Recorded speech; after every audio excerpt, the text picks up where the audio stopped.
welcome to the special town meeting. We're going to have to squeeze in, so if you might need to make room for some other people, but we're going to start with the special town meeting.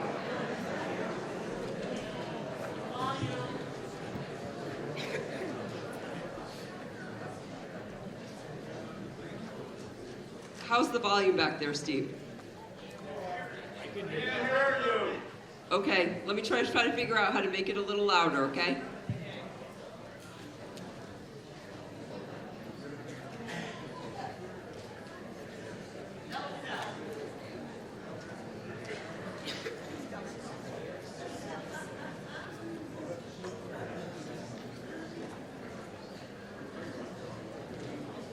How's that? Better? Great. Not too loud? Okay. So first we're going to start with the special town meeting. My name's Celeste St. Jacques and I'm the elected town moderator, and I reside at 22 Deer Run here in Southwick. I just want to ask for a motion to admit Nicole Parker and Benjamin Coyle to the floor. May I have a motion for that? So moved. And a second?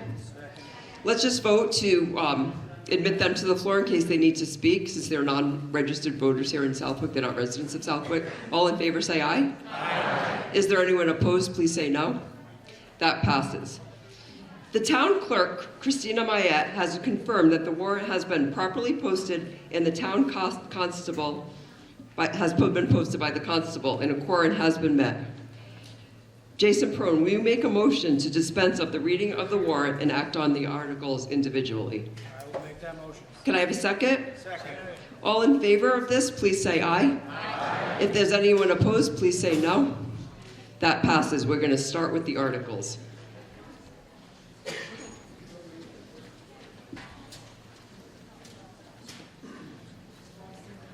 Article 1, I'm going to ask for the motion from the Finance Committee. The Finance Committee recommends that the town vote Article 1 as written in the warrant. The Finance Committee... Is that louder? You got it? Thank you. A little louder. Yeah, I can't control it. He's doing it back there, folks. Hello, hello, hello. That better? Yeah. Well, let's try this. The Finance Committee recommends that the town vote Article 1 as written in the warrant. The Finance Committee makes a motion to appropriate and transfer the sum of $14,816 from General Fund Salary Reserve and the sum of $1,000 from Sewer Salary Reserve and the sum of $1,000 from Water Salary Reserve for a total of $16,816 for salary accounts as written in the warrant. Is there a second? Does anyone have any questions or comments regarding Article 1? Please come forward to the microphones right here. And if you're unable to walk to the microphone, please just wave your hand and I will have someone bring you a microphone. I'm seeing no questions or comments. All in favor of Article 1, please say aye. Aye. Is there anyone opposed? Please say no. The article passes unanimously. Articles 2 through 5 are, I'm sorry, that's the next one. Article 2, I'm going to ask for the Finance Committee for the recommendation. The Finance Committee recommends that the town vote Article 2 as written in the warrant. The Finance Committee makes a motion to appropriate and transfer the sum of $270,000 from free cash for the purpose of snow, ice removal expense as written in the warrant. Is there a second? Second. I just want to clarify that this is by a majority vote. I should have said that earlier. And this is requested by the Select Board and the DPW. Does anyone have any questions or comments regarding this article? Could you please come to the microphone, sir?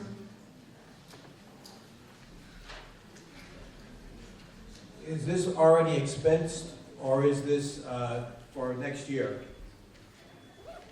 Does the Select Board want to take that?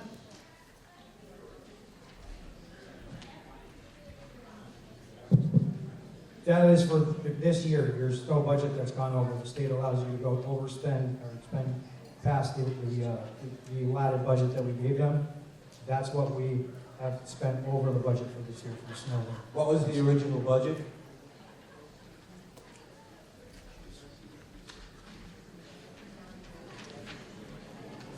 We'll try to find you that number from last year, sir.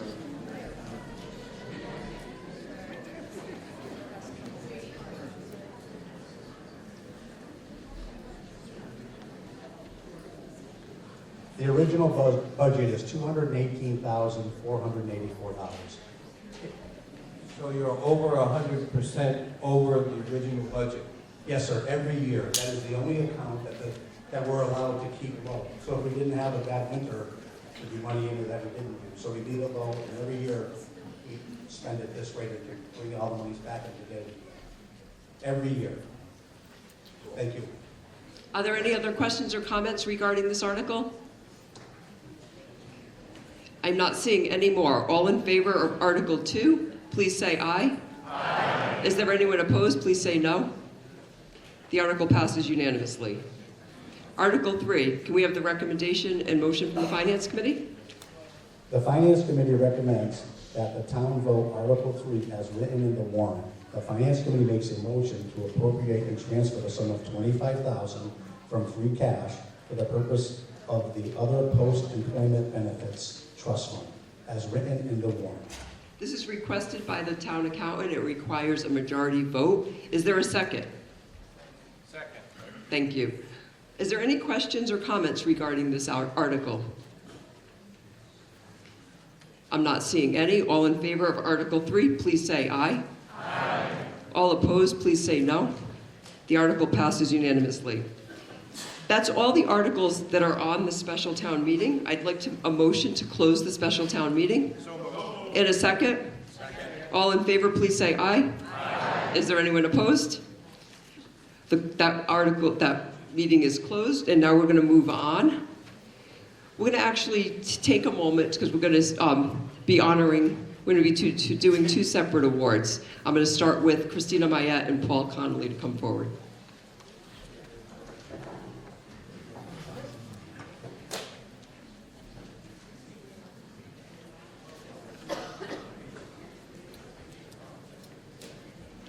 Hi, my name's Paul Conley, and this is kind of a special part of these town meetings where we get to award. We get to award a person that has dedicated an enormous part of her time to the town, and anybody that would aspire to serve their town government could take a lesson from this lady. So, Juliet Mason, would you please join me on stage, dear?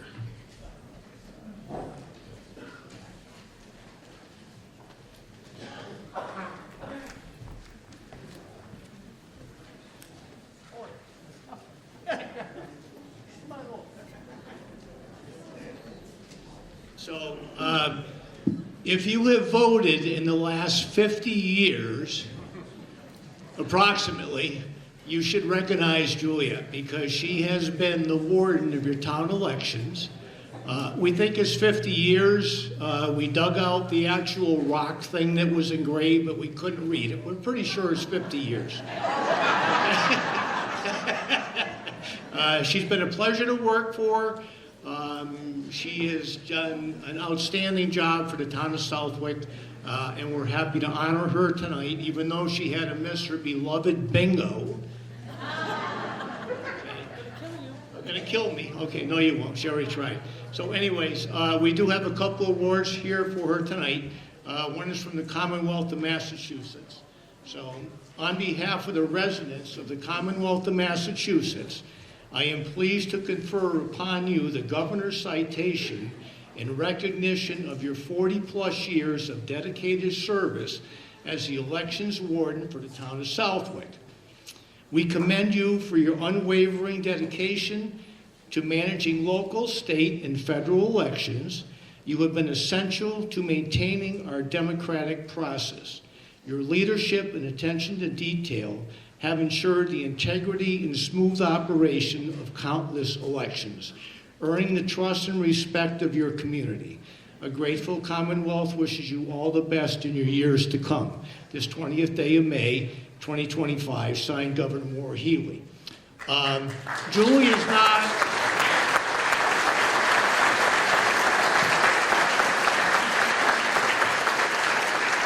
Julie is not actually retiring. She's kind of stepped back her and myself have worked the elections for a lot of time, and we kind of had a pact for the last couple of years where we both decided to retire at the same time. So last Tuesday was our last election working as warden and assistant warden. We have passed the baton on to some younger people, but we will be there to guide them and make sure that the process continues as it is. So Julie, and not only being active as the warden, but VFW 872 Auxiliary, American Legion 338 Auxiliary.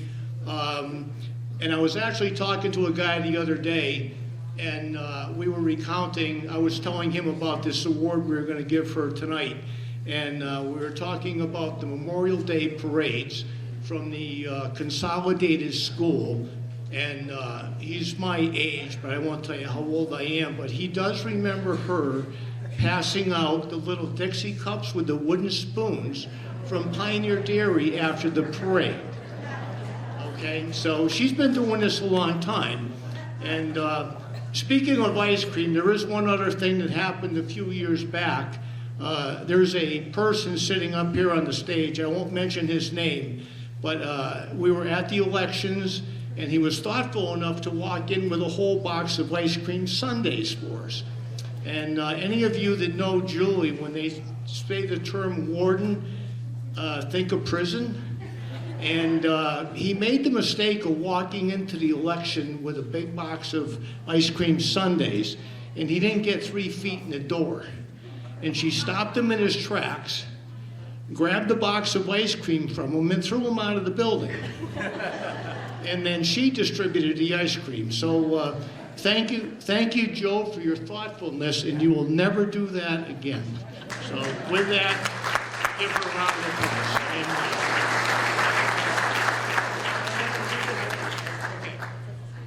And this is from the Select Board for the Town of Southwick, Certificate of Appreciation to Juliet Mason, in recognition of your dedicated service as an election warden for over 40 years. We thank you for ensuring the integrity and smooth operation of the electoral process, your unwavering commitment to upholding democratic principles, attention to detail, and exemplary leadership have left a lasting impact on our community. As you retire, we express our deepest gratitude for your years of service and dedication to the town of Southwick. Signed by the Board of Selectmen.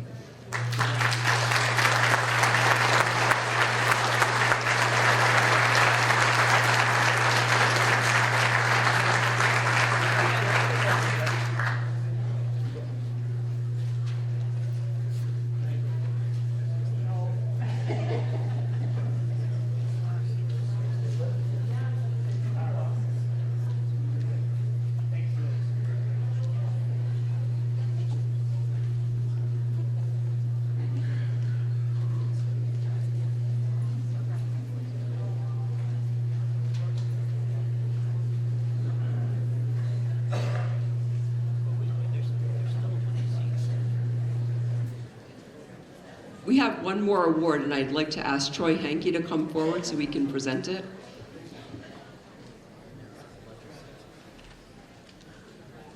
There also are a lot of scattered single seats up front, and I'd like to have you come forward and try to fill those in, please.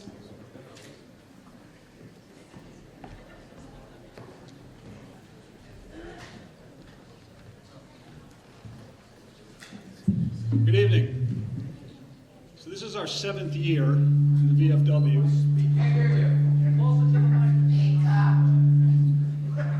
A lot of feedback. There we go. Okay. Good evening. So my name is Troy Henke, and I'm the Commander Presumptive for the state of Massachusetts for the VFW. And my post is right here in Southwick 872, where I grew up. And this is our 7th year presenting the Robert L. Miller Award for Outstanding Community Service within the town of Southwick. And when you hear who the recipient is this year, there was no competition this year. Because when someone not only gives great service to the town, but also has an impact on the region and the country, from little old Southwick, that deserves recognition. And they'll tell you we don't want recognition. And that's precisely why they're going to get recognition, because they've earned it. And personally, for me, this gentleman started me on the path I am today, because back in 2016, when they were updating the war monument on the green, and they didn't have any names, I said, we all graduated between 1997 and 2005. I know who most of them are, and I thought I was working for him. They were going to start with a blank slab. Little did I know I was working for the VFW. Next thing you know, Troy, can you run our parades? Troy, will you be our district commander? Troy, will you be our state commander? And I hadn't done anything for a long time. I was in a funk for a long time. And it just goes to show what a little bit of inspiration can do and how that can grow. But when you take a look at the food pantry up at the old Methodist Church, when you take a look at the reimagination of the war monument in the center of town with two new monuments and landscaping for the first time, I think, in its lifetime. I'm 43 years old. I don't ever remember any kind of work going into it like that.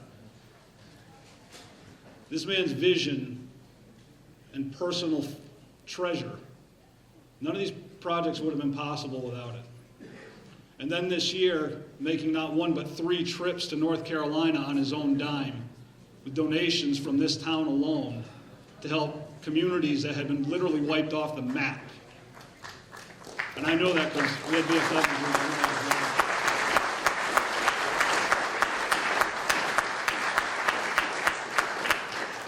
He keeps company with our inaugural recipient, Ernie Malone, Jim Putnam, Kevin Bishop, Lee Hamburg, David Sutton, and last year Carl Peterson, who drives our Gold Star Mothers every year in our parade. And I'm very relieved to see that he got his hair cut for the occasion. But the recipient, of course, he's already here, is Joe Deedy. Get over here, Joe.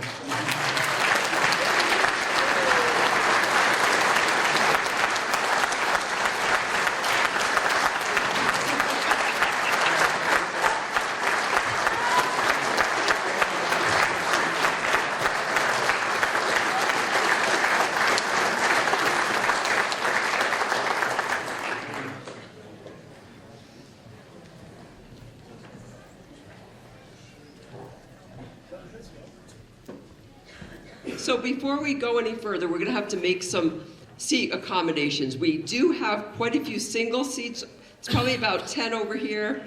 There's probably about 10 mixed in over here. But I'm going to actually ask the non-voters to leave the room, and one of the clerks will bring you in when we need you, because we're going to need those extra seats for voters. And Ms. Menzone, could you remove the non-voter signs?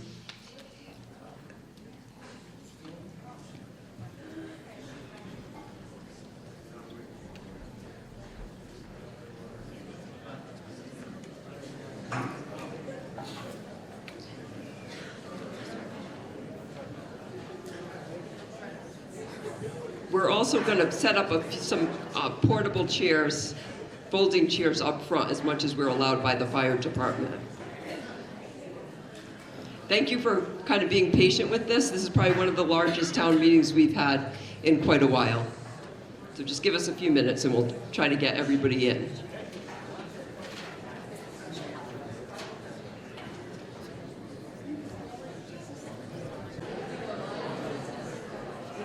I have about 15 seats up front if you're standing and looking for a seat, and I'm seeing about 5 or 7 seats on this side, so we can fit about 20 more people.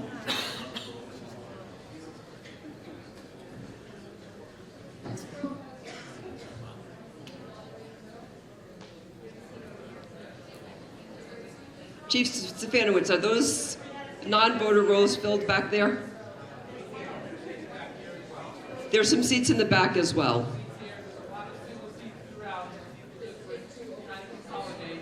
Okay. I'm gonna.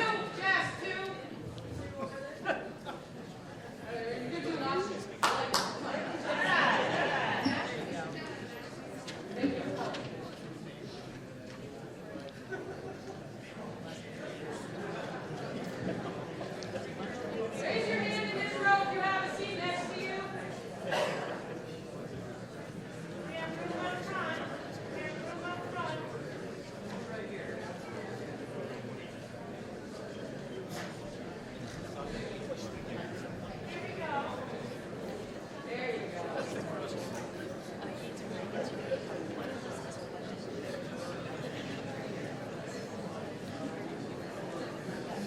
I'm going to start just by giving some voting instructions and tell you guys a little bit about town meeting.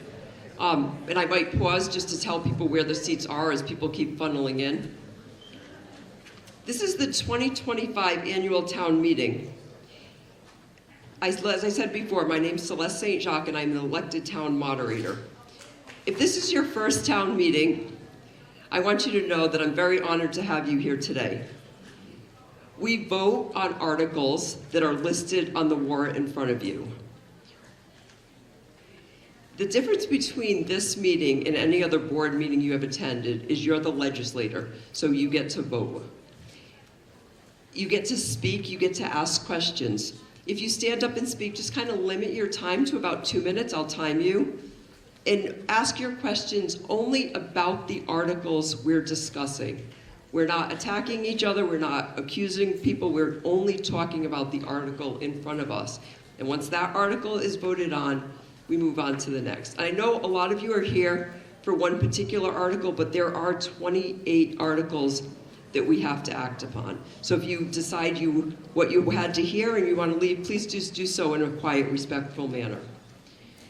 Direct all your questions and comments to me, the moderator, and I will direct them to who needs to answer them, who the appropriate person is. I do limit you to 2 minutes, with one exception. The planning board most particularly explains their article, they're very lengthy articles that are very detailed, and she will take her time to explain exactly what those articles entail. If you want to make an amendment to an article, it needs to be done in writing. There's other motions that can be made, and if those motions need to be made, we'll address them and I'll explain exactly what needs to be done. Be respectful of other people with your cell phone. Don't be taking phone calls here. Let me explain how we do a vote. Here in Southwick, we still do a voice vote. I will ask for the yeas and I will ask for no. If we can't tell by the yeses and nos, or yeas and nays, or yeas and nos, we'll go to a visual count. We're going to use these cards. Green will be yes, and yellow will be no. If I can't tell by a visual vote, we will do a standing hand count. If you're able to stand, if not, just stay in your seat and raise your hand. I have assistants that are going to help us count the votes. But that's why it's kind of necessary to be in your seat during this. It's hard for them to count people standing. Like I said, I have about 10 seats right here I'm seeing up front. I have some folding chairs up here, and there's quite a few singles up here. I'm going to try to get everybody in, especially before we get to the votes that are really, I know, that are very important to people. I'm going to take a minute to introduce everybody that's up here on the stage. We have our CAO, Nicole Parker, and sitting next to her is the Assistant CAO, Nadine Signoni. We have our Select Board, Doug Moglin, the Clerk, Diane Gale, our Vice Chair, and Jason Perone, the Chairman of the Select Board. Then I have Christina Mayette, who's our new Town Clerk, and Benjamin Coyle, who's our Legal Counsel. Behind me, I have our Town Accountant, Laura Fletcher, and our Assistant Town Accountant, Melissa Bridges. Then I have the Finance Committee, who plays a tremendous role in helping build the budget. And I say that because one of the most important things about the budget I want you guys to be aware of is the Finance Committee, along with the Select Board, prepare the budget. But it's up to you, the voters, to approve the budget. So this is their recommendation, but you're the one making the decision on how the funds are spent. On our Finance Committee, we have the Chairman, Joe Didi, our Assistant Chairman, Alita De Maria, Paul Connolly, Dr. Richard Zalowski, who's not with us tonight, Sherry Knowlton, our Associate Member, Robert Horacek, Dave Methy, and Karen DeMayo. And they put a lot of work into this.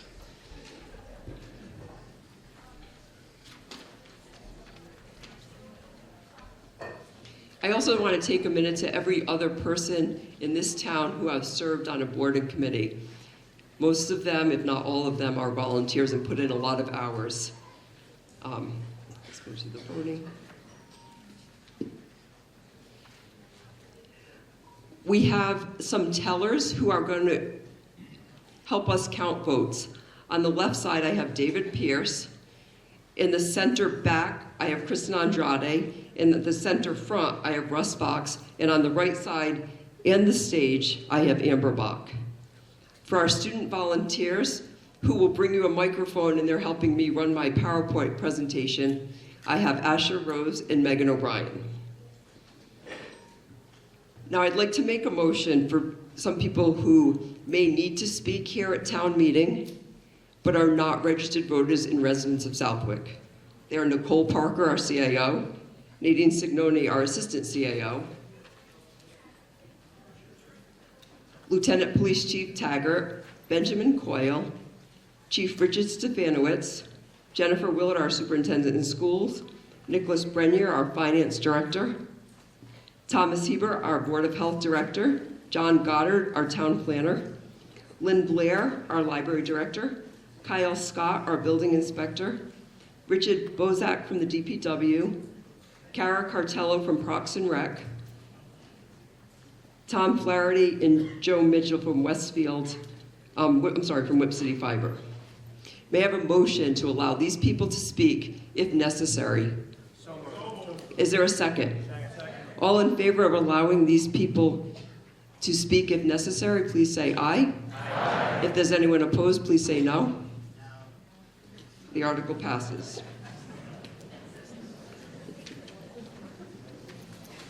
I'd like to take a moment to honor some people who have served our community that have passed within the last year. Bernie Lasella, Council of Aging, Margaret Marcino, Council on Aging, Dorrance Sleeper, Council on Aging, Al F. Mariano, Council on Aging, Sandra Robinson, an accounting clerk, Linda McQuaid, Town Clerk poll worker, Historical Committee, and member of the 250th Committee, Irene Jemmy, who worked in the Town Clerk's office, Eleanor Bates, a former member of the Finance Committee, Ellen Miles, a longtime dedicated volunteer, active with our Council on Aging and longtime Rotarian, and Deborah Renzio, a member of the Library Board of Trustees. I also would like to honor all of our U.S. servicemen and women who have served our country.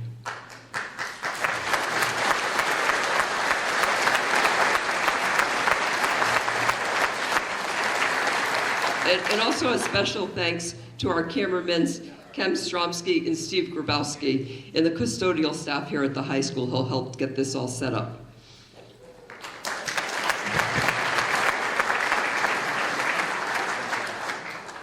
Before we move on to the Pledge of Allegiance, I want to take a minute to recognize the 250th anniversary of our country. 250 years ago, on April 19th, 1775, at about 6 a.m., British soldiers were marching to arrest rebels Samuel Adams and John Hancock.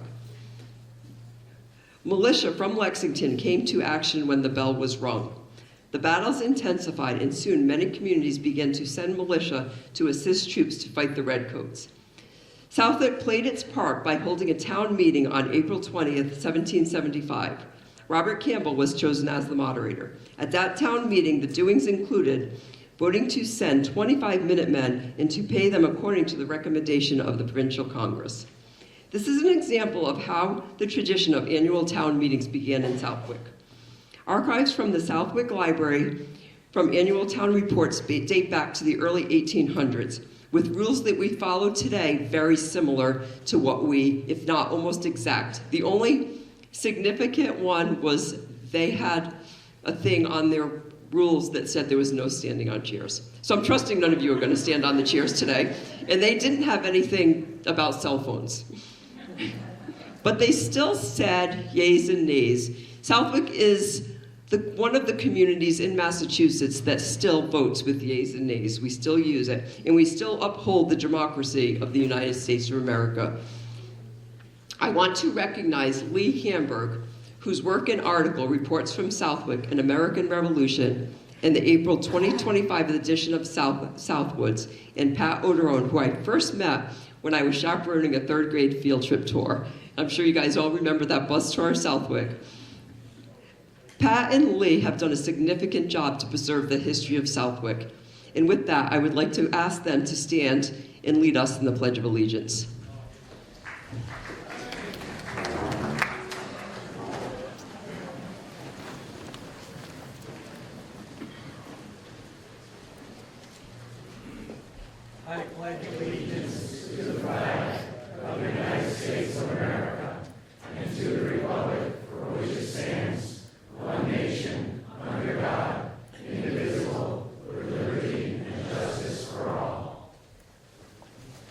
Thank you very much.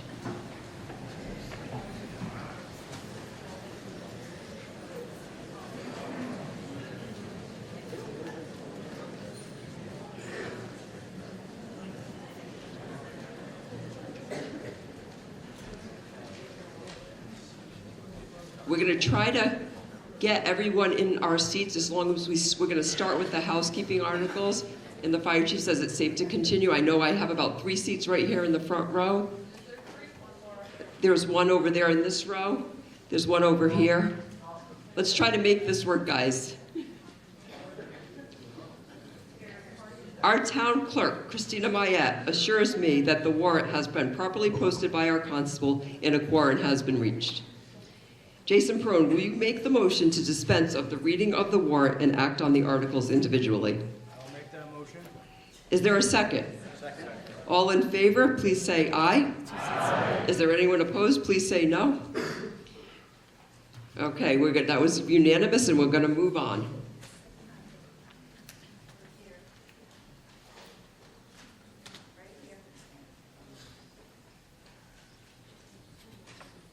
I just wanted to say thank you guys for making this work and squeezing everybody in.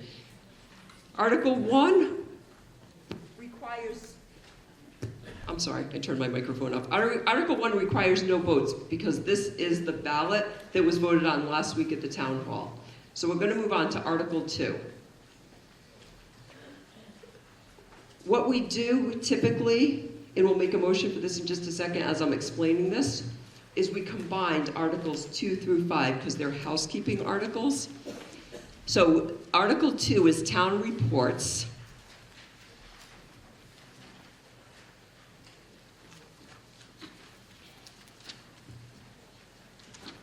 Article 3 is the appointment of minor officers. Article 4 is to sell and trade obsolete equipment. And Article 5 is to apply and accept grants. And these are all requested by the Select Board, and they all require a majority vote. I'd like a motion to combine these articles and present them to the floor. Is there a second? All in favor of combining those articles, please say aye. Aye. Is there anyone opposed? Great. So before we take a vote on the actual articles, I want to ask if anybody has any specific questions on what these articles entail. Seeing there's none, all in favor of Articles 2 to 5, please say aye. Aye. Is there anyone opposed? Those all pass unanimously. Article 6 is requested by the Treasurer Collector, and it's the Adopt Prudent Investment Rule. It requires a majority. Can I have a motion for the article as it appears on the warrant? Is there a second? I'm going to ask that our CIO, Nicole Parker, speak on this. Okay, I'm sorry, Diane Gale is going to speak on this. Voting yes for this article will allow the town to invest our trust funds, including cemetery perpetual care funds, unless otherwise provided or directed by the donor of the funds under the prudent investment rule. Prudent investing allows for much greater investment diversification opportunities than what is currently allowed under the Mass legal list of investments. Where appropriate, prudent investing allows investment managers to use diversified mutual funds, ETFs, individual stocks, bonds, alternative investments, etc. Previously, these municipal funds had to adhere to a very short and restrictive list of stock and bond investments by law. Prudent investing does not inherently mean more risk in the investment portfolio. It simply means that there are greater investment options, which allows for reduced concentration risk and an overall more balanced portfolio allocation. Does anyone have any questions or comments regarding this article? Please come forward to the microphone or raise your hand if you're unable to walk to the microphone. All in favor of Article 6, please say aye. Aye. Is there anyone opposed? Please say no. The article passes unanimously. Article 7 deals with editorial revision for bylaws, and this is requested by the town clerk, and it also requires a majority of vote. May I have a motion for Article 7 as it appears on the warrant? Is there a second? Second. I'm going to ask the town clerk to give an explanation on this.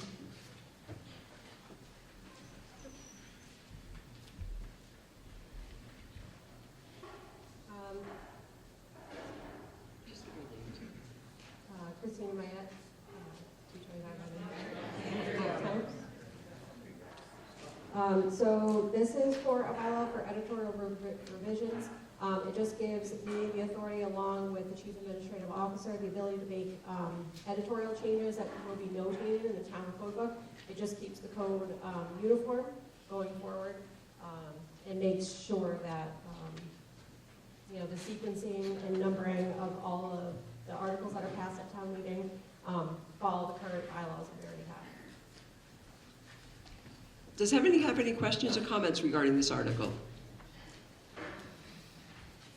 Seeing none, all in favor of Article 7, please say aye.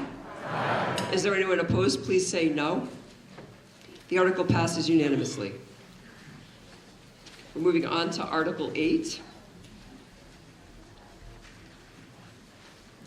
Article 8 is to rescind donation land acceptance from annual town meeting of 2024. And this is requested by the Conservation Committee. May I have a motion for the article as it appears on the warrant? In a second. Second. Okay. This requires a majority vote. I just wanted to clarify that. Is there anyone from the Conservation Committee that would like to take this, or would you like me to have the Select Board take it? You'd like to speak on it, Mr. Pratt? I'm sorry, I didn't see you sitting there.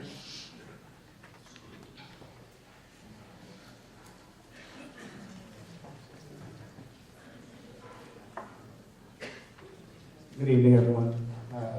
Land donation is a great thing, but in this case, it would have been cost prohibitive. The land would have actually cost us a lot of money to figure out the deed. There are a lot of deed issues with this property, and it would cost the town money. So it really wouldn't have been that quite much of a donation. So you just like rescind the offer. Does anyone have any questions or comments regarding this article? You do? Well, can you please just go to the microphone so we can hear you, and please give me your name and address? I'm Cynthia Brousseau, 23 Granville Road. What parcel of land is this concerning, please?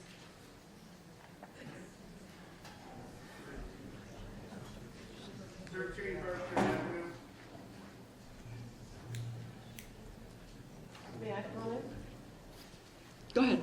Thank you. Is 13 Berkshire Avenue, is that what I heard? Yes. And that is a piece of property close to Congamon Lake? Right. It doesn't have a lot of lake. It's across the street from I'm sorry, say that again? It's a small parcel across the street from the lake on Berkshire. Is that, pardon me, but is that where the Turtle Crossing is? I would say yes. And the question is to pass this into town property or not? No.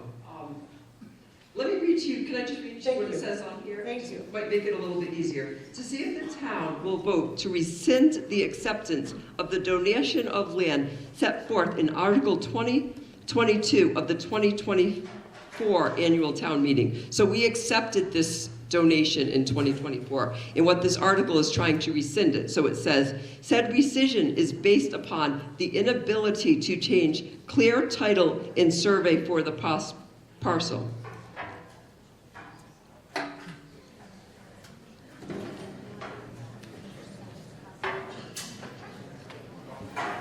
Okay? So we're giving it back. We don't want it. We don't want it. They wanted to give it to us, but we don't want it.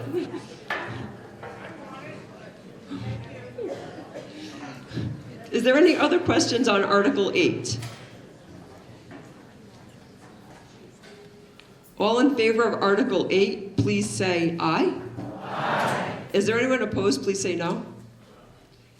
Thank you. The article passes unanimously.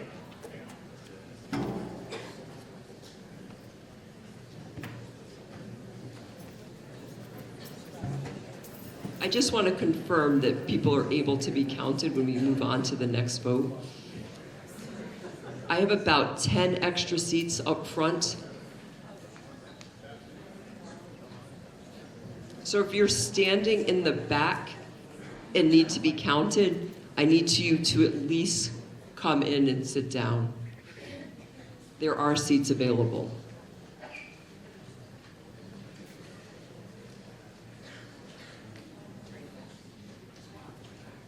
Article 9 is a borrowing authorization for the fiber optic broadband network.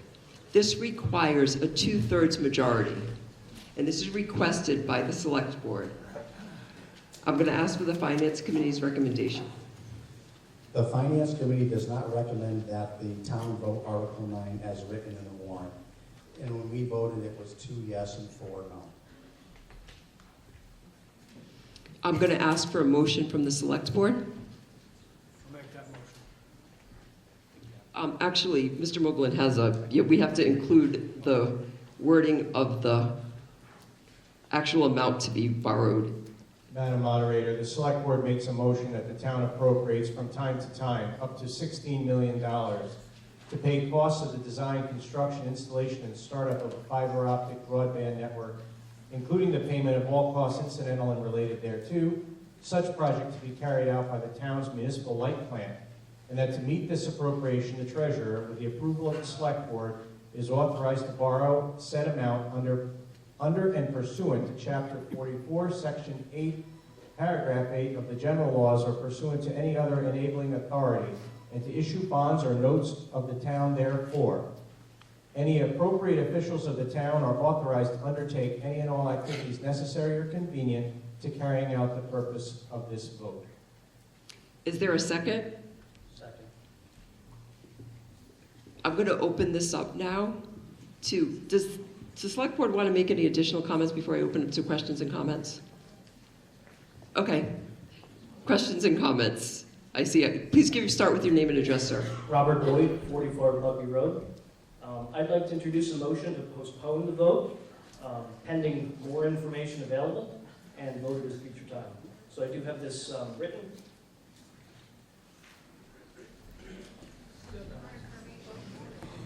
You'll have your chance to comment on this in a minute, okay? So the motion has been made to postpone the vote. That requires a second. Does anyone want to make this? A second. Okay, I'm actually going to open this up for discussion because I think this is pretty significant and we need to discuss, and please feel free to come to the microphone. So what is your reasoning? I'm on the High Speed Internet Advisory Committee, and we saw preliminary numbers, and the numbers just did not work, in my opinion. I know there have been additional numbers that have come through. There may be additional numbers still pending coming down. The Finance Committee advised not going forward with this. I am in favor of fiber internet, but not as it's currently constituted. So pending additional information, that's why I propose we delay the vote. So before we can vote on the article, we need to actually hear all this. We'll have to vote on this proposal to move on. Absolutely. So, Leave your name and address, My please. name is Amber Bach, I'm at 10 Pine Knoll. If we delayed the vote, would this go to next year's town meeting, or would this be something, what would a delay constitute? Do we know? How long? Let me confer on this. Thank you.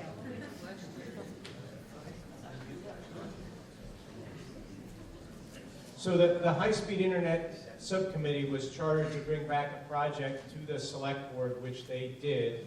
And the ask of the high-speed internet subcommittee by motion was to send this to the select board, to send this to town meeting, to have an up or down vote to authorize the full and complete cost of construction of that network. That is the article that is in front of you tonight. The high-speed internet subcommittee, thank you to all of them, they worked tirelessly to bring that project to the current state that it's at. If the project were delayed, it could mean a couple of things. One, it could mean that the project would come in front of another town meeting, a special or next annual, or it would be up to the select board whether to put it on a future town meeting warrant. My personal recommendation is that we take an up or down vote on this project tonight. This is a project we were in front of you 2 years ago.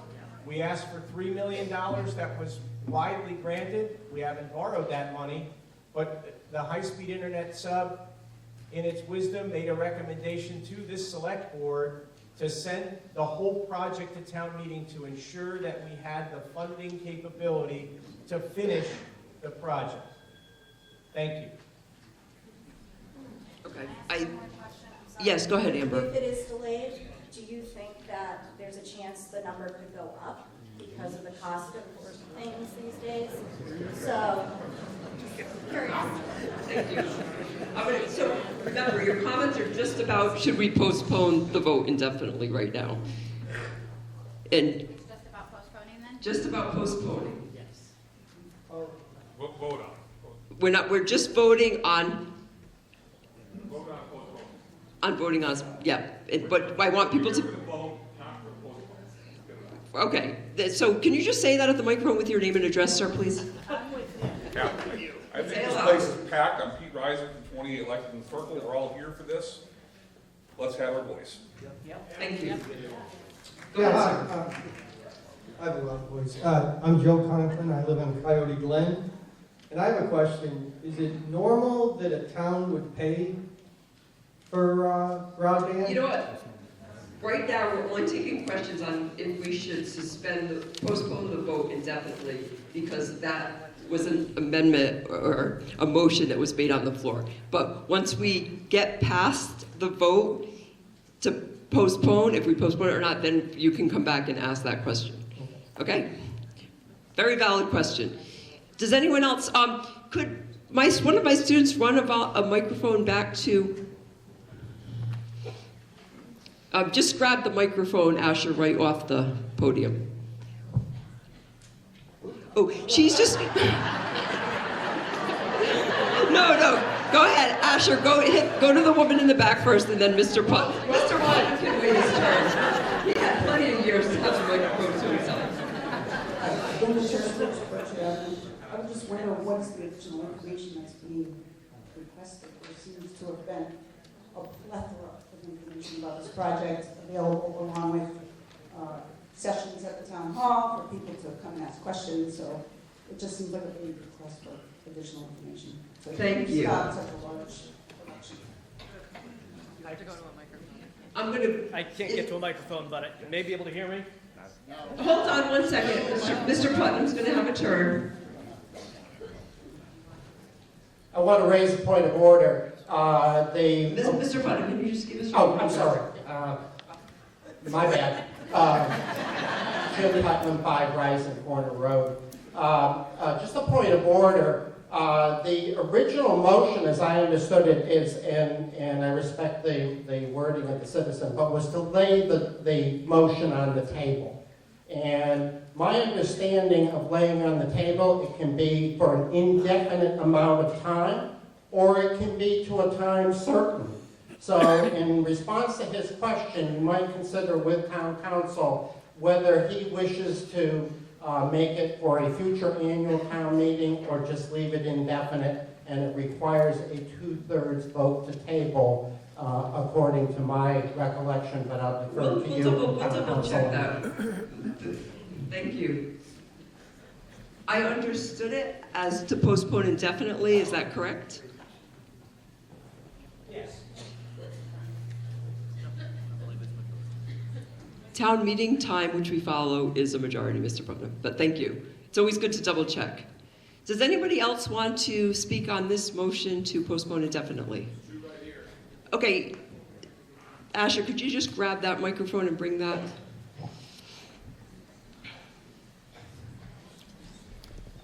Julia Hanson, 153 Mort Vining Road. I'd like to move the question. Is there a second? Okay, so right now, we are going to, no, we actually just moved the question and we're just going to take a vote, sir. All in favor of just going and taking a vote, please say aye. Aye. Is there anyone opposed? That passes. We're going to go ahead and move on. And we're going to take a vote now on if we should postpone indefinitely. Okay, so does that make sense? I'm just going to repeat that one more time. So this vote we're going to take right now is if we should postpone this article indefinitely and not vote on it tonight. Yes. We already took care of that by Ms. Hanson's motion to move to vote. Okay, I'm going to come to you back in 1 minute, okay, sir? I promise I will. But I want to know, all in favor to postpone this article and not vote on it tonight, please say aye. Aye. All opposed, please say no. No. That passes. No, I'm sorry, that fails, so we're voting on it tonight. We're voting tonight, I'm sorry. This is why this is why I have our... This is why I have an amazing attorney sitting behind me. So we're going to move ahead, and we're going to take questions and comments on if we should, and I am going to ask Asher to bring this gentleman in the red hat, because he's going to go first and give us our name and address.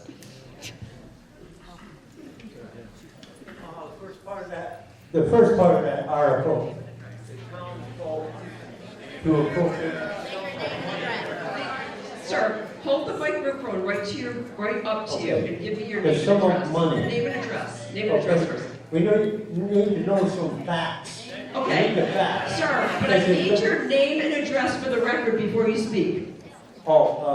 Richard Holland, 451 Palatine. Okay, then now go ahead with your question, okay? Try to keep the microphone close. Okay, we need to understand how much money is being spent here. Is it $15 million? And plus, I want to make a comment, shouldn't the people that's bringing us the broadband be paying this? Because that's what they're supposed to do, if they're investing. And is there a difference in cost from Westfield to us? Yes. Okay. Is there a difference in cost? Okay. I understand. We need to know these facts. Okay. Mr. Goldman, do you understand what he's asking and can you answer them? I think so, and I hope so. Okay. So thank you. Doug Moglen, 5 Hidden Place, clerk for the select board. Sir, the answer to your question is, this will be a municipally owned network. So the money that's being requested tonight, in addition to the $1 million, $900,000 of ARPA money, plus $250,000 in a community compact grant, will be used for the construction of a fiber optic network to every resident and business in the town of Southwick. That network will be owned by the town of Southwick. We have entered into an agreement with Whip City Fiber to operate said network once it's complete, or as we complete that network. By contract, we will pay Whip City Fiber an amount of money per subscriber per month. The balance in the cost, and the estimated cost per user, residential user, is $90 a month, $89.95, would be to pay that money to Whip City Fiber plus interest and principal on the debt incurred to construct the network. The intent is for the network to be, and the debt and the interest to be paid for by subscribers to the service. Sir, did I answer your question? Somewhat. We wanted to know the difference between Westfield and here. I think I indirectly answered it. No, you're right. So the $90, in other cities and towns, they range in price from $60 to $130 in cities and towns served by Whip City Fiber. Our estimate is $90 a month gets us to where we can satisfy the interest and principal on the debt and pay our obligation to Whip City Fiber to operate said network under the contract. Is Westfield paying $60 a month for the same service? We pay 85. I guess it varies from person to person. It's anywhere from $60 to $80, I believe, in Westfield. Okay, guys, we need to speak in order. If you need to speak, I'm gonna go to the microphones. If you're able to walk to the microphones, please walk to the microphones. And I'm gonna go here, and I know you spoke before, but could you just give your name and address again? Pete Reiser, 28 Lexington Circle. Can the committee explain the cost burden per household if there are no takers? That's question number one. Question number two is, what is the expected ongoing cost in perpetuity beyond the expected 6 to 7 year project cost?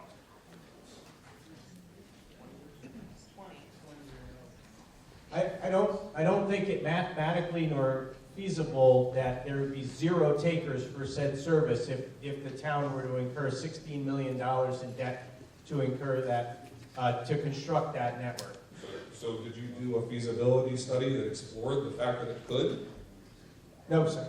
So I think the fact of the matter is we did surveys on this, and we've looked at other similarly situated, similarly served communities that Whip City Fiber and others offer internet service to determine our price and the take rate necessary in order to satisfy the interest. Can you explain at a 10 or 20 or 30 or 40 or 50% take rate, what is going to be the burden on households that are not participating?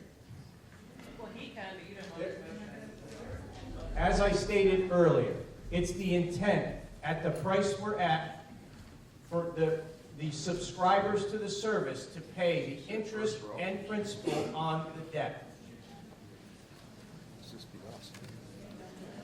I'm gonna just have you take a seat so we can move on. There's quite a few people behind you and on this side. Let me just go here, and then I'll move to that side. Go ahead, sir. Name and address, please. Fred Aramoni, 426 Put it right on your chin. Fred Aramoni, 42 States Ave. Oh, good evening. So, 4 things that I learned at the Whip City meeting last week. One is, we need at least half, they need at least half of all the households in Southwick to sign up for this to be a profitable broadband event. That the first work won't be complete, I'm talking slow, work won't be complete for another 5 years due to reasons I'm not going to go into now beyond their control.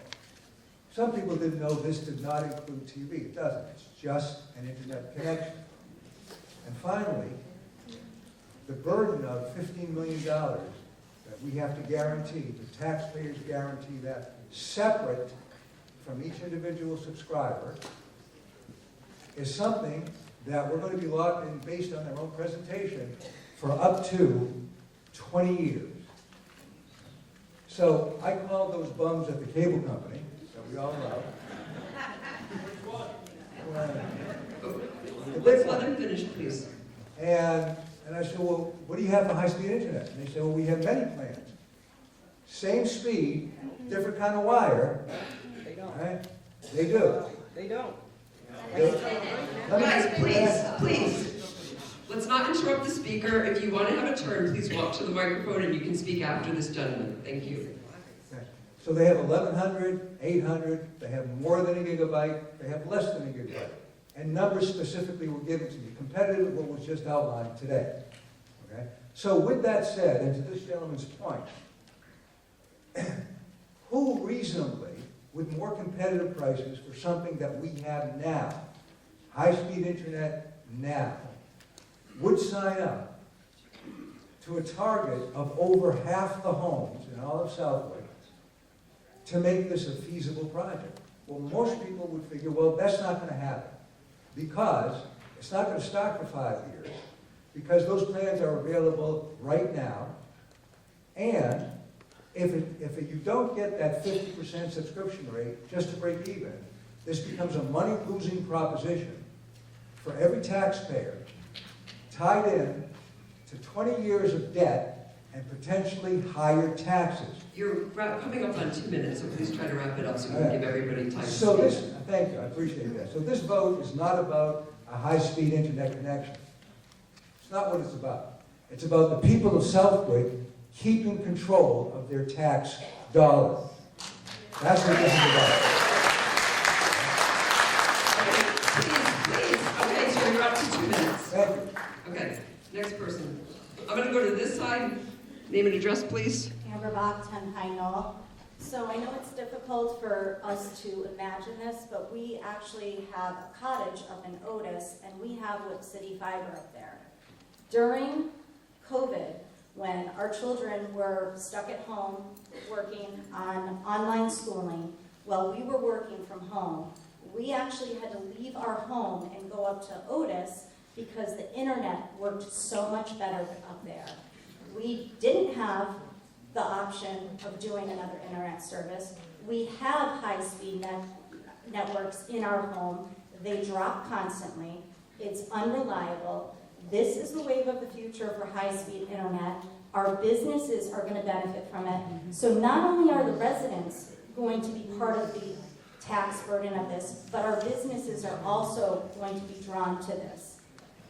It's a win-win for the future of Southwick and for what we need for so many working people that work from home, for all the kids that do schooling at home. That's all I have to say. We'll go to this side. Name and address, please. My name is Greg Gomes. I live on North Vining Road. Looking at Article 9, the biggest concern I have is it says the town will vote for an appropriate sum of money. Sounds like a blank check to me. From my years in business and my life experience, I've never seen anything come in on budget over a period of time like this. And that wording really concerns me. I think this is going to cost a lot more money than the money that they're telling us right now. I think our tax burden is going to go up, and we're going to be locked into this. It says the town will vote an appropriate sum of money. What is the money? How much is the money? And what am I voting on? I want to know dollars. I don't want to hear, this sounds like double talk. Do you Okay, please. We have a lot of people to speak. More legal talk than double talk, sir. The $16 million is the authorization being put in front of you tonight. If there was ever a need to borrow any additional money, you would have to come back to this body for an additional authorization. Why doesn't it say it up there? It Why does, does it say sir. appropriate? It says, I'm not a lawyer and I don't write these things. The town attorney's here. The motion doesn't. Sorry, the motion here is the select board makes a motion that the town appropriates from time to time up to $16 million to pay costs of the design, construction, installation, and startup of a fiber optic broadband network, including the payment of all costs incidental or related thereto. And it goes on for about another half a page. That was the motion I read earlier.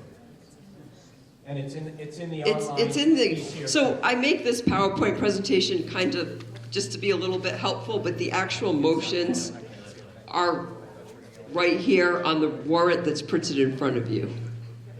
So this is just kind of a little helpful assistant, if that makes it clear. The actual motion that we're legally voting on is on the paper you were given as coming in, sir. I'm going to actually move on to the gentleman over here. Please give your name and address, sir.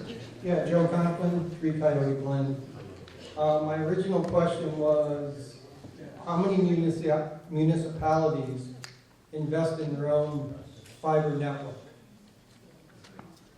And why would we do that? Because aren't the taxpayers on the hook for the 16 million plus then the subscription?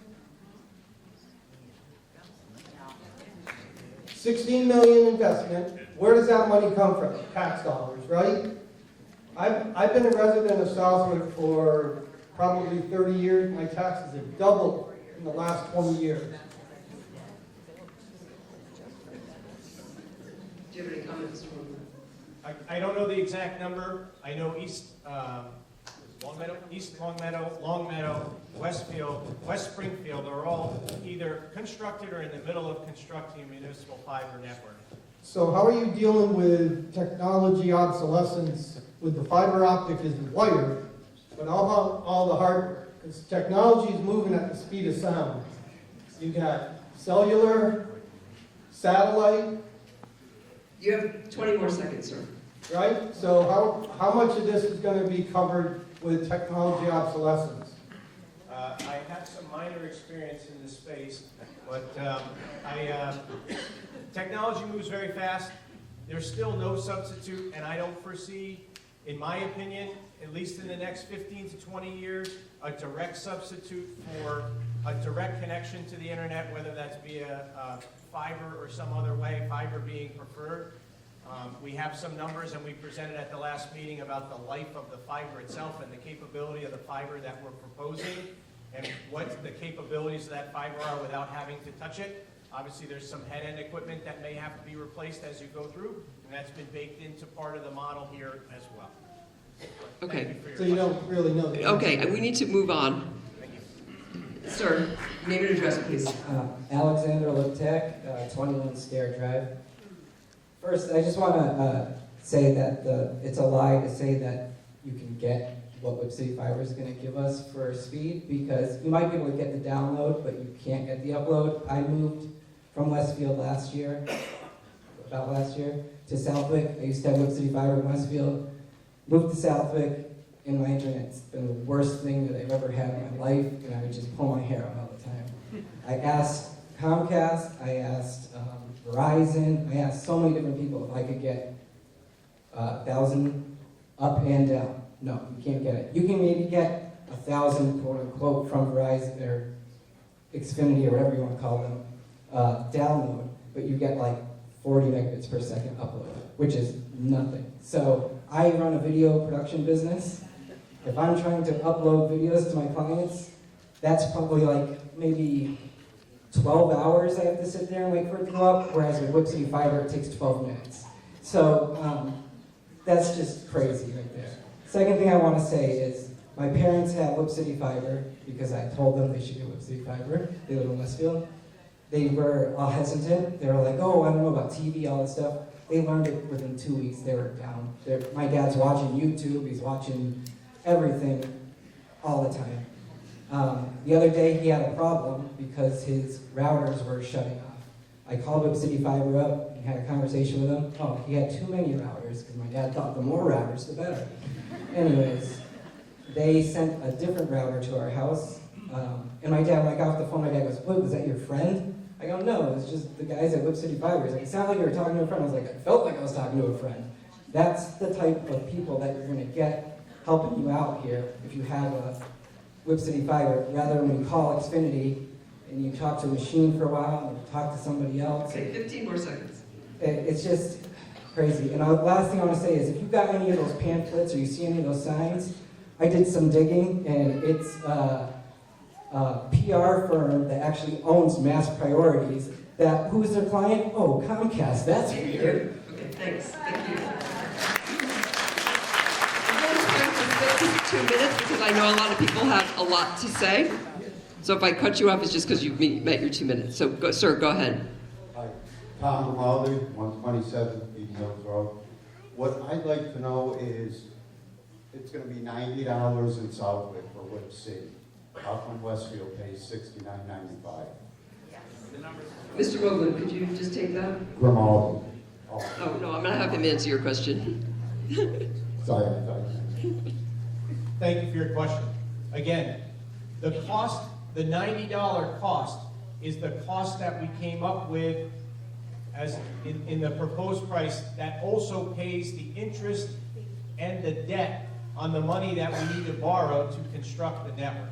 Yeah, in each city and town, and Southwick having its own municipal light plan now, is able to set their own rate. That rate was set at $90 in order for us to, basically you play with the math between the take rate, the number of people that sign up to service, and the price, in order to pay down your debt and interest on the bonds. So we came up with that $90 rate. Other towns have chosen to do it differently. To be honest, in Westfield, they're cheaper because they're 10 to 12 years ahead of us. They built their network earlier than us. The cost to construct this network has doubled since COVID, right? So that's why we've been pushing to come to town meeting to get this authorized, because in outlying years, further out, the cost, I don't see them going down.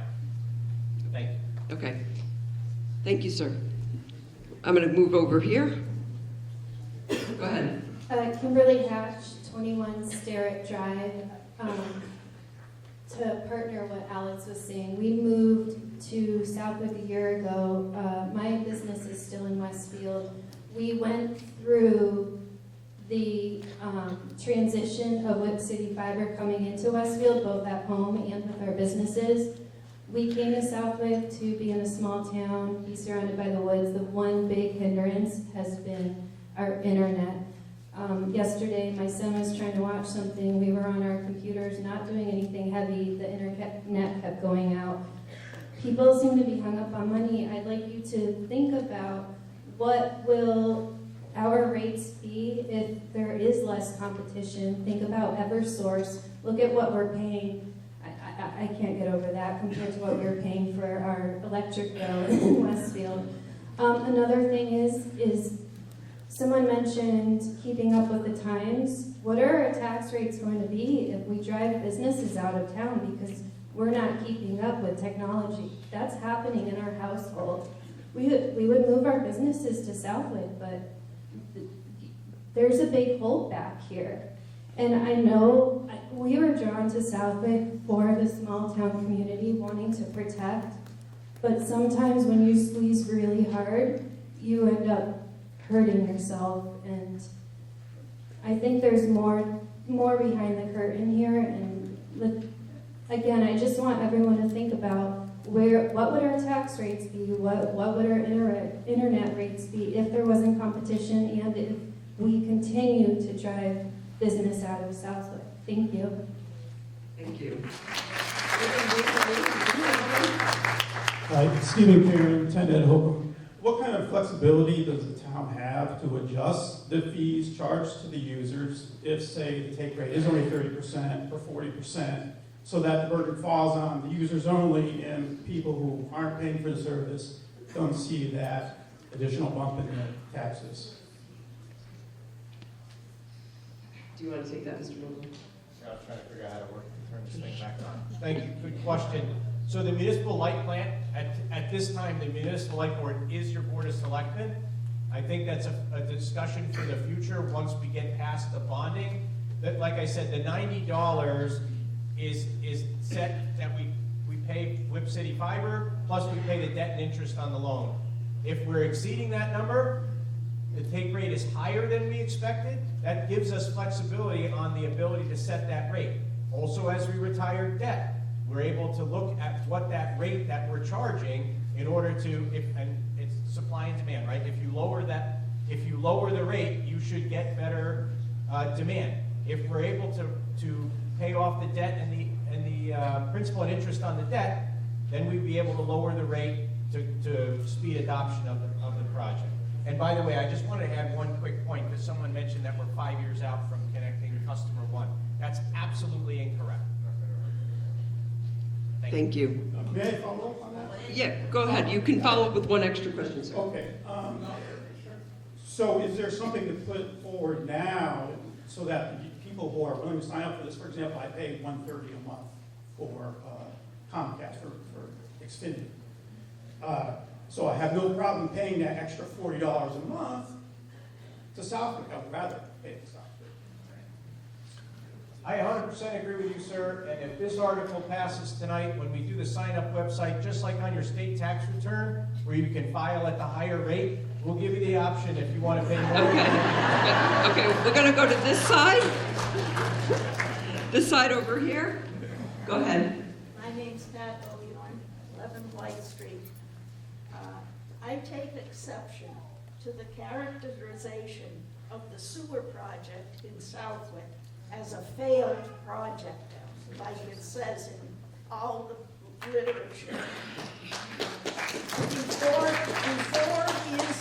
Before the installation of sewers, raw sewage was flowing into the Congamon Lakes and behind several businesses along College Highway. It was a successful project as far as it went, and we hope that the lines will be extended in the near future to more fully utilize the capacity that is available. Thank you. Thank you. We're going to go over to this side, please. Greg Burke, live at 20 Meadow Lane. I just want to address the comment about whether or not it's normal for towns to pay to put in municipal fiber. The truth is, it's not normal. What's normal in the US is that Comcast and Eversource come in and they own the network and you all bend over backwards and pay whatever they want you to pay. So no, this is not normal, but the reason that Westfield and all the other towns around us are doing this is because we've been abused by Comcast and Eversource. And they don't offer this, like the other guy said. They might offer gigabit download, they don't offer gigabit upload, so that's when things like video conferencing and stuff like that slows down. And guess what? We maxed out these cable lines. They're too old. The fiber has room for future expansion of bandwidth. And guess what? Your household bandwidth is not going to go down as time goes on. That's all. Thank you. We'll go over to here. Sir, go ahead. Bill Blanchett, Golden Shag Park Drive, and thank you for setting the table for me. It is becoming me. Towns setting up their networks is becoming a thing. I have a brother who's been in the industry, he just retired, and it's happening all over the country. Towns are going in and setting up their own networks because they're tired of what Comcast, Cox, all the major cable companies. And notice what they're being called. They're cable companies. They're not fiber companies. They're cable companies. And they're not upgrading, right? Because it's going to cost them too much. And notice how many cable companies are merging together, right? Because they're not making money, right? They think they are, but they're not, because the upgrade of what they want to do. I heard someone mention that about the space thing. That's not feasible right now. Elon Musk has his sky, whatever. Right? He's spending more money replacing the satellites that are falling out of the sky. He can't keep up with it, right? This is the way to go. Fiber is the way to go. And we will be happy like we can't believe once we get it done. Thank you. Go ahead, sir. Randall Bork, 93 Hillside Road. I've been in IT for 25 years. I have seen, we've gone from coax to fiber. Fiber is the future. I understand that a lot of people might not want to look towards that. Maybe you're very happy with your service at home. It handles what you do. I'm going to tell you, as a father of two, I have 4 people in the house, streaming has become the norm. I don't watch TV. I watch Netflix, Hulu, and all the other things. That's the biggest thing. If you want to see the future, fiber is the way. And I understand a lot of people don't want to look at it because, hey, we have to pay for it. Well, once we pay for it, we own it. Not Comcast, we own it. Fiber is faster and will always be faster than cable. You won't have a cable company keep up with fiber. Fiber lasts forever, as long as it's not chewed on or broken. You may have to replace nodes in your house at some point, but you won't have to replace the lines. I just want you to think about this. Someone else mentioned it. All the stuff you've seen, the pamphlets and the ads and everything, that's paid for. Why would you think a company would want to pay to have ads to stop you from doing something? Why would they have someone walking around yards asking if you're for or against fiber. Why would they pay someone to do that? Because they want to keep you as a company.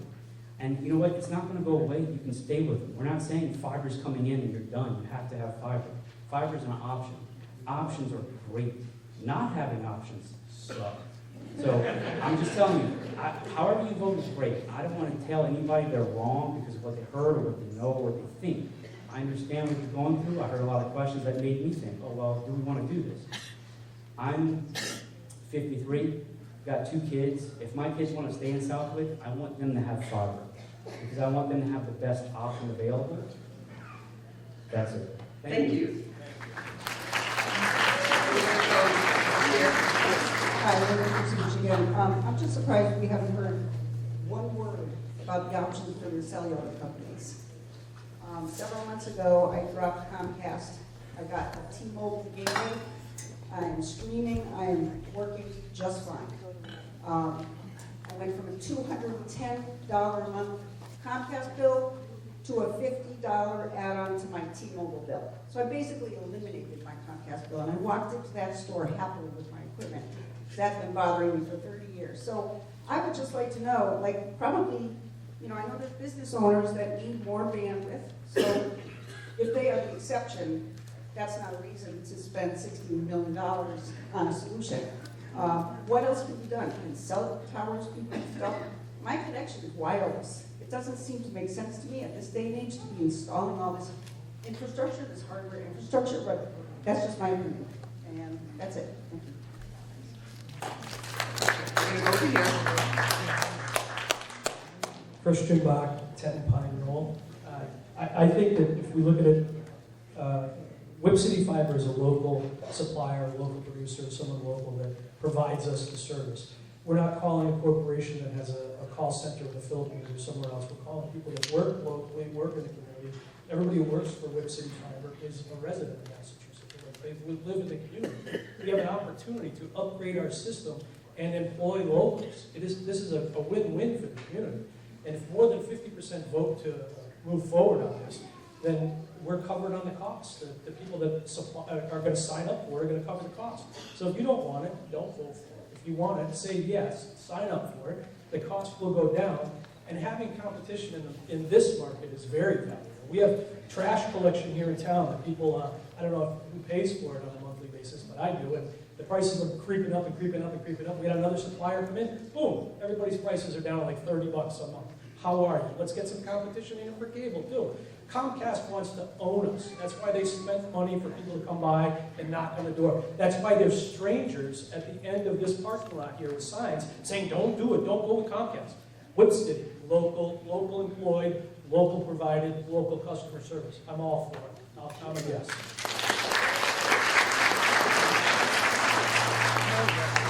Yes, sir. Chris Manasse, 117 Berkshire Avenue. I would agree with Ms. Ordior in that the sewer project wasn't necessarily a failed project, but it is the gift that keeps on giving. And that partly owes to the fact that, out of your own words up there on the podium, that Westfield continues to increase the charges that we pay for accepting the discharge from the town and for them to treat it. This would be another service coming in from Westfield that they ultimately would control the driving end of it and how much we pay. I'm old enough to remember our 200th anniversary here in 1970, and that was 1970. The 200th anniversary of Southwick seceding from Westfield. And, you know, and it's like $16 million, I noticed, is the initial outlay. Now, I saw a lot of the costs involved in that is just to build out the project because the infrastructure isn't even there yet. We have infrastructure now. I don't pay an exorbitant amount for internet. I pay $110 a month for straight up internet from Comcast. And you're saying $90 for Whip City? My other question on the service end of things is, I know I work in Westfield. I work with people that live in Westfield. They get Whip City Fiber. I said, what do you get for TV channels? They say you get next to nothing, maybe 60 channels if you're lucky. So you're going to be paying $90 for just internet with limited television. where at Comcast you can get like a whole package, so, I Okay, mean. sir. Just, There- do you have a specific question, because you're coming up on 2 Okay, minutes? So just okay. ask your specific All right. question, then you can answer, because your 2 minutes is up. $16 million and half of it is build out. We don't even have the infrastructure in place. And if you don't get the 50%, and you said it'll take a while to get that, how much of our tax dollars are gonna have to go to fund that? Because you know some of it's gonna come from that. And I don't Okay, want thank you. I'm gonna ask Mr. I don't want to Vogel. vote to raise my own taxes. I'm gonna see if Mr. Vogel wants to answer that, if he hasn't answered that already. There's quite a lot to unpack there, but first of all, I just want to clear up one misconception that keeps coming up, but we've been on this message since the first day of our first meeting. This is going to be a fiber optic network to provide internet. The town of Southwick is never, well, I shouldn't say that, as long as I'm alive, will not get into the business of providing content, no cable TV. We are only going to provide internet and IP address to you if you choose to subscribe to a Netflix or Google or any of those services. That is your right and your ability to do so. But and there's been repeated discussion of people bring them up of networks that have gone in, more cable networks in the past that were not successful. The mass priorities and the Comcast like to hand out the white papers on those.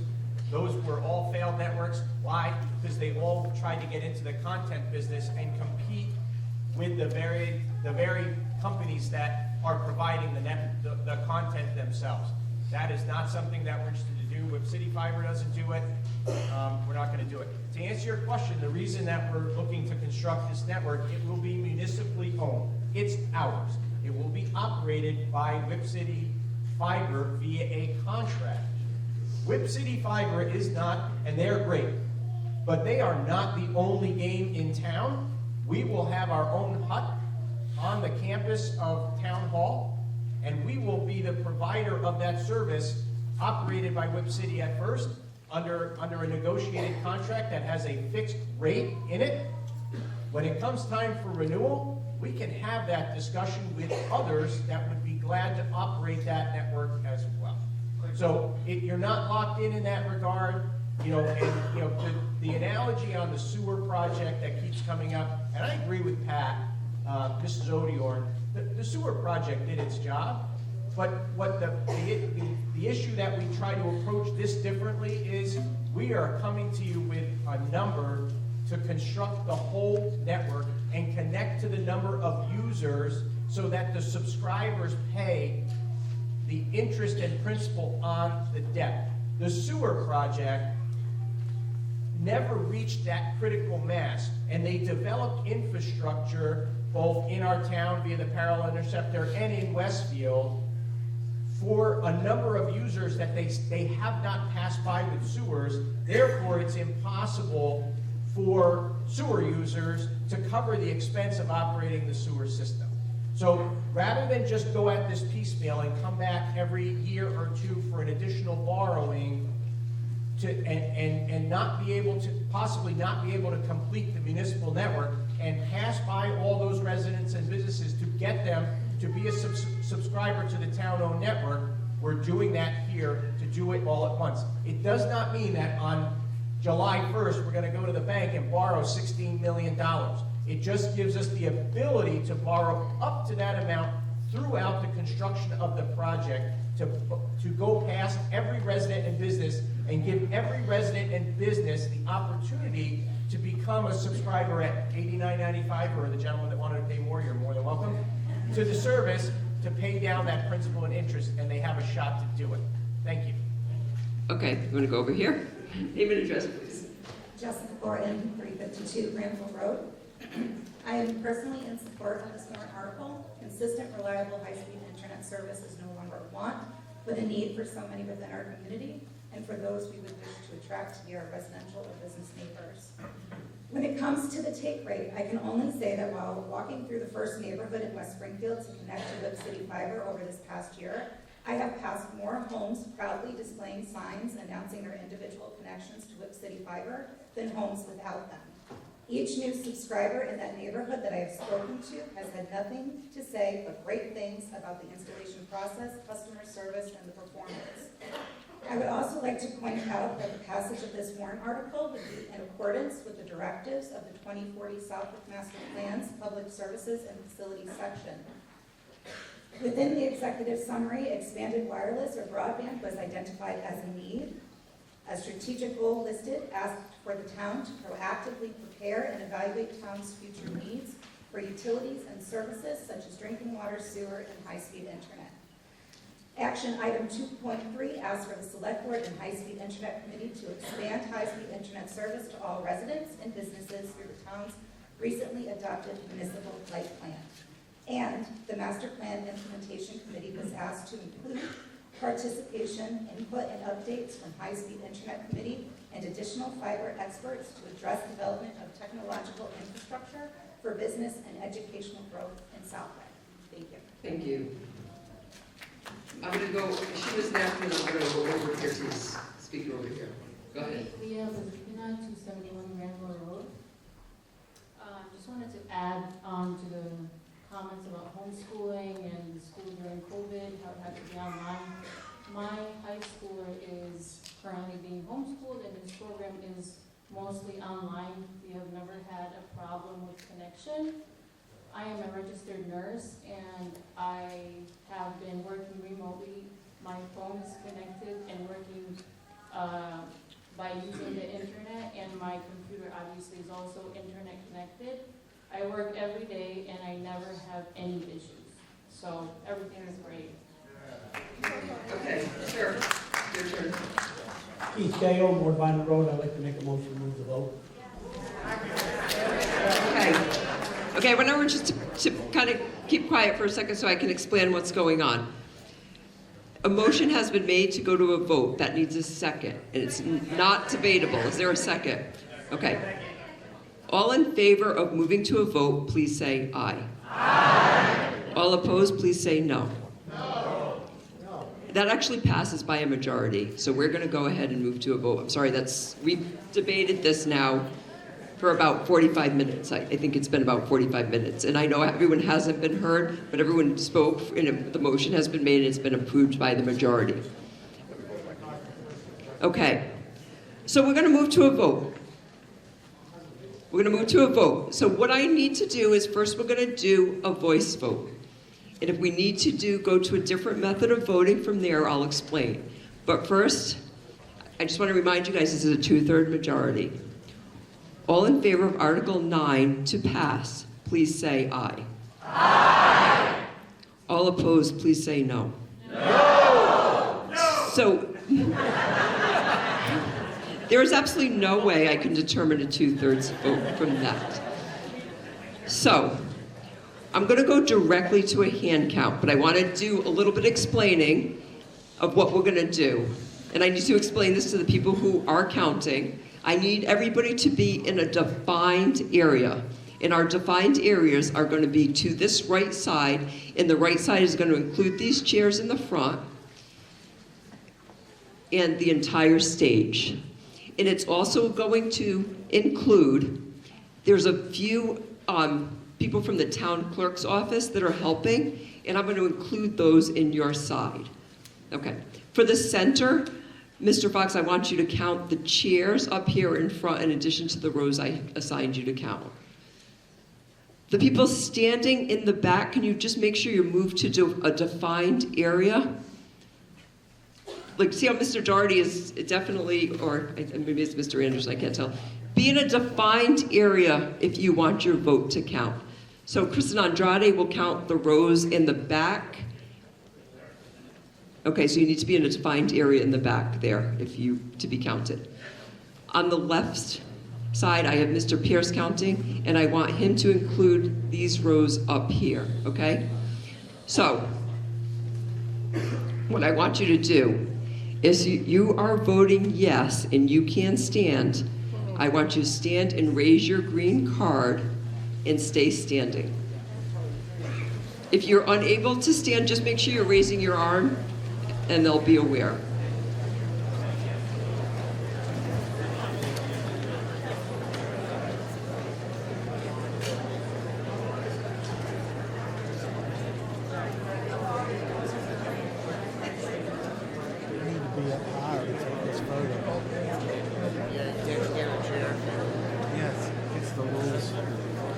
do this though.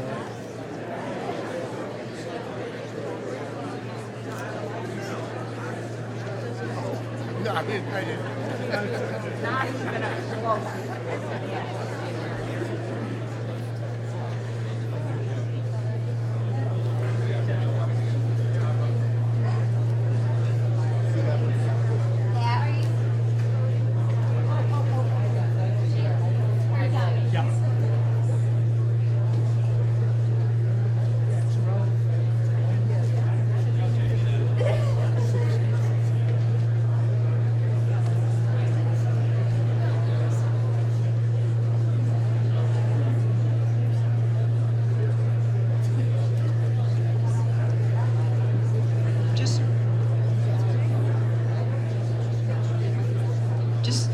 I'm going to hang on until everyone's ready to not distract the other voters. Just so we don't distract the other counters. Nope, just the roll I counted, please.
I believe we're all set. You can sit.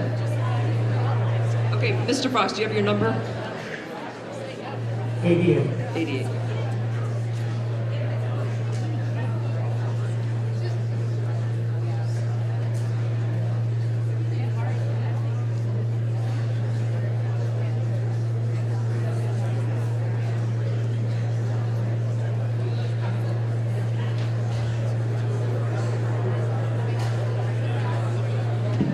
Okay, now we're moving on to the no's. With your yellow card, if you're voting no.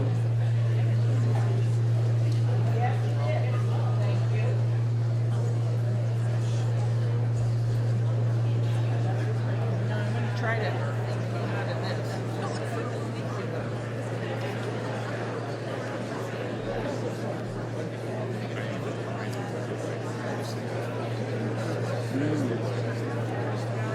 This never happened.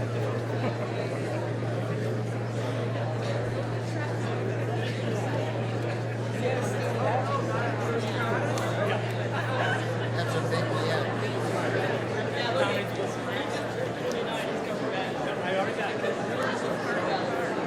Thanks for trying. Thanks for trying to get more. It's all right. She's just okay.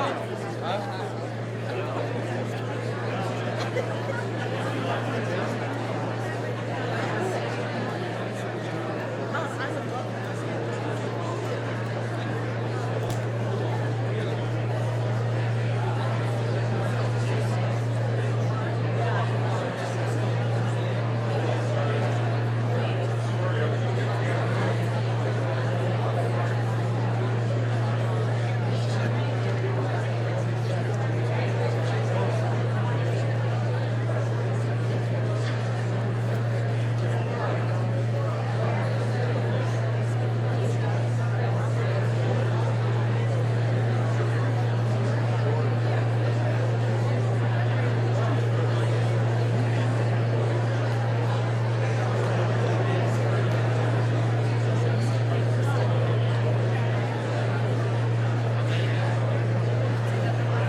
People in the back can sit, thank you. And Mr. Fox? 40.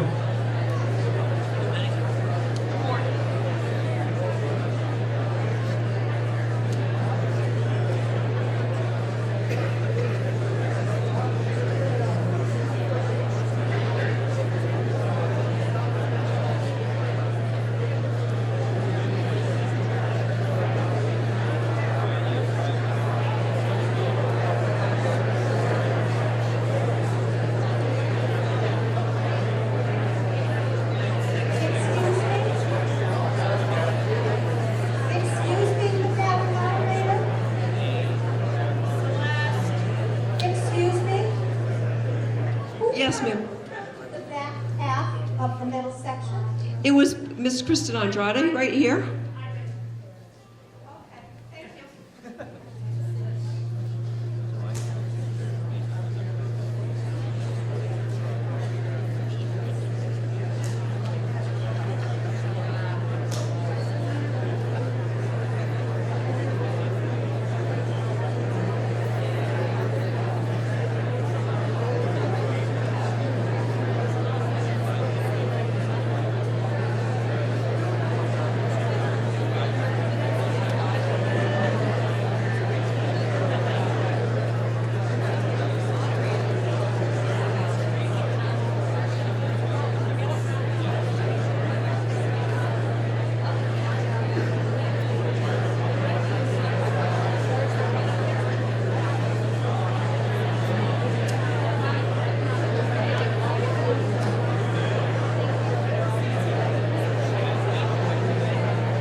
Okay, we just wanted to double check all of our calculations. 557 people voted, there was 204 noes, 353 yes, and this needed a 2/3 majority, so the article fails.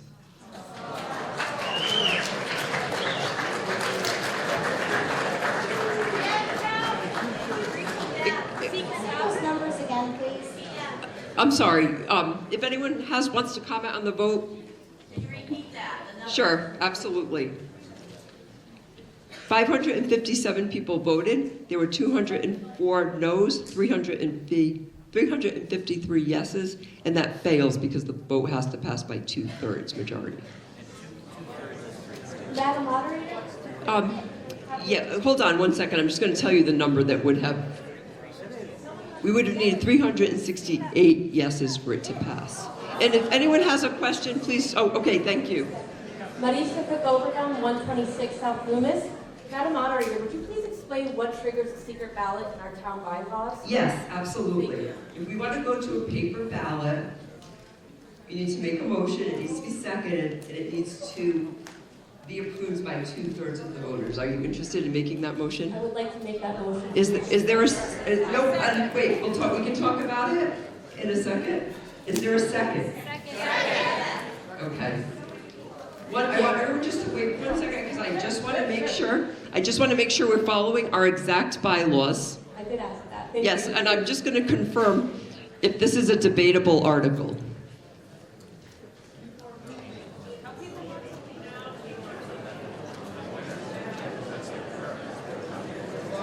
And yes, this is debatable.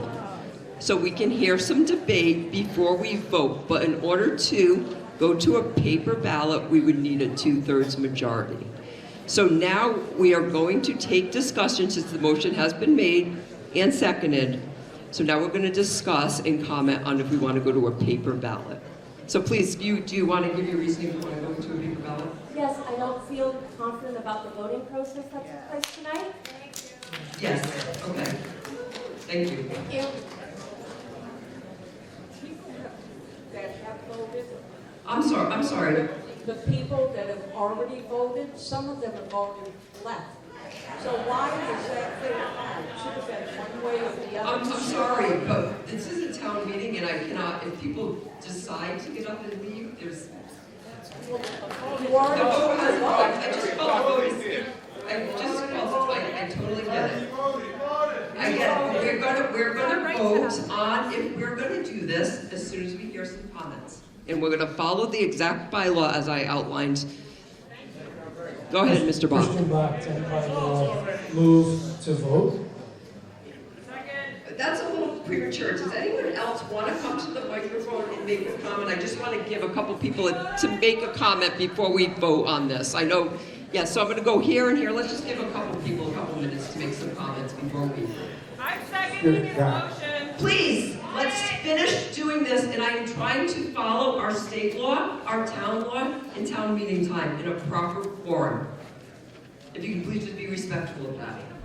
My name is Don Felix, 163 Bonnie Hill. You've had a vote, they lost. A lot of people have left. To go to a paper ballot now is not going to reflect what the original vote was. Okay, go ahead. 35 Victory College Highway. Why don't we just have a special election? What? Does someone on the select board want to take this? Why don't we just have Well, because this is the way our town government is set up. Does anyone else on the select board want to elaborate on that? Or this is the way our laws in our town have developed, and we've been following this for 250 years. So why can't it be changed for the? Well, that's a whole nother process. Go ahead, Mrs. Hanson. Juliet Hanson, 153 Mort Bonnie Road. In response to the people who left already, I've been coming to town meetings for 45 years here in Southwick. And so often people come and they want to vote their own issue and they leave. Well, bad on them. They're gone. They don't wait to find out what's going to happen. That's just not right. And also, with all due respect to the counters, and I know it's a hard job to do, I think it would instill a lot more confidence in us if we went to a paper ballot. Thank you. Yeah, Madam Speaker, Jeff Dunlap, 162 Vining Hill Road. Tried to talk earlier, didn't get that opportunity, which was really unfortunate. We did have a vote, and if this is a pretty complex issue for the town, we should have started with a paper ballot. You know, that way we wouldn't be in this situation. Okay, I'm just going to answer your question. In order to go to a paper ballot, in our town bylaws, a motion has to come from the floor, it needs to be seconded, and it needs to be approved by 2/3. A motion was just made to do a paper ballot. And the motion. Thank you. And we just had elections. I'm sorry, I'm sorry, so these are our town bylaws. Joshua Sidler, 170 Granville Road. So we just had a standing vote, and we decided that wasn't maybe good enough, though a lot of us didn't know and left. So for this motion, whether we do paper vote, wouldn't we have to also go to a paper vote about the paper vote? To be more sure? I don't mean to be a total jerk here, but I'm trying to highlight. You are correct. We don't. I might be yes, you are correct. We should have to go, but we're going to try to do it with a 2/3 voice vote. Wendy Locke, Fahrenheit 537. I found the standing part to be extremely chaotic, given that some people sat down, some people remained standing, and I agree with the paper ballot. Thank you. Kim Hatch, Sterrett Drive. Yeah, props to those who volunteered to do the counting. It did leave a lot of opportunity for human error. So Absolutely. everyone here obviously feels really passionately about where we stand on this. Let's just have a little more confidence in the final count. Thank you. Go ahead, You know, sir. I want to say that there are 28 articles here. If you're going to participate in town meeting, you should participate all the way, not just what you want to do. Same thing with voting. We had an election, we only 12% of the town showed up for election. That's pretty poor. Got 28 articles. You're going to be part of the town, be part of the town all the way, not just what you want. Okay. So I don't see anybody else standing forward. So I'm just going to review this. Marissa had made the motion to go to a paper ballot. It was second. It needs to pass by 2/3 by our town bylaws. That has been a standing bylaw. So, all in favor of going to a paper ballot, please say aye. Aye. Is there anyone opposed? No. I really truly believe that won by a 2/3 majority and that we should, I mean, you guys, I'm gonna, listen, can I please speak? We could go to a paper ballot to decide, or we could just go to a paper ballot. I'm gonna refer to town council.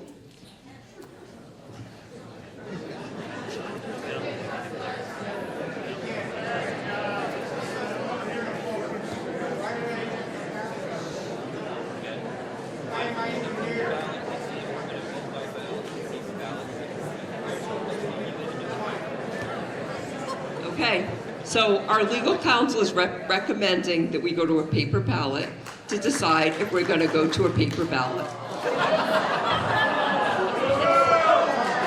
You know what?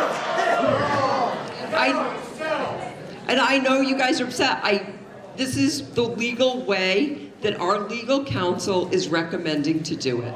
It's by his legal advice, by our laws, and I'm sorry that this is the legal way we have to follow this procedure. So,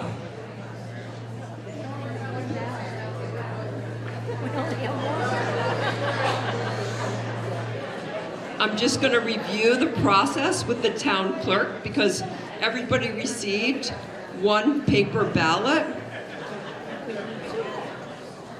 And I'm just going to review the procedure on how you're going to come forward.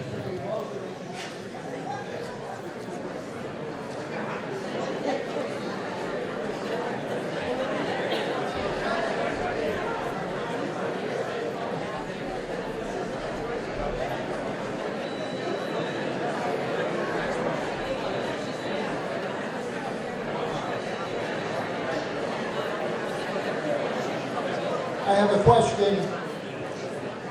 Just a second, sir. I'm going to explain the procedure that we're going to follow to do a paper ballot. I know I have a few people in this audience that are unable to walk to the box. And what are we using? They'll be passing out pens. If you're unable to walk, as soon as they come with the pens, I'm going to have them bring you pens first. As we take your ballot, we're going to get the next set of paper ballots that we have prepared. After you put your ballot in the box, they're going to give you a second ballot. So that paper ballot passes, you'll have the second ballot in your hand. Does that make sense?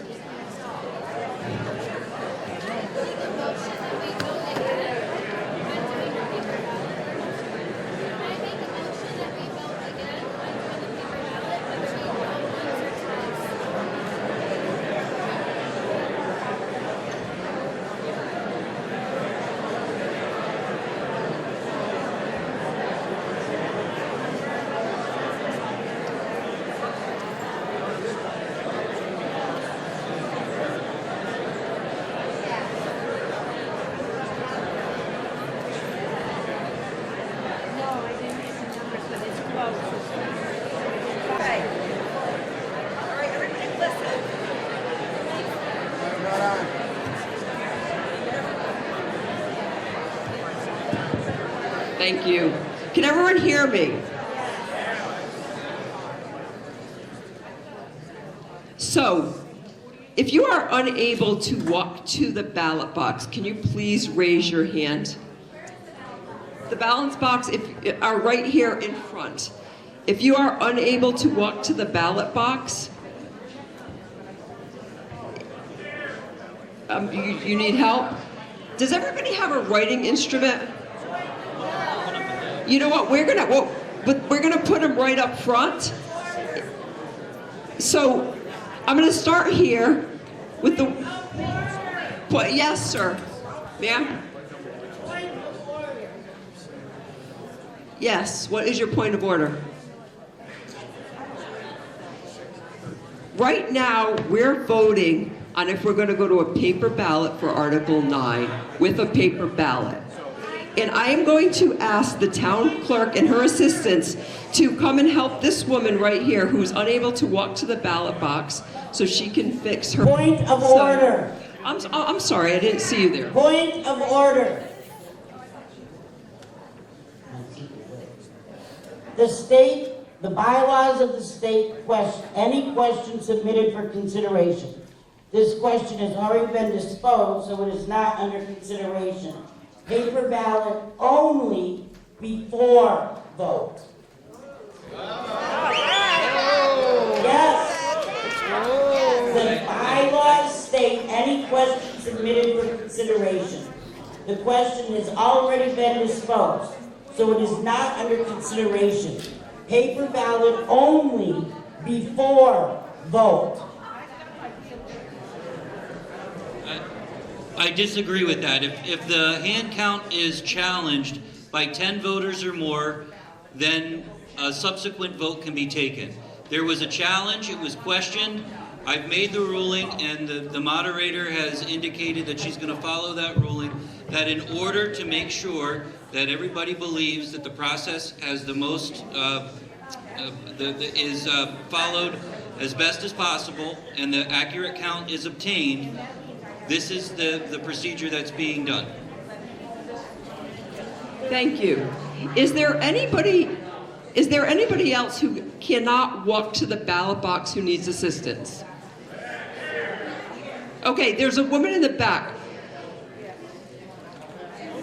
Mr. Perone, could you actually do me a favor since you're back there? There's a woman who needs help with her vote. She's unable to walk to the microphone. Would you please assist her?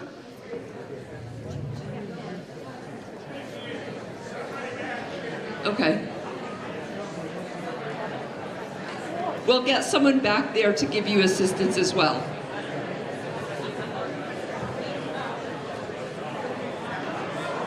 Is there a police officer that can assist?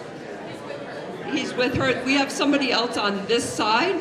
But what I'm going to do is the people here, I'm sorry. The people here on this side, I want you to walk forward and insert your vote. Maybe we could start in somewhat of an orderly manner with the people in the back coming forward. Once you submit your ballot, you need to get a second ballot for the next, if we need it for the next paper ballot. The back would be ideal. That's fine. Just go ahead. You guys can go ahead. Just try to keep it as orderly as possible.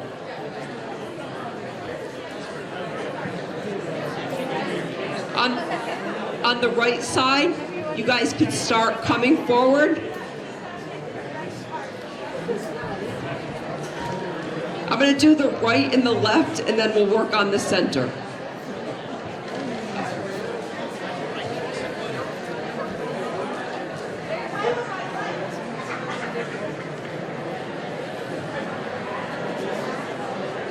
Just remember, we're voting to do a paper ballot for the final vote on Article 9.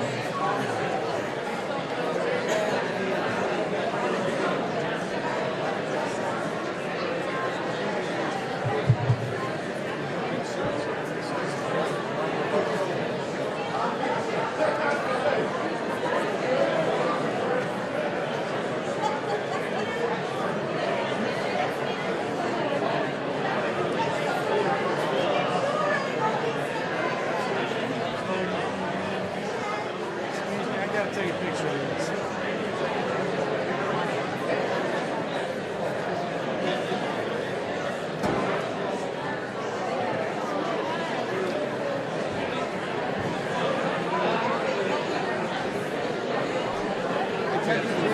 Yes, it is. I can't wait. Is there anybody who has had trouble walking to the ballot box and needs assistance?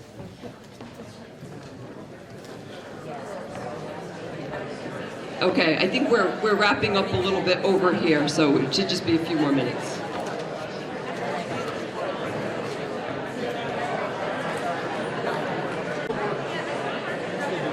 Yeah, I almost did just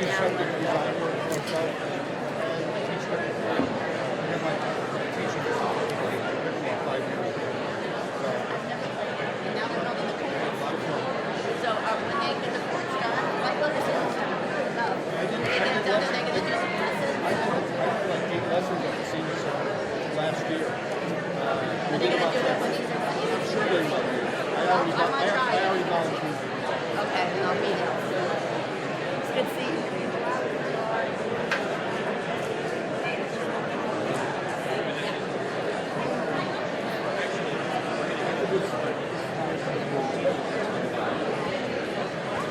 Okay. It looks like we're wrapped up. We're going to be taking these ballot boxes and counting to see if we could go for a paper ballot to vote on Article 9. So that's what we're going to be doing now. We're going to take, while the votes are being counted up here, we're going to do a little we're gonna do a little dance. No, we're not gonna dance. That was Joe. He confused me. No, there'll be no dancing tonight. I'm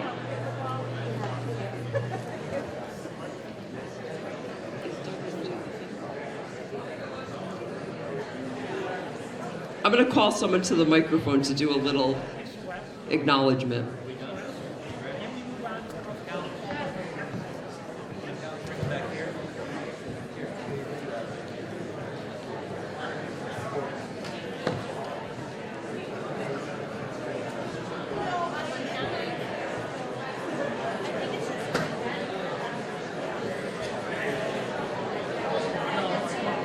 Can I have your attention? Can I have your attention, please? We'd like to recognize Jason Perone, who is on perhaps his last night. It could be his next to the last night on the select board. Jason, would like to thank you for stepping up and taking the leap 3 years ago. You dedicated yourself to making the right decisions for all of the people living and working here and offering new ideas. It's been a challenge sometimes. That's an understatement. With 3 differing backgrounds and opinions on this board, but it's always been a very healthy debate, and that's the way it's supposed to be. Thank you.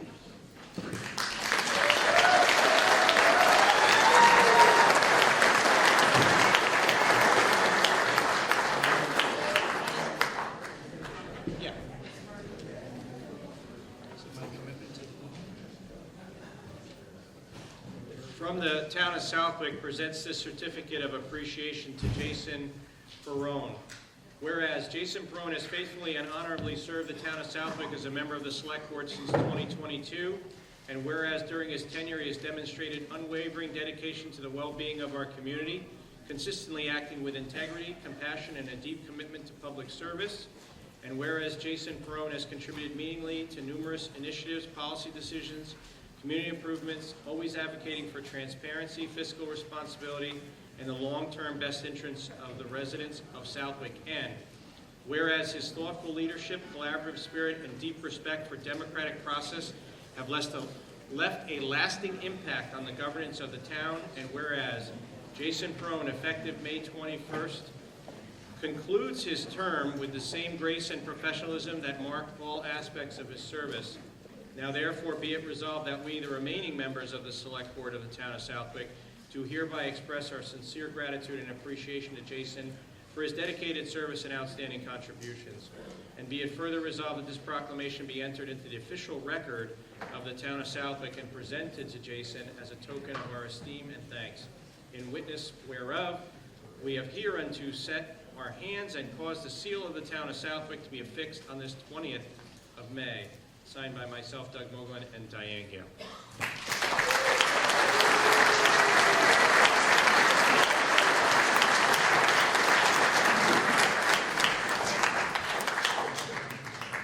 I'm just going to say a couple quick things. Thank you all 3 years ago. Whether you've agreed with me on everything or not, it's been an honor and a pleasure to serve and meet all of you. That's been the best thing that's come out of this, is the relationships and connections that I've made through this process. And like I said in my post, to those of you that saw it online, this isn't goodbye, it's just until later, and you never know where you might see me again. So.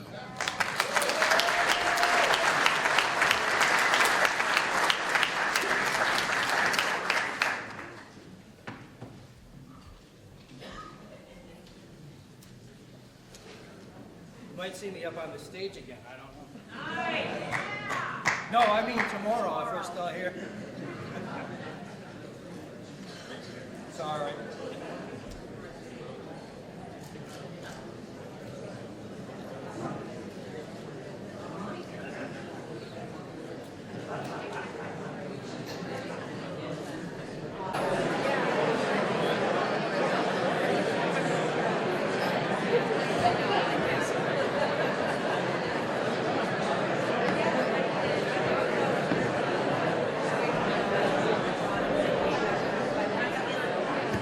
Can I have your attention?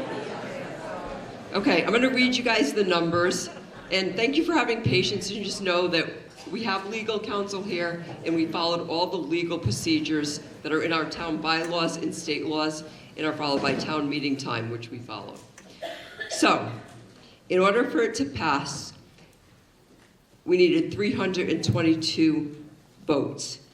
488 people voted. We had 310 yeses and 178 noes. That means the original vote stands and the article fails. Okay, now I really want to move on because we have another 18 articles to get through tonight. So thank you for your patience.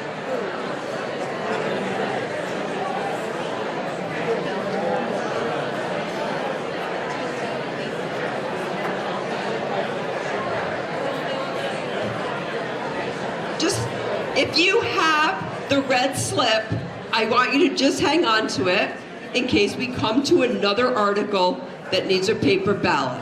But right now, we're moving on to Article 10, which is our annual budget. Our annual budget is broken down into many different sections, and we're going to vote on each individual section and then vote on the final budget. We'll try to give you some explanations as this goes on.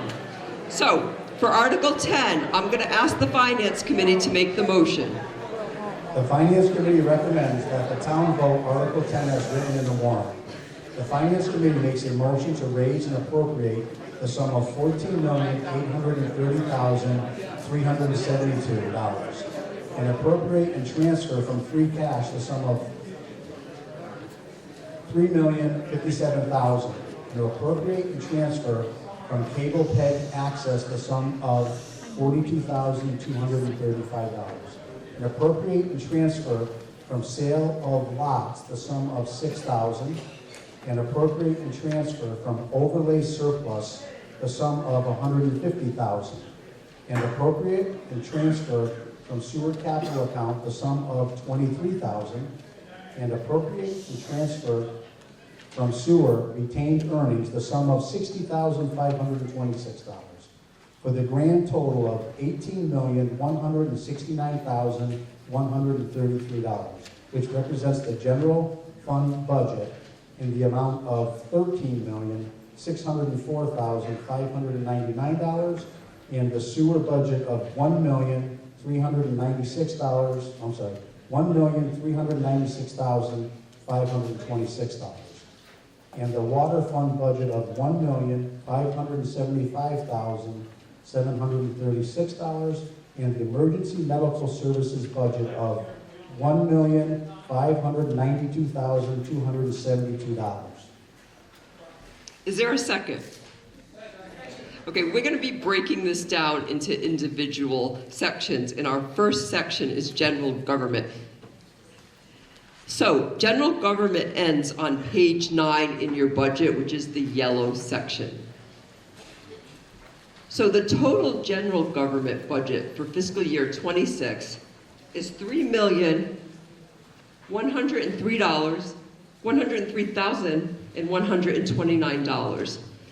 That is a decrease from fiscal year 25 and a 1% decrease overall, and you can see those numbers right there. And I'm going to ask the chairman of the Finance Committee to give a brief explanation of each section we go through, and then we'll open that up to questions. So this section here, basically, the Finance Committee thought process was to cut 5%. And where we could, we did.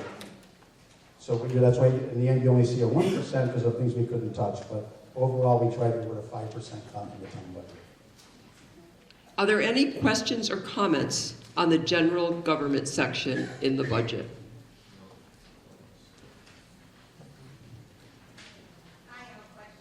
Yes, absolutely.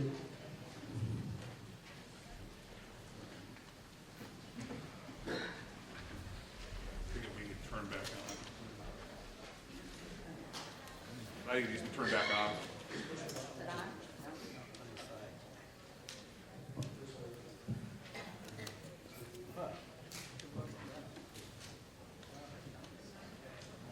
Somebody knows how to run it. Oh, here you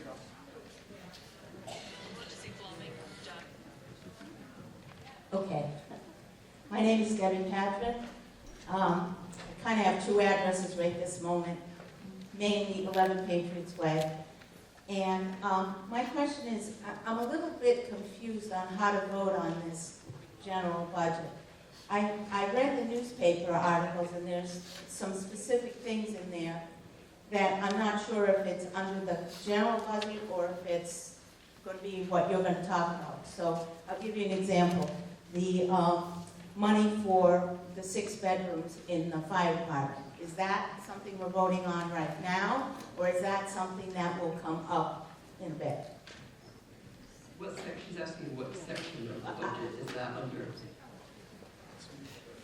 Public safety is where it'll come up. Okay, so it's not general budget. It's under public safety. Okay. Thank you. Ray Strayloff, 3 Malvern Lane. I have a quick question. If I recall, last year you had allocated $1 million towards street repair. Where did that money end up? I think Bill is up to speak to that, but it seems like every year we've allocated $1 million towards street repair. We bond for that $1 million, I can tell you that. There's also Chapter 90 funds that come into play on top of that lately. It's a Band-Aid, as you know, it doesn't go far. But Mr. Brown, could you speak to that? Randy Brown, 95 Fred Jackson Road, DPW Director. So we've got several projects that are underway using those $1 million. There was some crack sealing work that was done last year. We are working on Hillside Road, Holcomb Road. We are paving South Loomis Street later this year. There's actually, if you want on the town website, all the projects that we have allocated, identified using those funds is all listed.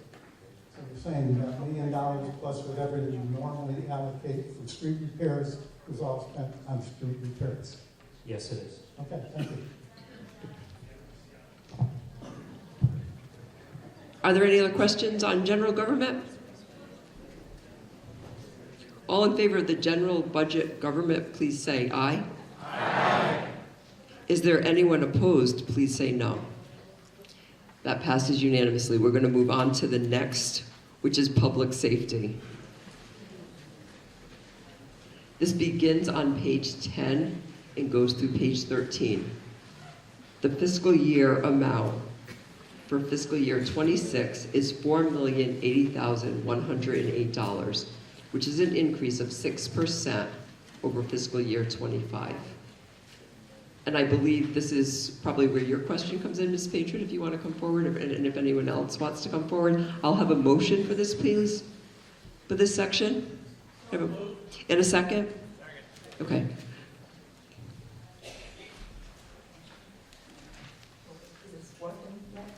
Yes.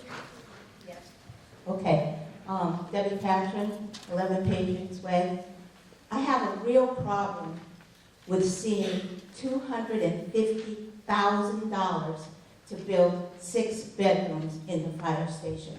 What I would like to know is how many people do we have full-time that actually spend the night in the fire station overnight? And I just think in this economy, asking for $250,000 to build bedrooms is a ridiculous amount of money.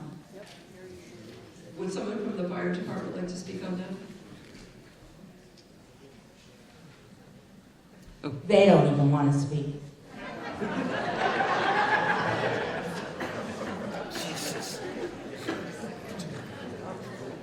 Good evening, everybody. And thank you for the question. It gives us an opportunity to explain a little bit about what's happening.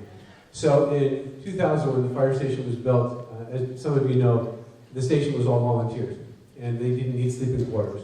There was a small space that was accommodated for that. We have currently 3 full-time people working on shift, and we typically have a 4th as the form of per diem. But we also have call members that will often spend their time at the station overnight as well to fill what we call our duty shift. In addition to that, if we have storm coverage or an emergency where the town needs additional staffing, we do need quarters for them. Our staff is there in a 24-hour rotation, and while they're there for 24 hours, I would like for them to be able to rest in a room that's semi-private and is semi-comfortable. Right now, it's not that. We're using office partitions to section off one room. They sleep on a twin bed, and that's all there is room for. So this is just a part of the expansion of the fire department itself. We're fortunate enough to be able to utilize existing space. We've been working with a professional estimator who came up with this price for us. Initially, it was $315,000. We've worked very hard to get it down by reusing some of the existing materials that are in the building, as well as making a couple of changes to the floor plan, as well as some of the other things that would happen as far as the mechanicals are concerned.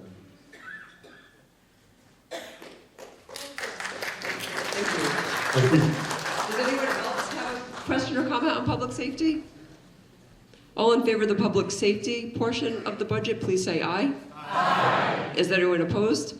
No. That passes. The next section is Public Works, and that goes from page 13 to page 15. The fiscal year 26 budget is $2,087,749, and that's a 1% increase over last year. Does the Finance Committee want to make a comment on what that change was? So once again, we looked at the budget, and we went through and actually cut 5% from their budget where we could. I know they need a newer roll-off and a few other things. We just didn't think the money was there this year, so they didn't get, they got very little capital that they were looking for. And we did the best we could with what we saw in front of us. Are there any questions and comments? And anyone want to come forward and ask questions or comments on this? All in favor of the Public Works section of the budget, please say aye. Aye. All opposed, please say no. The article passes, or that section passes, I'm sorry. Other environmental is on 115. That fiscal year is $300. That's a 61% decrease from last year. Do you want to tell us why there was such a big decrease in that one? Other environmental?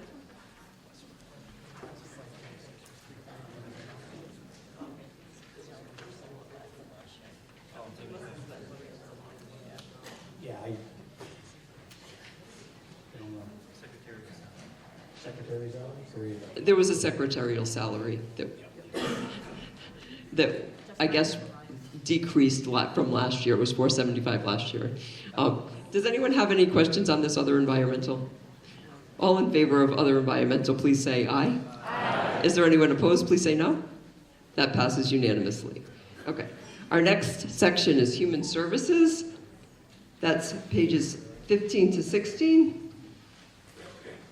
In fiscal year 26, the amount is 412, I'm sorry, I messed up that number as I was saying it. $412,341. That's a decrease in 5% from fiscal year 25. You want to make any comments on that, Mr. Didi? Same thing, we trimmed where we could. That's why it's down to 5%. Does anyone have any questions or comments on the human service portion of the budget? All in favor say aye. Aye. Anyone opposed, please say no. That section passes unanimously. Culture and Recreation is page 17 and 18. It's $736,404, which is a 1% increase over last year. Comments? Same thing, we cut where we could cut, some things went up, and that's why you're at the 1% mark. You gotta realize, as much as we, try to be conservative, there's so many other instruments that are in front of us, whether it's,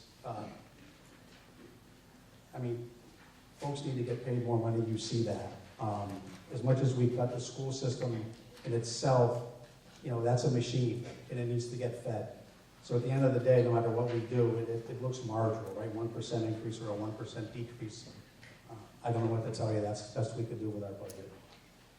Are there any questions and comments on the Cultural and Recreation section of the budget? Okay.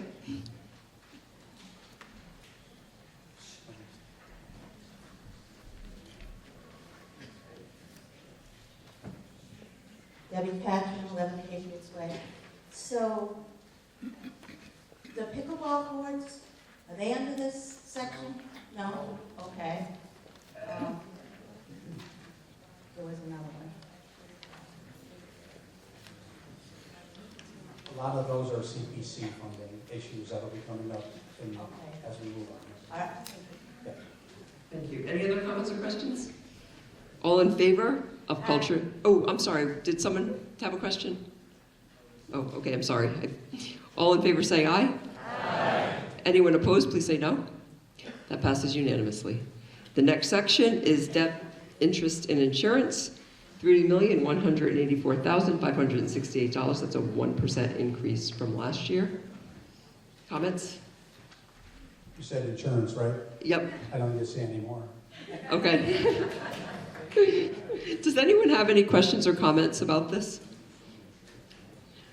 All in favor of this section, please say aye. Aye. Is anyone opposed? Please say no. Okay, it passes. So now, we're just going to vote on the grand total of general government, which is $13,604,599, and that's a 2% increase over last year.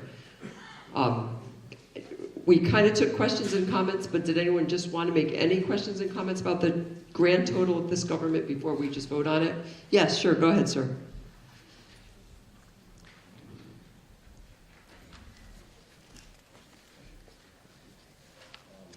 Josh from Rambo Road again. So just to be clear, the fiber budget would have exceeded an entire annual. Yeah, we're not discussing the fiber budget No, anymore. just so I We're understand the discussing number. the articles we're voting on. We're done The number talking about comparison, fiber. scale-wise. Okay, we're done voting about fiber. We're moving on. You can only comment on something on the general budget. That's in the town bylaws, sir.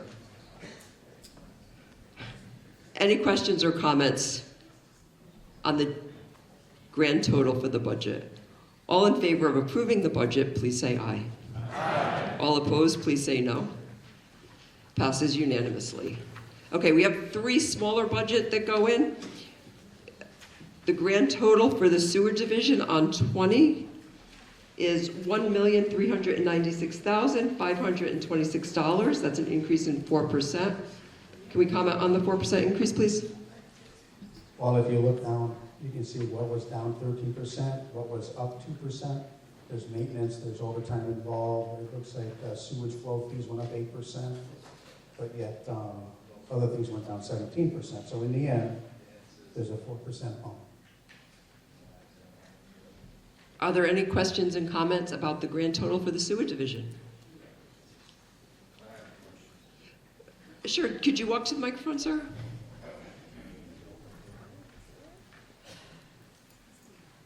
name's Tim Foster. I live at 38 Miller Road. I'm just curious as to what was the cause for the 8% increase in flow? City of Westfield said they increased our flow costs. Is that a negotiated contract with Westfield? It is, every couple of years it comes up, and it is negotiated, yep.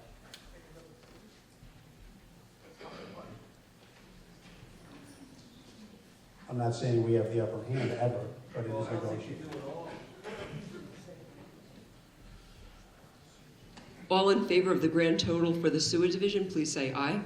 Aye. All opposed, please say no. That passes. Now we're looking at the grand total for the EMS budget. And that's on page 23.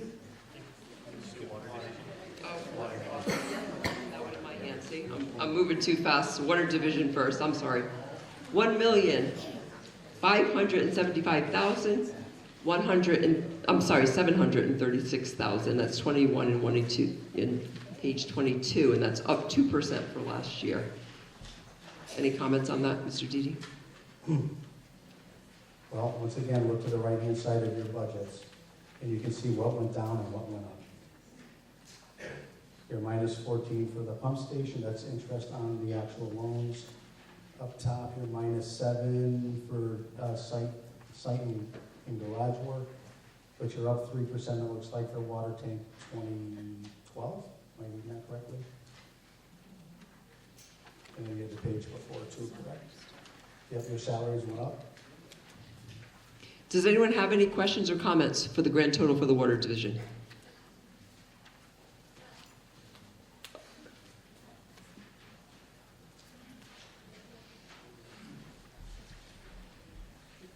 Sharon Roji, 5 Pinnacle Drive. I'm just wondering why this isn't part of the rate that we pay for water instead of the town expense. I mean, why isn't this just cycled into our water bill, if that's what the water costs? Does anyone, who wants to take that? Doug? I'll take a stab. The water is an enterprise fund, that's why it's a separate budget. I was actually having a side conversation with someone about this very evening. But because they have bonds that they committed to, the principal and interest, if those bonds and their interest and principal are backed by the full faith and credit of the people of the town of Southwick. So they do pay their bills, the water department, from revenues, from water retained earning, and from billing for water. So it would only be in the event that they didn't do that those bonds would fall back on the town's fees. But that's the short answer to your question. Are there any other questions about the water division? All in favor for the grand total for the water division budget, please say aye. Aye. All opposed, please say no. Okay, that passes. So we're all set with the budget. Now we're going to move on. I'm messing up these tonight. I'm sorry. I apologize. The grand total for the EMS budget on page 23 is $1,592,272, which is a decrease in 2% this year. So, same thing, right? We went on the finance committee, we were able to trim where we could trim. I'm surprised we got it down 2%, because what they do over there is amazing. But I gotta give fire department credit. They actually did work with us on their budget and helped us trim where we could trim. And that's why you see the minus 2%. They do a lot, and it is EMS week, so thank you for all you do. Any other questions?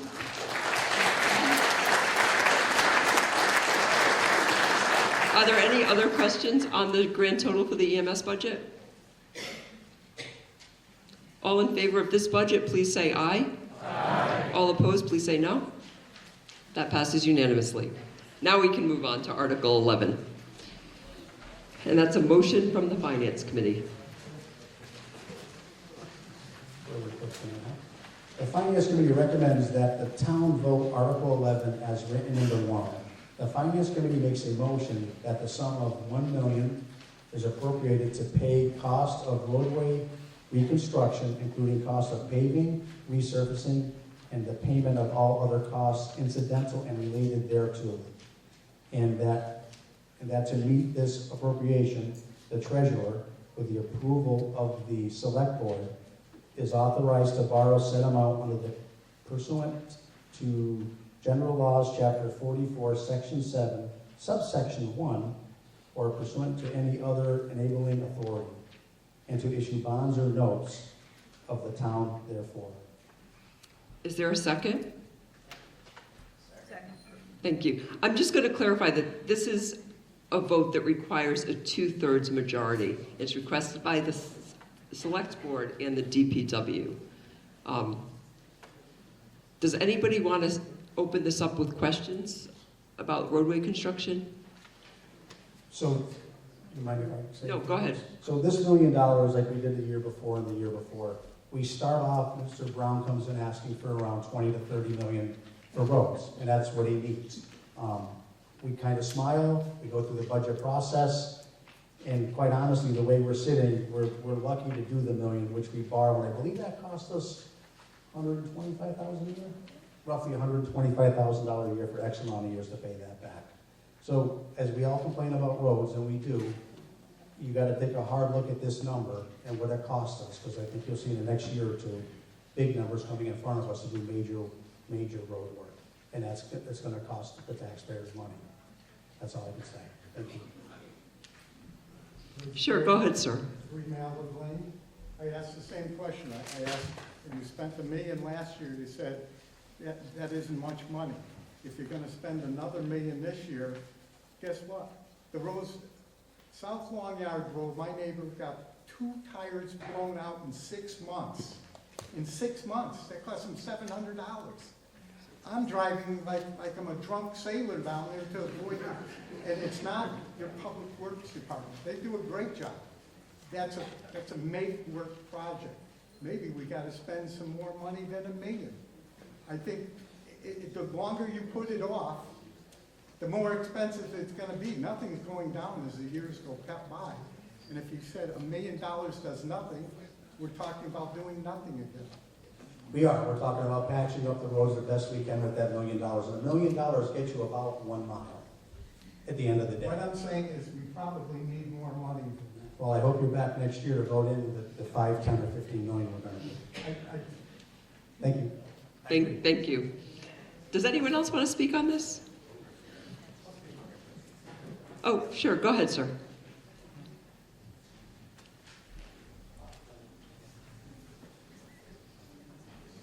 You know, back again, Jeff on 62 Vining Hill Road. First time in my life I blew a tire on my own road. And I know where all the potholes are and I pay attention.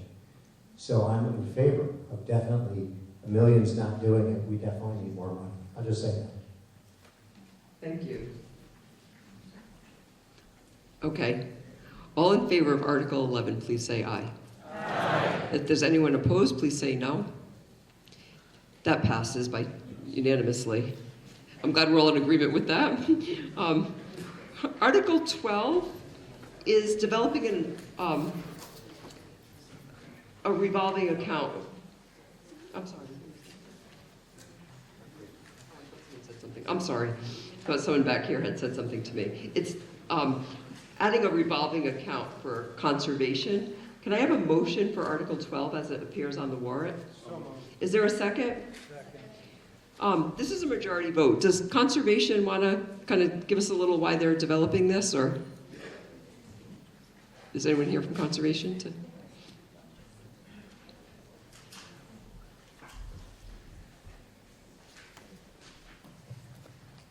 Norm Cheater, 100 Berkshire Ave, a member of the Conservation Commission. We voted this in 2020. Research since that time has determined that the article was incomplete in its verbiage. This corrects that verbiage. Thank you. Okay. Thank you. Does anyone have any questions or comments about this revolving account that's being established? All in favor of Article 12, please say aye. Aye. Is there anyone opposed? Please say no. That passes unanimously. We're going to move on to Article 13, which is Departmental Revolving Fund Annual Spending Limit Authorization. This is requested by the Select Board, requires a majority. Can I have a motion? Is this a finance committee? No. Mr. Deedy is going to make the finance committee recommendation and motion.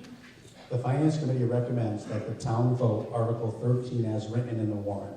The Finance Committee makes a motion to authorize Article 13 in the amount of $410,000 for the purpose of inspectors revolving, hazmat revolving, boat ramp revolving, police chief lake revolving, local lake permitting revolving, custodial service fund revolving, COA revolving fund, COA classes revolving fund, sidewalk revolving, COA house numbering program revolving fund, local wetland application revolving fund, police cruiser fee fund revolving fund, and economic development commission revolving.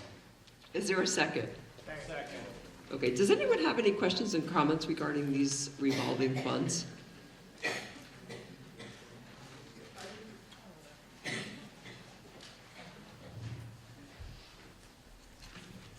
Stephen Buchanan, I just wonder if somebody could put it in plain English or maybe in everyday English, I could understand a little better. Absolutely. Someone from the select board can take that.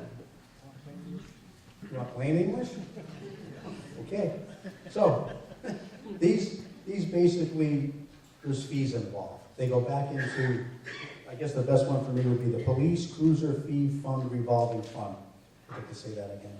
So, the fees that are charged for that cruiser to be used, say for Verizon or someone else, goes back into a fund to do the maintenance on that cruiser, or something along those lines. An inspector revolving account. So your building inspector, that whole department, all your electricians and plumber inspectors, that fee that they charge, the town charges you, goes back into that revolving account. That pays the plumbing inspector, the electrical inspector. So, you know, it doesn't necessarily come in here. The biggest problem we have with all of this is some of these accounts are getting a decent amount of dollars over those thresholds. So I think you'll see us come back next year. You just can't do it. You gotta do some legal maneuvering to grab those extra dollars that have been sitting there and put it back into our town budget. Thank you. Okay, any other questions about these revolving accounts, sir? There's someone coming up over here. Bobby Roy, 2 Eden Hill Lane. I presume that this is outside of the budget, some budgets that we went over before. Why are they separate from the budgets?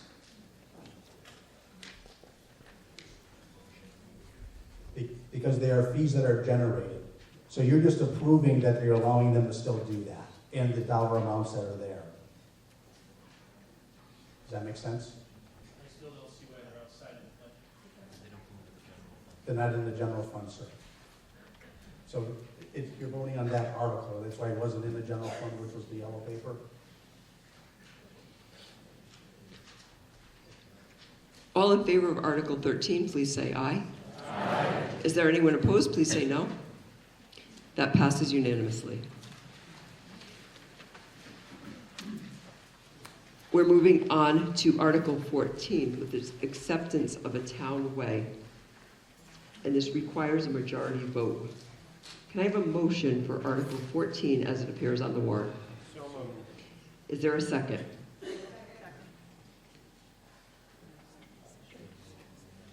Yep. Hold on one second. I believe we have to make an amendment with the date on this article.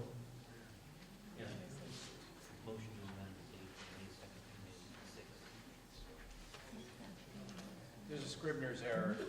Yeah, what's the correct date, The motion Ben? is to May? amend that from the date in the second line from May 2nd to May 6th. 6th. Will you make that motion, Mr. Moglen? You'll make that motion? Yes. Is there a second? Second. So we're just going to vote to change the date, because there was a Scribner's error. Is everybody in favor of, all in favor of just changing the date on this article? Please say aye. Aye. Is there anyone opposed? Please say no. Okay. Could you just give a quick description of why we're putting this on to be accepted? This is a continued process that's been going on more than 20 years now. in the past, the process by which we had accepted roads or that developers built roads in subdivisions in the town didn't necessarily always complete all the work to have those roads turned over and become town roads. So the last bunch of years, we've been focused on getting roads that were built, have residents on them, paying taxes on them, that are substantially complete to get those roads accepted, and Revere Road and a portion of Salem Road and Concord Road are up and finally in a place where we can take them. That also makes them available for Chapter 90 reimbursement for the state, as well as absolves, it makes them town-owned roads, so. Okay, are there any other questions or comments on Article 14? All in favor of Article 14, please say aye. Aye. Is there anyone opposed? Please say no. That article passes. Article 15 is the appropriation for easement takings and costs associated with this. And this is requested by the Select Board. And it requires a majority vote. I'm sorry, it requires a 2/3 vote. The motion by the Finance Committee, please. The Finance Committee recommends that the town vote Article 15 as written in the warrant. The Finance Committee makes a motion to authorize the expenditure of funds not to exceed $20,000 by the Select Board to take such easement in Revere Road by eminent domain. Is there a second? Do you just want to give a quick addition to this on the Select Board? Just. Does anyone want a quick explanation of that? Or we just want to move to a vote on it? Just give a quick one. Quickly, what this is right now, because it's not an accepted way, every resident essentially owns in the middle of the road, plus there's drainage structures and so on and so forth that have been laid out. This is the enablement to expend funds to record all those deeds, do a taking, a formal taking of that property and make it, and have it conveyed to the town to become an accepted way. Great. Are there any questions or comments regarding that? Yeah, I have a question. Sure. Tim Foster, 38 Miller Road. So I'm just curious, if I understand this correctly, these roads were started by a developer, not finished, and now the town wants to take them over because the residents live there, so on. My question is, were bonds collected for the initial work by the developer? And if so, what happened to the bond money?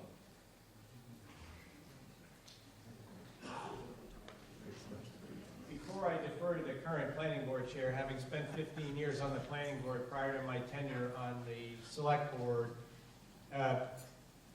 previous, and like I said, this process goes back 20 plus years. This one in particular goes back about that amount of time.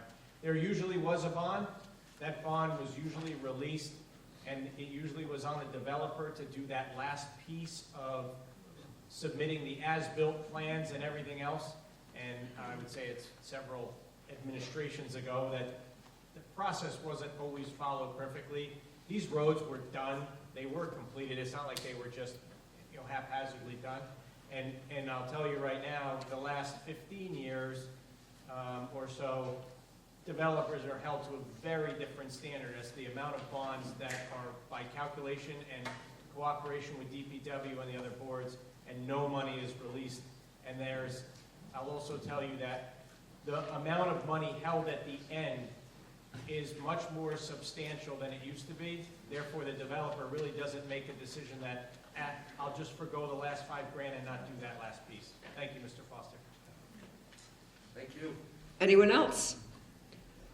All in favor of Article 15, please say aye. Aye. Is anyone opposed? Please say no. That passes.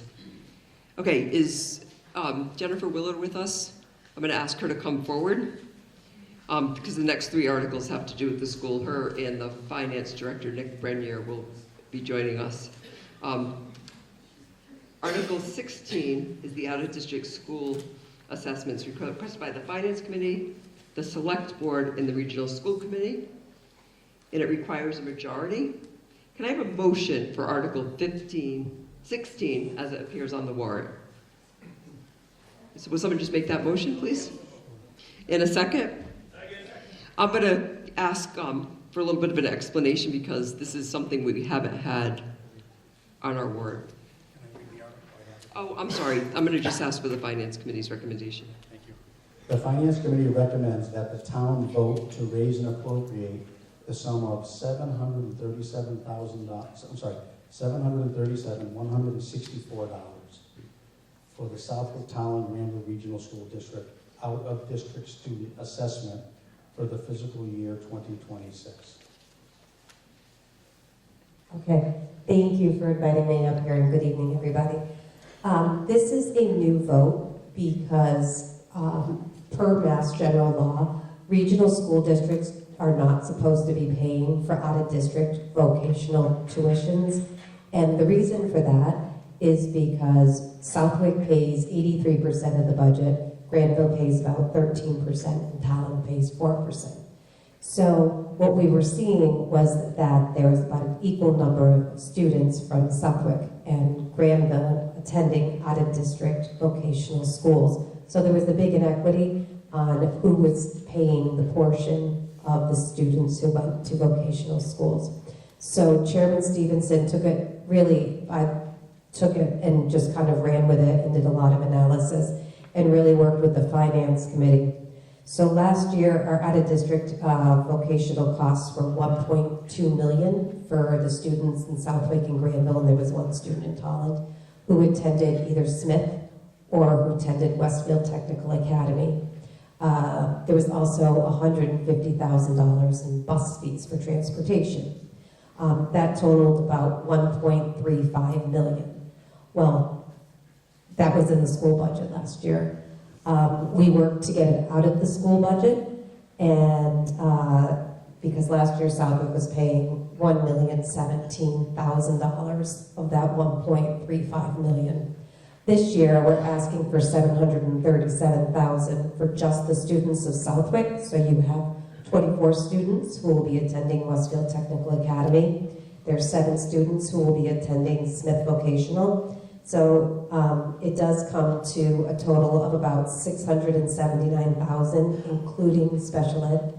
However, what's not included in here is that Chapter 70 funds is the money that the school district gets to help support our education. And the town of Southwick got $220,000 towards the offset of this assessment. So although it says to raise the funds of $737,000, 220 of that is offset and going into revenue to the town of Southwick.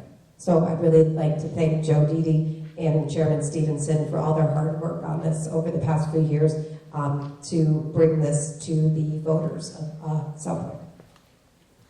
Does anyone have any questions or comments? Go ahead.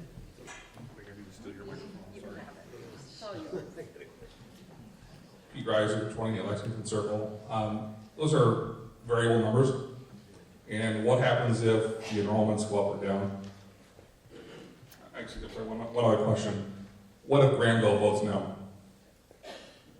Granville has already voted yes, and these are current numbers. So yes, it does fluctuate. So your Chapter 70 funds for next school year are going to be based on this year's enrollment. It's how we get our money every year. We get our Chapter 70 funding for FY26 is based on our October 1 enrollment of 2024.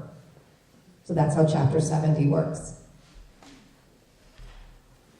Yeah, Phil Blanchett, 12 Shatmark Drive. The $737,000, that includes the $220,000? That's... I don't know how the town did the budget, but it does not include the 220. The 220 is going into town revenue. So you're approving the total cost, but 220,000 of this is offset in revenue going to the town from Chapter 70 funding. Anyone else? Chairman? How you all say? Well, they'll use the revenue. Okay, so that does come into our revenue side. So you don't see, we'll see that next year. That's what I'm just gonna say. It comes in our revenue side. Our numbers get certified at the end, and then you'll see that under probably free cash next year. That's how I see it working. So yeah, you see the 700, which really probably 5, because we're gonna get a couple hundred back. Yeah, and we did this because we were paying, you know, the percentage we were paying was crazy in the end. And it looks like a lot of dollars here, and it is. It really is. Right. They just have to pay this bill anyway, so. Yeah, and these are the kids, and there's also 100,000, last year you paid about 121,000 for vocational transportation. It's down to about 99, 91? 99, it's just under 100,000 this year, and that is in the school district as an assessment.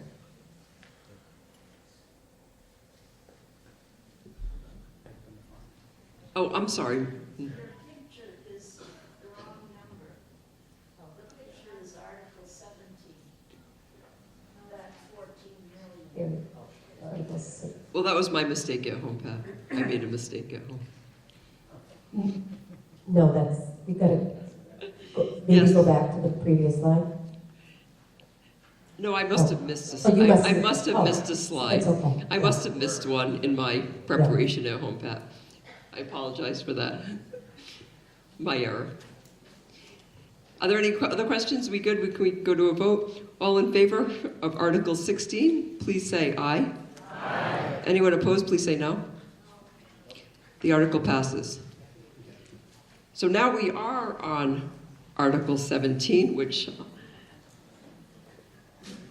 should be right up there. Article 17 is the regional school district budget. Okay, so I heard Joe, did you say something about insurance earlier? Oh, you want yeah. to? Well, let us make the motion. Go ahead, Sorry, Mr. Deeney. I Help you make the motion. All right, everyone, calm down. Article 17, the Finance Committee recommends that the town vote to raise and appropriate the sum of $14,404,483 for the Southwick Town and Granville Regional School District assessment for the fiscal year 2026. Can I have a second? Do you want to make some comments, Ms. Miller? Sure, thank you.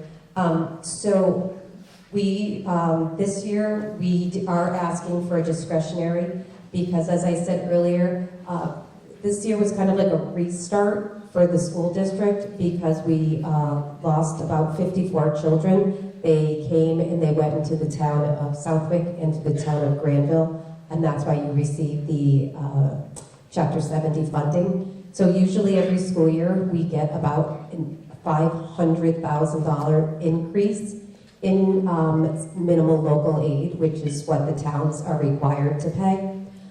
This year, the 3 towns saw a decrease of about $300,000. So for our school district, expecting to get $800,000, and then there was a decrease of $392,000, including Chapter 70 and minimal local contribution. It was almost a $900,000 hit just starting off to the budget. And then we did have a $267,000 health insurance increase. The previous year, we were asked to remove some salaries from the operating budget and to put them for a one-year fix into school choice. So, as you know, school choice is not it's almost like a free cash. When it's gone, it's gone. It wasn't going to be a long-term plan, but we did remove some principal salaries last year and put them out of the operating budget to lower the assessment to the towns. This year they did have to go back in. So we did have a $135,000 shift between E&D and school choice. We did have raises that we needed to do to the tune of about $500,000. And something that you're seeing across the state is you're seeing a huge increase in special ed out-of-district placements. Last year we saw $325,000 in an increase in special education, despite doing everything we can and by creating programs in our schools.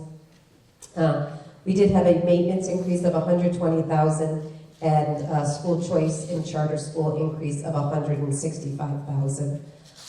So that is where we are this year. We are hoping next year we don't have to lay any teachers off. We did have to, when we brought forward the budget, we did eliminate 6 teaching positions and we did eliminate 2 coaching positions. So this is with some cuts already to our staff FTEs that we have this year, and it's not all through attrition, which is what we normally like to do. But we did make 8 cuts to the budget. Does anyone have any questions for the school committee? Or the superintendent? Oh, go ahead.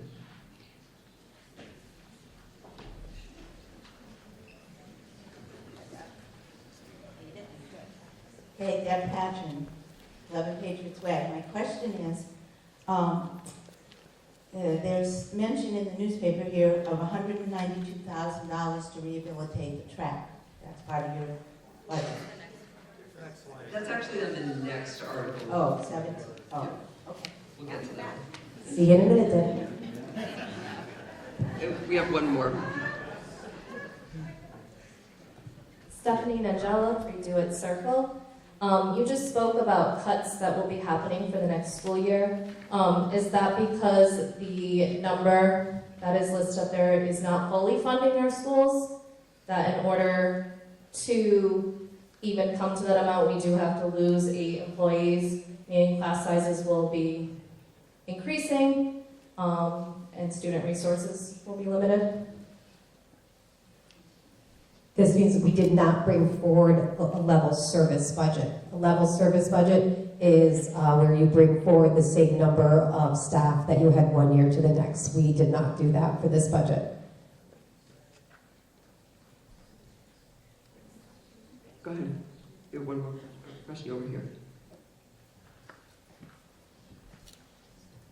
And you guys are 20 Lexington Circle.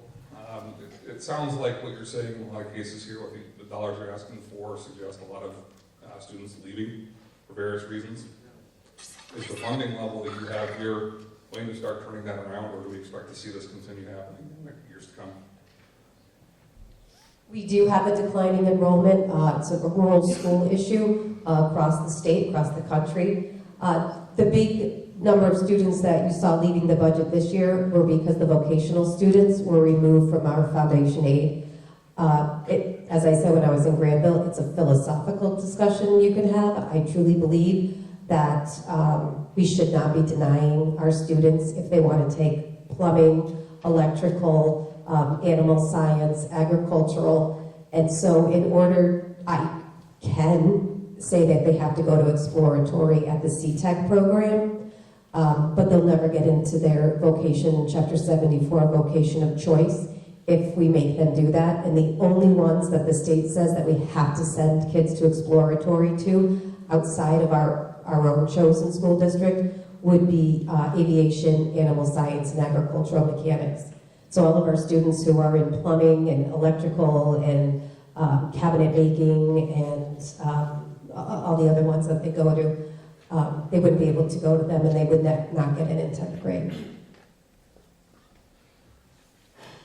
Any other questions on the, we have one over here. Are you a registered voter? I will be in October. And I'm also sorry, a student. we respect that, but you are not allowed to speak.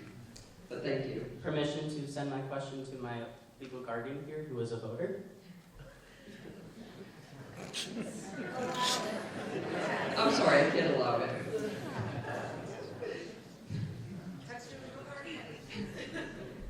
Superintendent Willard, I would like to schedule a time to talk to you then. That's a great idea. Okay, can we go ahead and vote? Anyone else? Just not missing anyone on this? All in favor of Article 17, please say aye. Aye. All opposed, please say no. No. The article passes. Article 18. Okay, I'm going to ask for Mr. Didi to make the motion again. Article 18, the Finance Committee recommends that the town vote not to disapprove Article 18. Is there a second? Folks, I don't like it. I I just say, that's how they're gonna turn. But I think that Mrs. Willard will be able to explain it because it is requested by the Southwick Tall and Granville Regional School District, so she's going to. It is legal language, and because we're assuming debt, you have to vote to not tell us that we can't borrow the money. Thank you, Attorney. It's confusing. But what we're really asking for right now is last year we did not come to you with any capital improvements. Again, we brought forward a very conservative budget last year, putting some projects on hold. The main project that we put on hold for a year was the track restoration project, which is $192,000. And we were going to bring forward one of the 2 boiler projects. So we do have, it looks like a lot of money. It is a lot of money, but these projects were not touched during the building project. And one of our boilers is extremely old, 40, 50 years old. And we need to start working on these boilers. And in order to, you can't just go out and buy boilers for the school. You have to get a study and get a design. And so that costs significant money. Shocking numbers to those of us who, pay our own bills and look at our salaries. So in order to do the HVAC improvement at Woodland School, it's about $103,000. And to do the study and the design for the regional school, it's $220,000. And what I want to say is, at one point this year, we had a part at this school that you're in right now, the regional school, and it was a gasket. And we had to order the gasket, and it came from Germany. And if the gasket blew, we wouldn't have been able to hold school because the temperature would not have been able to maintain heat in 2 hallways. And that means we would have had to cancel school. And that means we'd be making the days up. So heat is one of the issues. They don't really have a law about how hot it can be in the school, but they do have legalities around how cold it can be. And we would have had to close school for an undetermined amount of time if the gasket didn't hold until we got the part for Germany. So we really are in a place where we really need to do these projects, and we appreciate your support on these. I also want to let you know that we did put forward the track restoration project, and Deb mentioned that earlier. Because it's a restoration project, the CPC, we are going to be requesting in a later article for the town to approve about $100,000 in CPC funds to restore it, and then the capital would be the remaining $92,000 to do the maintenance portion of it. So we would only be borrowing a total of $415,000 total if the CPC is approved, but it comes after this article. Do you have any questions or comments regarding this article? All in favor of Article 18, please say aye. Aye. All opposed, please say no. The article passes. Article 19 is the CPC annual budget. And this is requested by the CPC, and it requires a majority vote. Can I have a motion for this article as it appears on the warrant? And can I have a second? Does the CPC want to make some comments on their budget?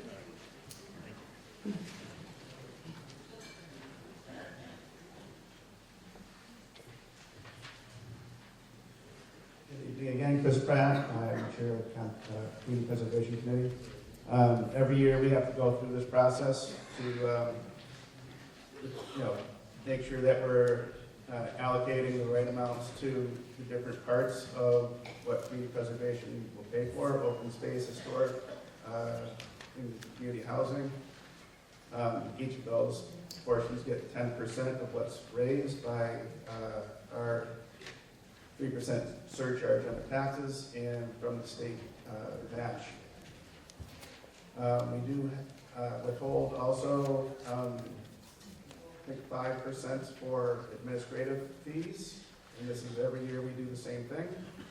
So we just need to approve that so that we can operate our budget. Does anyone have any questions regarding this budget? All in favor of Article 19, please say aye. Aye. Is anyone opposed? Please say no. That article passes unanimously. We're moving on to Article 20, which requires a majority vote. It's requested by CPC. It's the alum treatment debt service. Can I have a motion for Article 20 as it appears on the warrant? In a second? Do you want to just give us a quick... We should just leave you there for a couple minutes, Mr. Pratt. This is the debt service on the alum treatment that was borrowed and bonded, I can't remember what year it was now, a few years back. So every year we come back, and this is what we have to appropriate through the General Unreserved Fund for Community Preservation to pay the interest on that debt. It was probably one of the first outdoor meetings in Southwick in March of 2020. Does anyone have any questions about this article? All in favor of Article 20, please say aye. Aye. Is there anyone opposed? Please say no. That article passes unanimously. Article 21 is pickleball courts at Wally Park. Can I have a motion for this article as it appears on the warrant? This requires a majority vote. In a second. Do you just want to comment, Mr. Dede, from the Finance Committee, if the funds are available?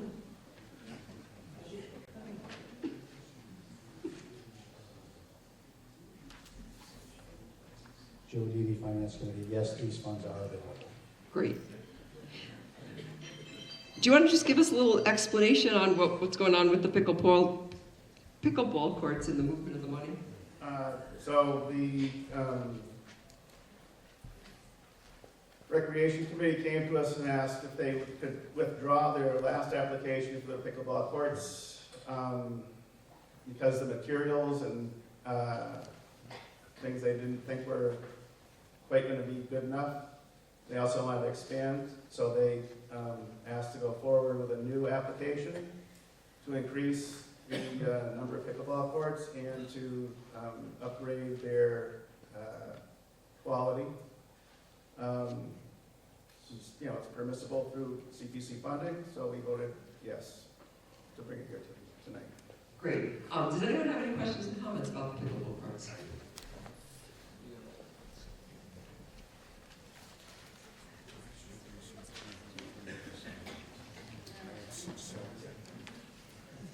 Ray Straylow, 3 Mallard Lane. It would seem to me, from what I read, this extra is going to cost $600,000 to add 2 more courts. It would seem to me to be practical for priorities, either the school with the furnaces and things where you're going to put students that they can't go to school. You can't spend money on streets, which are horrible, but you can spend money for recreation. I play pickleball. I got scars. But it seems to me your priorities are wrong if you vote yes on it. And that's your point, but could you explain the CPC funding? And I think that will kind of explain why it's funded the way it is. I think it's important to understand this concept. This comes from monies that have already been raised, and they're for specific purposes. They cannot fund other things like roads and things like that. You cannot supplant money to support the town government. This is for the 3 categories that we saw up on the board: open space and recreation, housing, and historical. So under those 3 categories, there are also certain requirements that have to be met in order to fund certain projects. Who is funding CPC? Isn't it coming out of our taxes? CPC funding is a 3% surcharge on your taxes. So most of you who own houses that are, we'll say $350,000, you might be paying $90 a year going towards the CPA into our budget. The rest is given from the state. They match a certain percentage that's raised through the deeds that are collected through the sales of houses in the state. Thank you. That was a great explanation. Ms. Patron? Deb Patron, 11 Patriots Way. I understand when I was here a couple of years ago and the senior center came forward and asked for 2 pickleball courts because they already had people that were playing on them. What I don't understand is now we're asking for 600,000 or whatever it is for 4 more courts at Wally Park that I have no idea who's going to play on them. Who is going to benefit from that money from our taxes to play on those courts? That's my question. Does anyone else want to come forward and comment on that, please? I believe there's someone right behind you who wants to. You can go ahead first and give her a couple minutes to get to I won't play with you, Mrs. Patrick.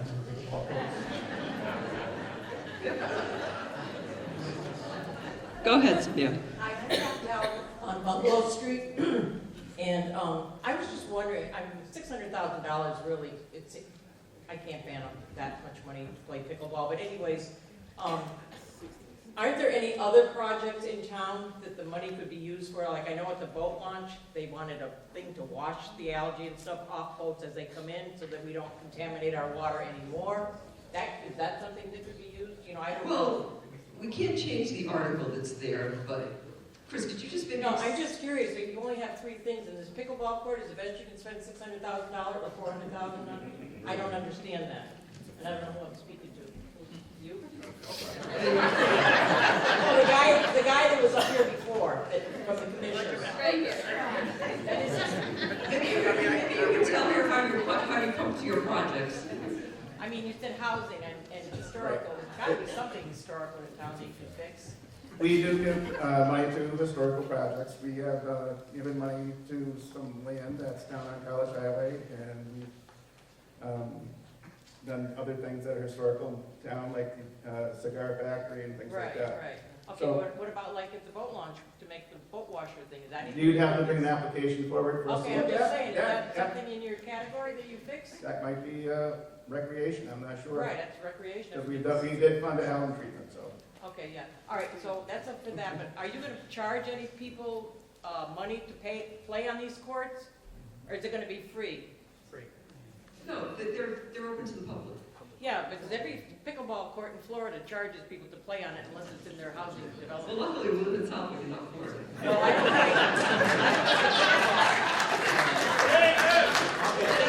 And those private indoor places are really expensive. And I don't play pickleball, but I think if you're gonna spend $400,000 and they want lights and they're gonna come out at night, let them pay a little bit toward the electric bill. They use passes to Well, get you into, know- they use passes that they have to pay $3 an average to get into the pickleball court, you know? Okay. So- And Westfield has a pickleball court as their old tennis thing, and they don't play there at all, and they got the indoor one, and they don't play there either, so. Thank you. I can't see pickleball because they're making it. Rick Harriman, 80 Patriots Way. Yeah, I'm just gonna bend it down here. All right. I'm in a unique position in that I'm from the rec board and I'm part of the CPC, right? So I was part of the team that put this together, both packages. To answer Ms. Patron's concern or question, there are hundreds of people in Southwick that play, I'm one of them, that play in various places around different towns other than Southwick. You will have a draw. There are a lot of people in these surrounding towns that are actually looking forward to the newer designs that we're putting together to come into town, right? So it's going to be people in town. As Chris said, right, there's no additional cost to people in Southwick. It's all funds that have already been allocated, and anyone that wants to put together, you know, a submission for CPC forms or money, please do, right? We're looking for those kinds of things because they're sitting there, and we need to spend that money down. Thank you, Mr. Herman. That was an excellent explanation.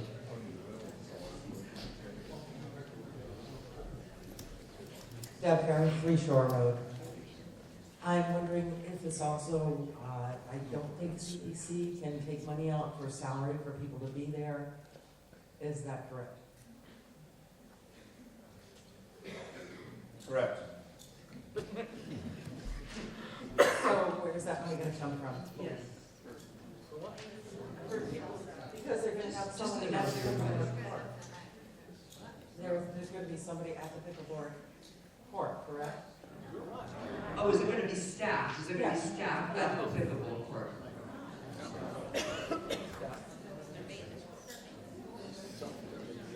Okay.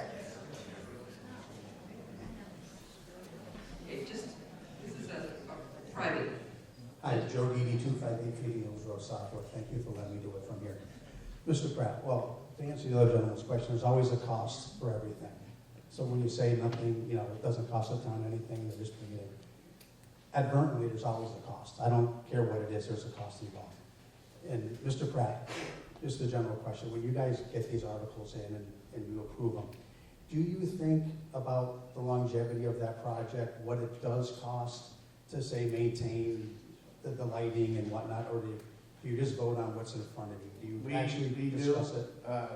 Think about that, and we do discuss that with the applicant to make sure that they understand that they are responsible for the maintenance of those projects.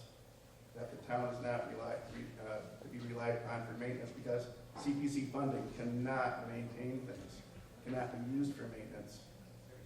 I realize that. So the applicant does realize that town will be responsible for all the costs occurred after the fact. Correct. Okay, thank you. Well, Pat McCann, 30 Lauren Lane, that triggered a question, who's the applicant? I mean, if they're responsible for all the maintenance, because we've now got, what do you call that, Sprinkle Park coming in at Wally Park, who's responsible for that maintenance? We've got the softball fields up there, I'm sure they need maintenance. And I think Wally Park's a wonderful thing, but who's gonna maintain all of this, or is it Parks and Rec?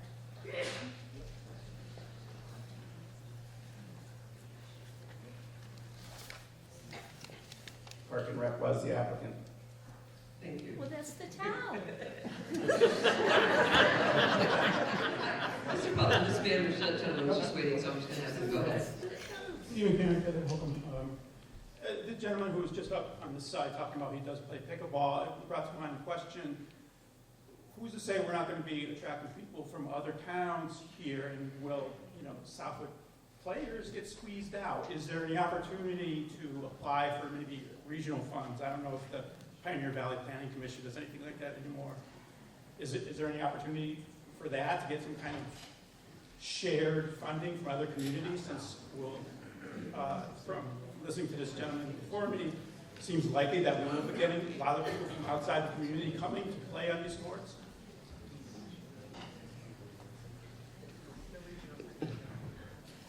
I don't think that's really within the scope of the article. Okay. I mean, it is a point, but it's not really something that we're determining tonight. Mr. Putnam. Jim Putnam, 5 Rising Corner Road. Following up on both Joe's and Deb's comments, and this is, I think, for town council. What is the liability to the town of Southwick for either the pickleball courts or the sprinkler park if people get hurt in there? My understanding is that people do get hurt playing pickleball.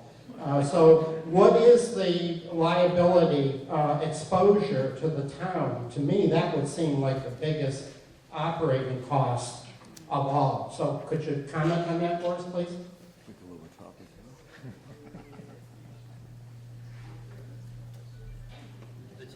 The town has immunity from liability pursuant to Massachusetts law when anything that pertains to those types of activities. So sovereign immunity, no liability, no worries. But yes, there are a lot of pickleball injuries.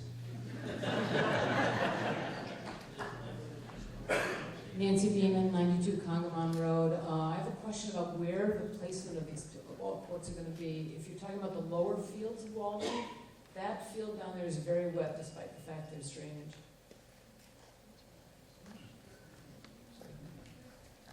Okay, are we all set with questions on the pickleball courts? We can go to a vote. I'm not seeing any more hands.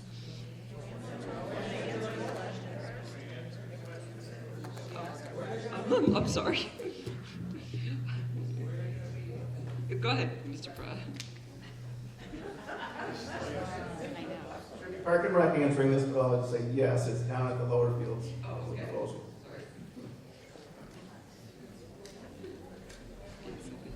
Sorry. Are we all set? All in favor of Article 21, please say aye. Aye. All opposed, please say no. No. I believe that is absolutely too close to call. Can you just, if you're voting yes, could you just hold up your green card? I kind of want to get a visual on this.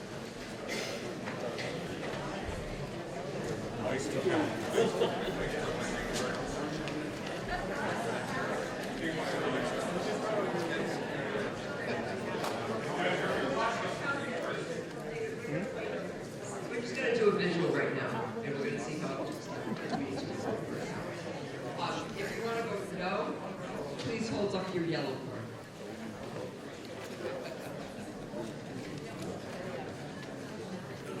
That is way too close. I'm going to ask my counters to count again. Oh, yeah, that's it.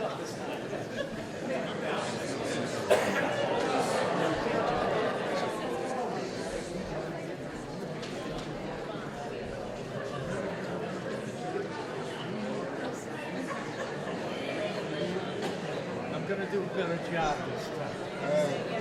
Pull that up, please. Be fun. Yes, hold up your green card if you're voting yes.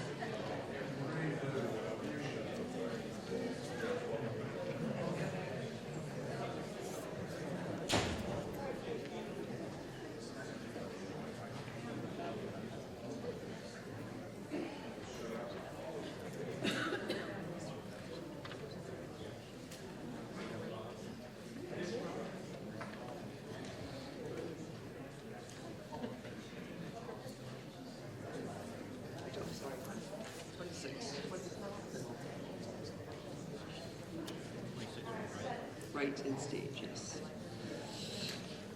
Okay.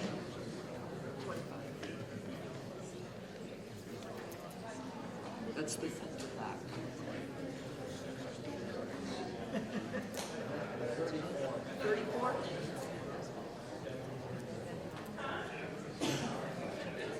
And Mr. Fox? 36. 36. Okay. If you're voting no, please hold up your yellow card.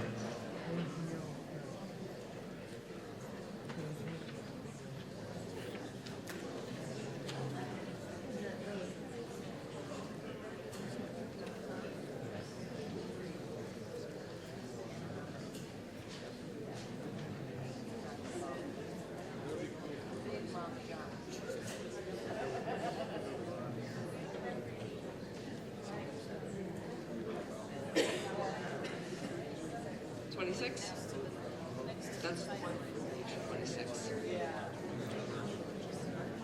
24. 24.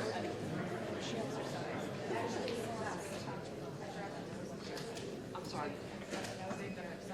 Oh, okay.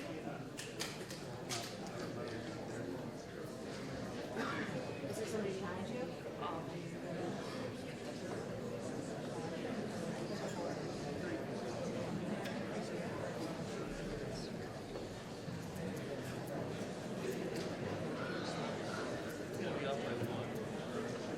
Go ahead, Mr. Fox. 27. 27.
We just wanted to double check our math.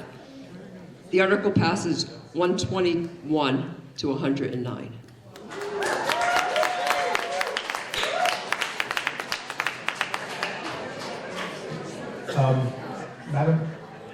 Madam Moderator, over here, Madam. Oh, I'm sorry, yes. Bert Hanson, 153 Mort Mining Road. I don't know how to do this exactly, but I'd like to make a motion that we adjourn this meeting and reconvene as soon as possible. We have a new bylaw to vote on about public property and also the accessory dwelling units. I think that's going to generate a lot of conversation. Okay. Motion's been made. Second. I'm just gonna, I have never done this one before, I'm just gonna verify the vote requirement.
Mr. Hanson. Did I get a second? Okay. Okay, so I'm gonna ask if you can just unsubmit that motion, and we're gonna try to just go for another 30 minutes and see how far along we can get. Does that sound reasonable? Yes. Okay, because then we'd have to come back tomorrow night at 6 o'clock and start over. So what wording should you use? Just motion to rescind. Yeah. Bert Hanson, 153 Mort Mining Road. I wish to withdraw my previous motion. Okay, in a second. Okay, is everyone sound good? Like, can we all agree? All in favor of doing another half hour, and we'll decide then. Just everybody say majority. All in favor, say aye. Aye. Great. Let's move on. Let's get through what we can. We're on Article 22, the last CPC article. Can I have a motion for Article 22 as it appears on the warrant? In a second. Finance Committee? Money's there? Money's there. Okay. This is the Community Track Rehabilitation Project. And Jen Willard talked about this a little bit with using the CPC funds for the track restoration. It's the same track? Yes. Okay, so now you have another 100,000. I'm just curious. Yes.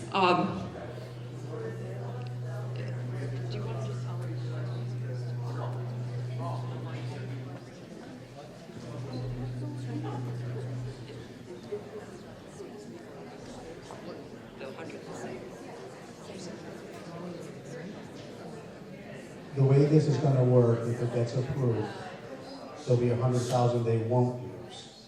You follow me? That was our biggest question too, was how this was all gonna break down. Okay. So if it does get approved, I promise you that 100,000 will not be used on the school side. The total line item will go down. Yes, their total line item will go down. Are there any? I'm sorry, my microphone's making funny noise. Any other questions? Go ahead, Mr. Phelps. Marcus Phelps, 28 Depot Street. I see in this article it's called a community track, but it's the high school track. And I wonder what the usage is by Southwood residents of this track. Does anyone up here want to answer that? I lost 3 pounds. I've been on it a couple of weeks.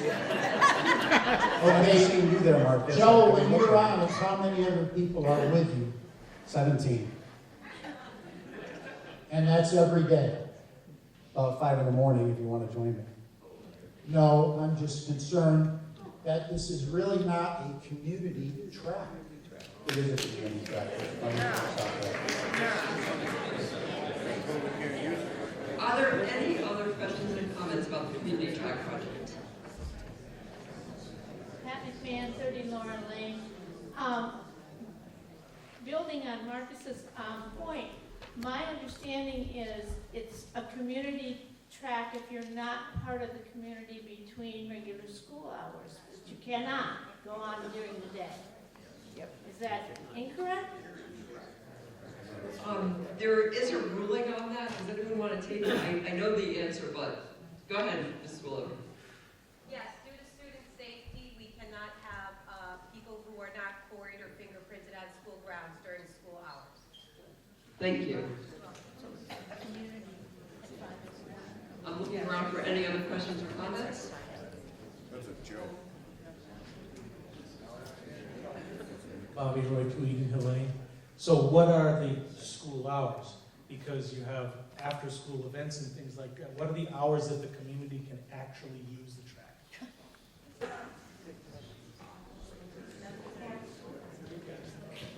So schools in about session from about 7:30 to 4 o'clock unless there's an after-school event.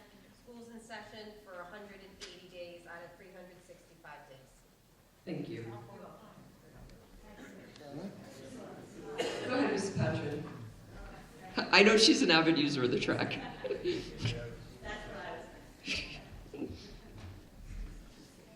Deb Patron, 11 Patriots Way. I have been using the track since it was built, since before it was built. I'm out there usually 6 o'clock in the morning, and I'm not the only one. There are lots of people out there between 5 and 7:30 every morning, walking, running, whatever. So it's well used by the community. Thank you. Go ahead. Amber Fox, 10 Final. I would also say that when the children are using the track and when they're using the track after hours and their families are there and other schools are visiting and children are playing on the playgrounds and everybody is there, that is part of our community. Thank you. All in favor of Article 22, please say aye. Aye. Anyone opposed, please say no. No. That article passes by a majority. Okay. If you'll just excuse me for 1 second, I'm just going to take a 2-second break.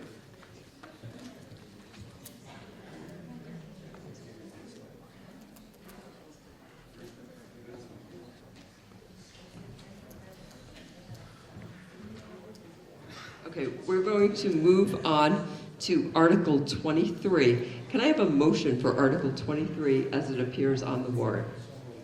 Is there a second? This is an article that was put forth by the Select Board and is going to require a majority vote. I'm going to ask the Select Board member who put this article together to speak. Diane Gale from the Select Board. This bylaw came about through the North Pond Task Force commissioned by the Select Board and is a result of their study and recommendations to the preservation and safety on the North Pond Task Force. Its purpose is to protect the public recreation areas from destruction and disruption to the public and to ensure the safety and rights of our residents.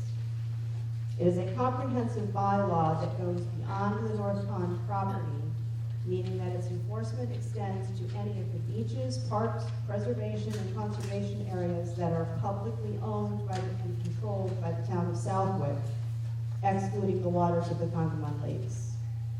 It does not apply a single set of regulations to all of those recreation properties.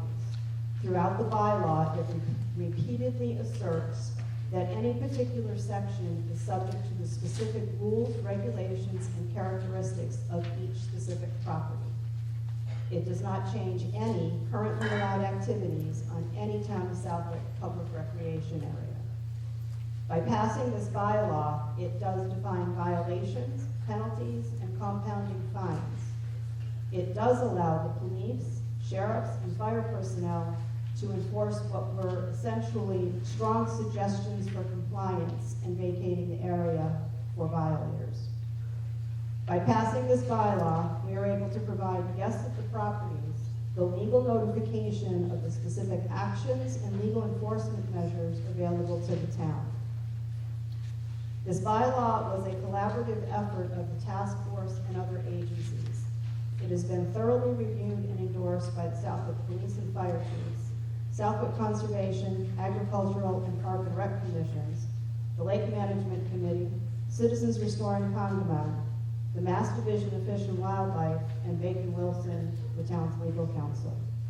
By passing this bylaw, we will provide our law enforcement the tools to protect our public recreation areas and to protect our citizens' safety.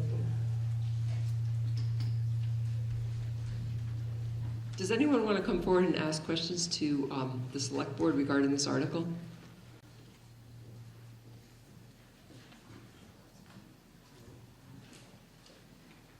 Yeah. Okay. Okay. Seeing there's no questions and comments, all in favor of Article 20? Oh, I'm sorry. Oh, I'm sorry. I didn't see you, sir.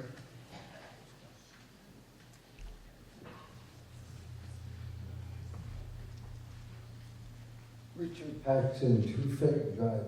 You took a very terrible problem at North Pond and made it a very complicated solution. This is a terrible overreach. We're going to try to call ourselves a recreational community. This is a terrible overreach of this government. I urge everyone to vote no.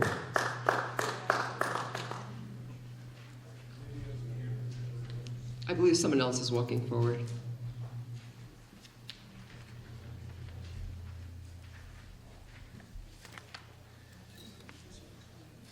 Nancy Beeman, 92 Congamon Road. This does really feel like overreach. I walk my dog on Wally Park. I walk my dog on the soccer fields. Does that mean I can't take my dog on the soccer fields anymore? Yes. Does that mean that, oh, there's nobody playing on it, so what's the point? Does that mean that when you're at a concert, you can't speak loud, or if you're at a baseball game, you can't yell too much? Like, this really seems like a police statement.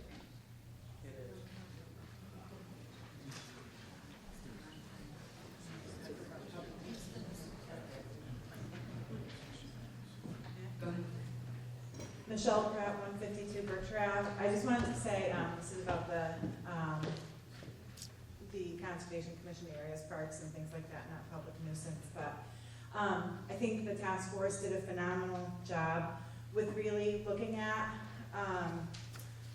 all of the time and effort and money that was spent to preserve not just the North Pond property, but a lot of the other properties in town. It's a big job to balance the recreational use of these properties with the environmental factors that are involved. So I think taking all of that thought to try to make that happen was very important. Specifically in regards to the North Pond property, I just want to remind folks that the state owns the conservation restrictions, so they really dictate what can and can't be done there. But there was difficulty with enforcement, and we all know that if there's not enforcement, that things are going to continue to happen that are going to be detrimental for safety and for the property. So I think this comprehensive bylaw was a great balance between our ability to recreate there and the environment, and I think it was very smartly done, and I'd really like to see it pass so that we can continue to enjoy the property in the way that we intended when we all spent a lot of money for it.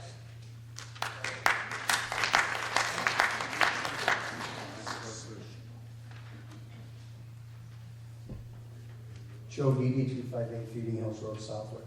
I agree. I think it's for North Pond. I think something is definitely needed, but I do think it's too much of a reach. It says here picnicking, cookouts, and fires and camping.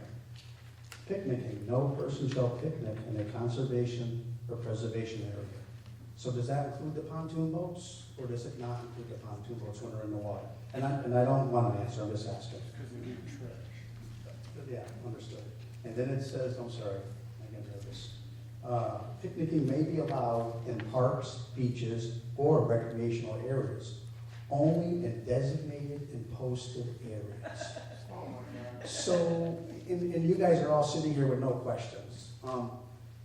So if I show up, and I don't think anything's posted right now for picnicking anywhere, but I show up at Wally Park, I love that place, and the picnic tables are full, I'm not allowed to put a blanket on the grass because it says right here, you're not allowed.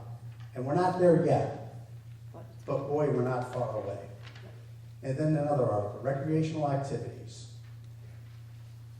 The diving, jumping, or throwing of objects from any rock, boulder, or cliff, outcropping or trees into any spring, stream, pond, or lake, or other body of water is prohibited.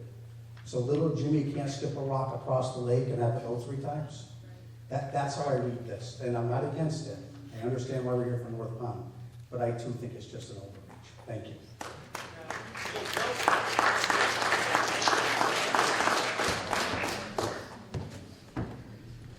William Brown, 85 North Long Yard Road. And a similar mindset as far as just a pure overreach, kind of looking through, these individual items that are written, as far as, an issue with, the availability of hunting out there, reading down on it, it says, you can hunt, but then further on, it says, with the exception of properly licensed hunters or authorized persons who may hunt and trap to remove sick, injured, or dangerous animals, and to reduce or eliminate nuisance species. What's considered a nuisance species? And there's no listing of game animals in here that would be allowed to hunt. So to me, it's like a backdoor de facto ban on hunting on public land in the state, in the town of Southwick. Thank you. Okay, go ahead. Please give your name and address, please. Sorry, RJ Harajek, 21 Greybrook Drive. I forget where the fines are, but this is one of my favorites. No person shall dig, fill, remove, dredge, build upon, alter any sand, soil, rocks, stones, trees, shrubs, plants, down timber, twigs, branches, fallen leaves. So if I remove a fallen leaf, I'm subject to potentially the first offense, $150, $250 for the second offense, $350. So the fact that it's written in black and white, it could definitely be used and abused in the future. Maybe not now. I understand what the intent behind this is. I go on the lake, I go to North Pond, I see what's going on there. My kids have used the rope swing that is now gone, but this is pretty ridiculous in my opinion.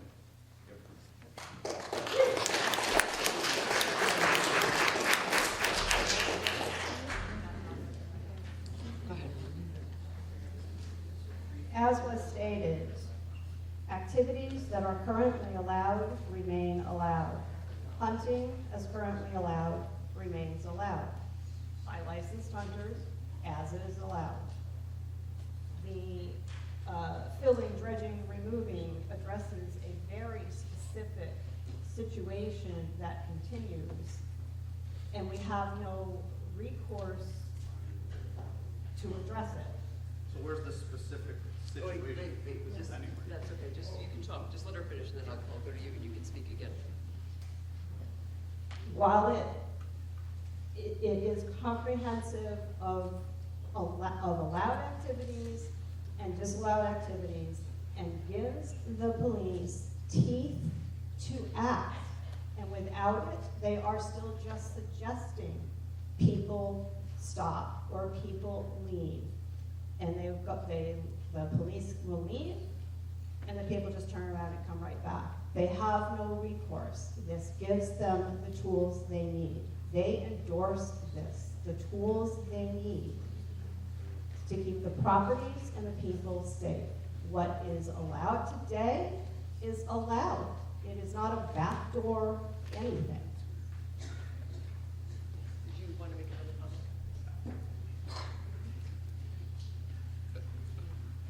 Bill Brown, 85 North Bonnyard Road. Yeah, this is one that, again, the devil's in the details, and there's a lot of details in here. And I just read a lot of change from the current situation in the details.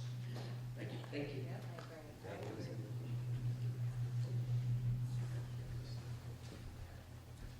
Andrea, about B77 Tannery Road. I'm just wondering if there's anyone from law enforcement that's here that could speak to this bylaw? Yes. Is Lieutenant Taggart or our Chief Manager here to speak on this article?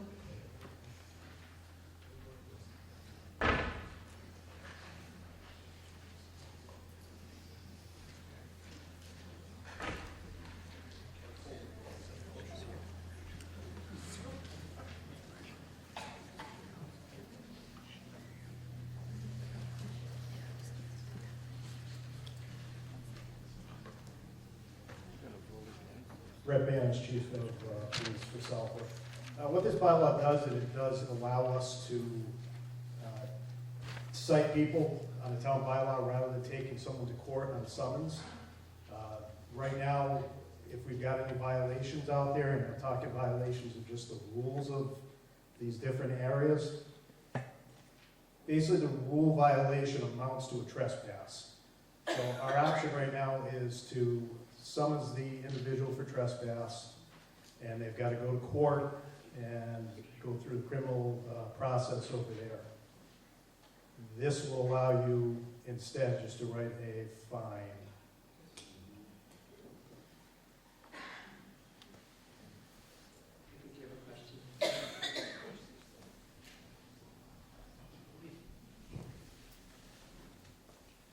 Actually, looking at this, and I was Just give me your name and address. Oh, Phil Blanchett, Pub Jaguar. I said it so many times it's unbelievable.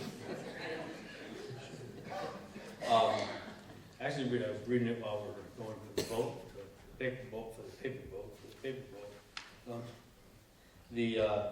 I read this pretty thoroughly as I was going through it. I think what a lot of people are looking at, and they're combining a lot of things together. When you read the first thing there, it says the bylaw for the parks, beaches, and recreation. You go through here, a lot of the limitations that they get pretty strict about is the recreation area, the conservation, and the preservation areas. And mostly the conservation and preservation areas. The parks and the beaches and the recreation areas, I don't think anything there has changed a lot. It was there before. Whenever we're supposed to take our dogs on the playing fields, you know, they're always supposed to be on a leash. Even when we walk them into conservation areas, and we're still supposed to be on a leash. I mean, nothing really changed there. I mean, the conservation areas where it seems like the advancement of the enforcement has become. It looks like beaches and the parks, kids can still pull their sand up and play with rocks and things like there. I don't see anything that really changed that much, other than in the conservation and preservation areas, which is where the problem was. It seems like everything else is pretty much the way it was before.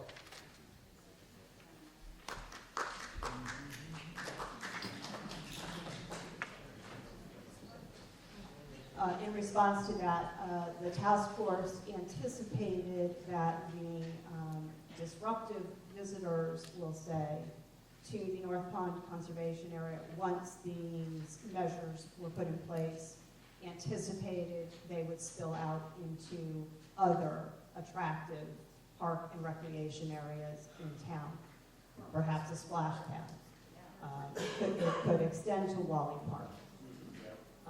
And then Mr. Perone put forward the following article in case they spilled out into streets or other yards, people's yards, with a public nuisance bylaw to coordinate with this one in anticipation of ending up out into the streets and private property. I have a question. Okay. Joe Didi, 258 Phoebe Hills Road. So after the ruckus we had in North Pond, did it spill out to Wally Park after that? The rest of the year? Did it spill out to any of our parks? You asking me a question? I'll ask you a question. They did not, because we closed the park. We closed the conservation area. Yes, but you said We're it's... taking these restrictive acts. We hope to have these bylaws in place, and if they learn that they can't continue at North Pond Conservation Area, they may end up at the next attractive nuisance. It hasn't happened yet. Not yet. We were anticipating. So we Okay. didn't have to have a second task force. Okay. We're going to move to a vote. All in favor of Article 23, please say aye. Aye. All opposed, please say no. No. We're just going to go straight to a hand count. A hand count. You know, with our cards. If you're going to vote yes, I'm going to have your counters count. Hold your green card up for yes. Sorry, this is a majority.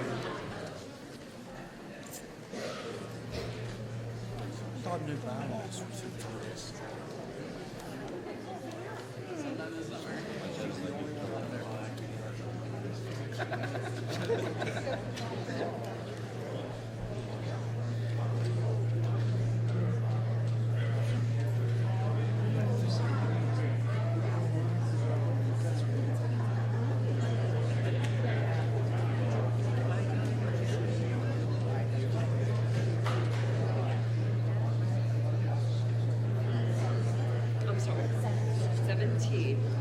Right in stage is 17. 13 for the center rear. 30. 30? 30 for center front. And left side. The left side is 10. Okay. If you're voting no, please hold up your yellow card.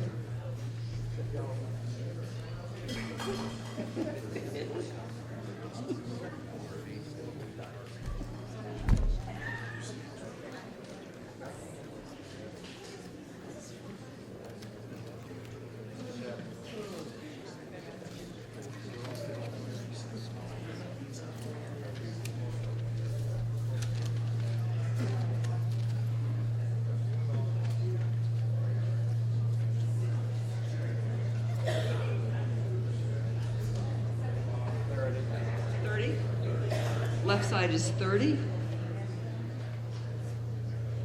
Center rear. Did you get the two people? You said 25? Mr. Fox? 20. I'm sorry.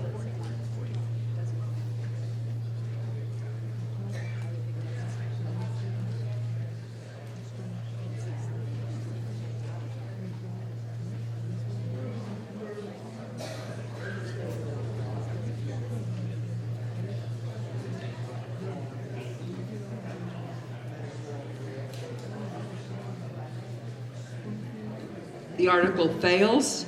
116 voted no and 70 voted yes. Okay. Article 24.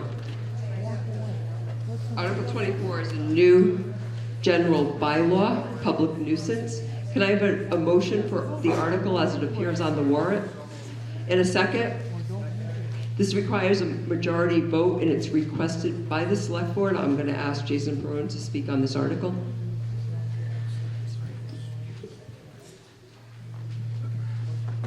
Everybody hear me? Okay. So,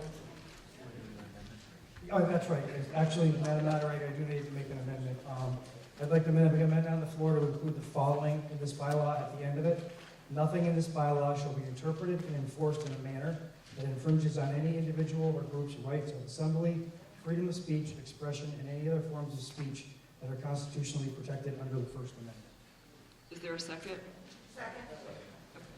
So all in favor of this amendment? We're not voting on the article, we're just voting on the amendment. All in favor of the amendment, please say aye. Aye. All opposed, please say no. Okay, the amendment will be included in the article. You can go ahead and continue, Mr. Perone. So this actually was my version of what I wanted to do because I appreciate the work that everyone has done, and this was hard for me to do this, but I voted no on the last one because I think it was overreach. I've said that from the beginning. This is why I put together my public nuisance bylaw, because it allows, if you've read it, all the stuff that's spilled out everywhere, as well as the rules that should have been posted, or should be posted, or will be posted at these places, this would be all enforceable underneath this bylaw that I put together. I made this one to be all-encompassing and not the type of overreach that I saw, both from a personal standpoint and from a professional standpoint, that I saw in the comprehensive bylaw. So that's where I am with this, and if anyone has any questions on it from me, please ask. Go ahead. Pete Reiser, 20 Lexington Circle. I'd like to get Chief Banish up here as well as the legal counsel here, because the question is going to go to both of you. He's right here, sir. Chief, how are you going to enforce common sense? And I'm not asking that to be silly. I'm asking that truthfully because anybody sitting in here, right, we've all got different definitions of that. And by the way this is written, any property owner can be pulled over and potentially ticketed for not using common sense. So I'd like to get a better definition of exactly what that means. So that is a good question, because I did look at this as well and say what exactly is common sense. I think the more proper legal term is probably reasonable person. That's usually what we go with. And a reasonable person is, I don't have unfortunately, the book definition of it for you, but a reasonable person is the everyday person, Subject to interpretation, I suspect. I mean, everything's subject to interpretation. So, the other thing you'll notice on here too, it does say premises, and that defines it as any residence or private property. So, Jason, I'm not sure if you're looking at this for North Pond, but I'm looking at this for this is not all going to apply. properties within the town of South. This is to protect the residents. This is designed to deal with the problems that happen at North Pond, but not because of the conservation areas and the other specific things that I was not concerned about. I was concerned about everyone's public safety, and there's also additional things that were in this. This will also cover excessive noise and unreasonable noise. What was the name, sir? Sir, over there. Comment. I just used that based off other versions of this other public nuisance bylaw that have been written and approved. I understand everybody's got a different interpretation of common sense. That might be something I think that by including both common sense and every property owner in Southwick specifically, yep, you've opened the door for any reason. Chief Banish just said it, it's subject to interpretation, right? For potential overreach. What did you explain to me what you said? I've got a pool in my backyard. Yep. Right? It's 10 o'clock, we're having a good time, I've got alcohol, right? I'm an adult. I got music playing. What's gonna happen?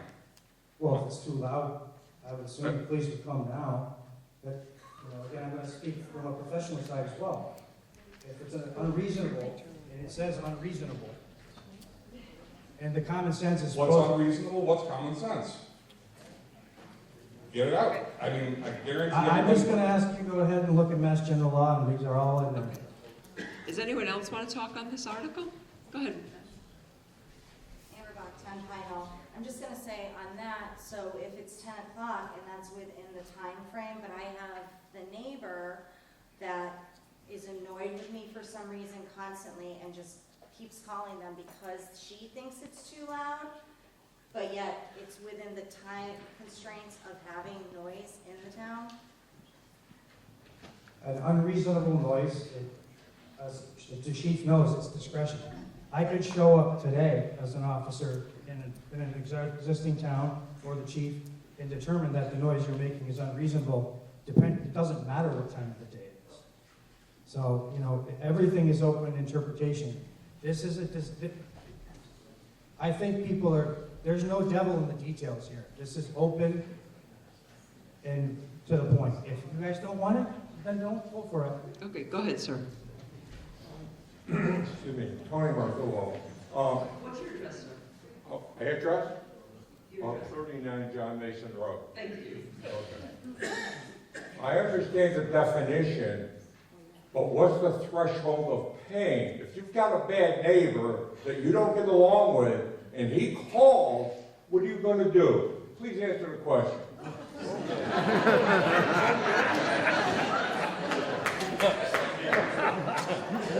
So, unfortunately, it's not something that we don't deal with on a semi-regular basis, neighbors not getting along. Obviously, we take into account times of day, again, reasonable person, what would a reasonable person expect in a situation like that? If it's, someone playing music in, 11 o'clock in the morning, it's a little bit different from the person playing music at 11 o'clock at night, for a reasonable person. That's a very politically correct answer. It's very good. But the definition, let's say you run a business, and the neighbor doesn't like the traffic, what are you going to do? So businesses are a little bit different. There is actually a town bylaw that deals with noise between certain hours. For a situation like this, where you've got two neighbors, there isn't a noise ordinance per se in Southwood. It's left up, again, like Mr. Reiser said, to interpretation of the officer. The officer has discretion to, potentially criminal complaint someone, take no action. I mean, generally what we do in these situations, we talk to both parties, we try and mediate the situation, we document the situation. So in other words, if I get aggressive, I can be criminal for the All right, you guys, thank you for wrapping it up. Okay, I'm gonna take another question, comment over here. Just a comment, Joe Dede, 258 Freedom Road. Jason, I understand where you're coming from with this, but it just, I'm sure a lot of this came from the town you work in now. And we don't have a Westfield State College. We don't have it. And I think what you're seeing it tonight is all of us here, we kind of respect who we are. We respect our land. And I don't need the police showing up to argue with me over certain things. And God knows I have no common sense, so I'll be the first one to go. So I just think it's an overreach once again. Thank you. Thank you. Okay. All in favor of Article 24, please say aye. Aye. All opposed, please say no. No. The article fails. Article 25 is going to require a 2/3 majority. It's a planning board article. Can I have a motion for this article as it appears on the warrant? Is there a motion? Is anyone going to make a motion for Article 25? No motion. Okay. Is there a second? Okay. The planning board's going to give a little description of this bylaw. Well, Try to make it as quick as I possibly can. Jessica, can you give your name and address and tell us what the planning board recommendation is as well? Yes, thank you, Madam Moderator. Jessica Thornton, 352 Granville Road, Planning Board Chair. Warrant Article 25, entitled Accessory Dwelling Units Bylaw, is recommended by the Planning Board for adoption and was developed in response to Chapter 150 of the Acts of 2024, also known as the Affordable Homes Act. Included in the Act, Section 8 was the provision to allow for accessory dwelling units or protected use ADUs to be built by right in single-family zoning districts in all communities across the state. Additionally, the ADU bylaw aligns with at least 3 planning board priority actions identified in the Southwick 2040 Master Plan. Since the Affordable Homes Act was passed, the town planner and planning board members have worked towards developing this bylaw by attending multiple trainings and webinars and by gathering input from the public and town officials during our public hearing, which we opened on January 21st and closed on April 29th. The final version in front of you includes language from other municipalities as well as draft bylaws provided by the state.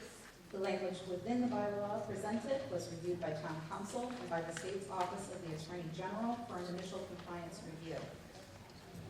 The bylaw may be a bit lengthy and a tad wordy, but it is written that way to ensure that there is clarity and adherence to existing laws. review, the first couple of pages include a purpose section to start, followed by a section of defined terms. Next are the regulations. There is language requiring the adherence to all building and fire codes and Title V regulations, as well as banning the use of ADUs for short-term rentals. There's a section that outlines the site plan review procedure, along with what criteria the planning board is allowed to review and address within the scope of site plan review. Next, the dimensional standards for ADUs' size limitations, as well as their setback requirements are listed, immediately followed by the parking requirements.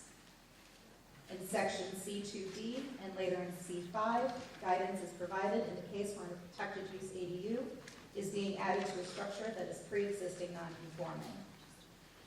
Section C3 and C4 provide a pathway for a second ADU on a given property with similar requirements to the protected use ADUs, but allowing for more local control by requiring a special permit application and hearing in addition to the site plan review. If the town does not vote to enact this bylaw, ADUs will still be allowed to be built by right, albeit without any review or oversight outside of basic building and health code compliance. Thank you. Does anyone have any questions or comments for Mrs. Thornton? Go ahead, sir.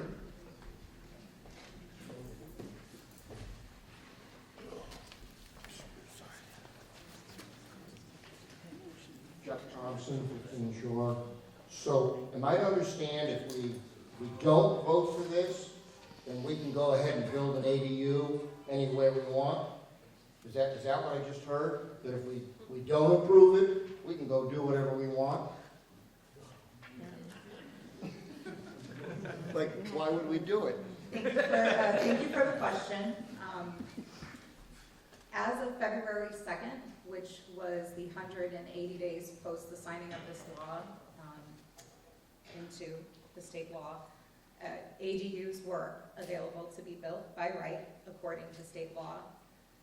You would need to potentially come in for a building permit, but it would only have the same level of oversight that would be given to any other accessory building on your properties, such as a pool shed or a garage or something like that. So there wouldn't be the level of control and making sure that there is safety and compliance for the housing units that are developed within the town.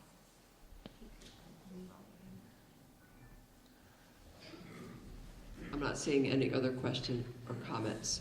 Again, this is zoning and it requires a 2/3 majority. All in favor of Article 25, please say aye. Aye. Is there anyone opposed? Yes.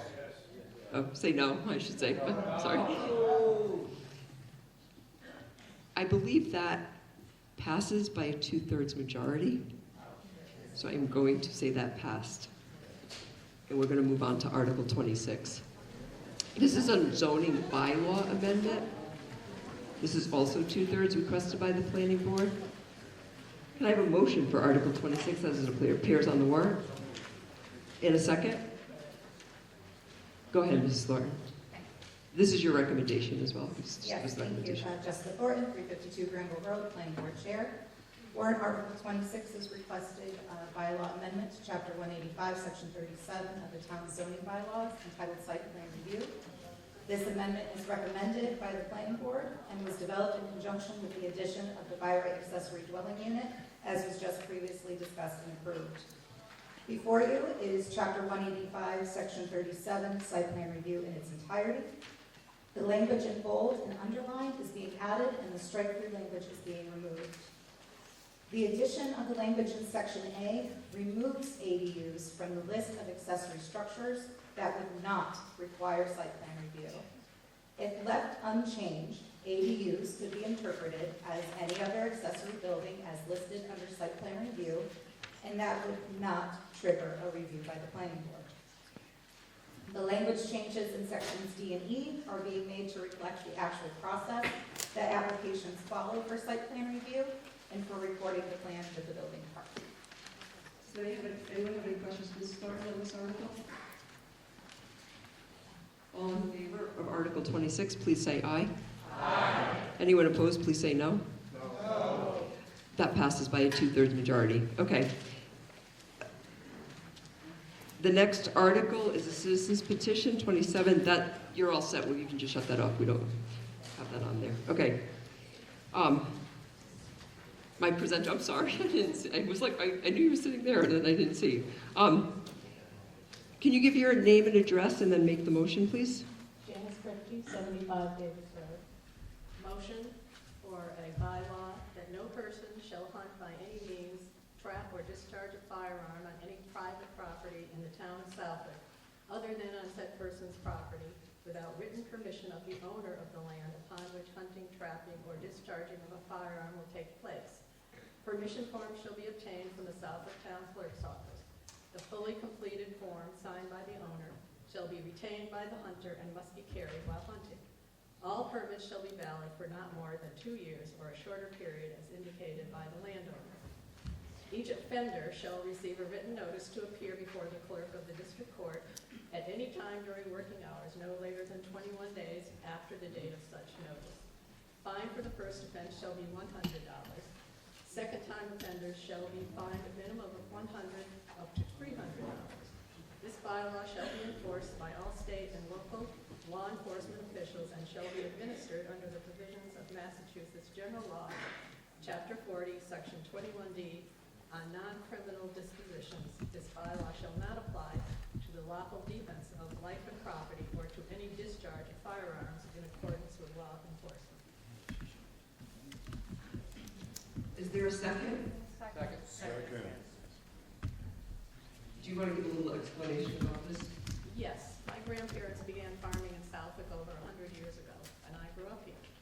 And you never went on somebody else's property without contacting them and having their permission to do so. This proposed bylaw is based on bylaws in existence in surrounding towns. It represents respect for the landowner's property rights. Why wouldn't the hunter want the landowner's permission to bring firearms onto their land? Why wouldn't the landowner and the hunter each want to know who each other is? This is just common courtesy and respect. I worked at Farm Day, and I know that people come from all over to see our farms. Our land is a valuable resource that needs to be protected and respected. Other landowners I have spoken with in town want to see this bylaw passed so that we are making decisions about our property, rather than this current situation where it's a one-sided decision-making process with people coming on that we don't know. We don't know who they are. I'm going to open this up to questions and comments. Go ahead, sir. Please give your name and address. Yes, Bill Frazier, 100 Congamon Road. So the petitioner just said that she wants to be making decisions for her property. By passing this, she's trying to make decisions for other landowners too. I've been hunting in this town for 39 years. I ask permission. I have numerous properties that I hunt. I post for them. The legal requirements are already set forth by the state of Massachusetts. This was brought up before a hearing in the Board of Selectmen, I think a year ago, not quite a year ago. And law enforcement stated that it is unenforceable and will not be enforced. That came from state law enforcement. And they're the ones that oversee that type of stuff. In addition to that, you're not only removing my right, you're also telling another landowner what he can and can't do with his property. I've also spoken, wait a minute, I've also spoken to landowners I have permission from. And they have told me, Bill, if I tell you you can hunt on my property, I don't need a damn permission slip. I gave you permission to do it. If you want to have a permission slip for your land, go to it. When you talk about overreach, you know, we just voted down overreach.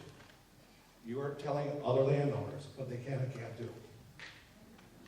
Thank you. Want to speak on this? I see a couple people coming forward.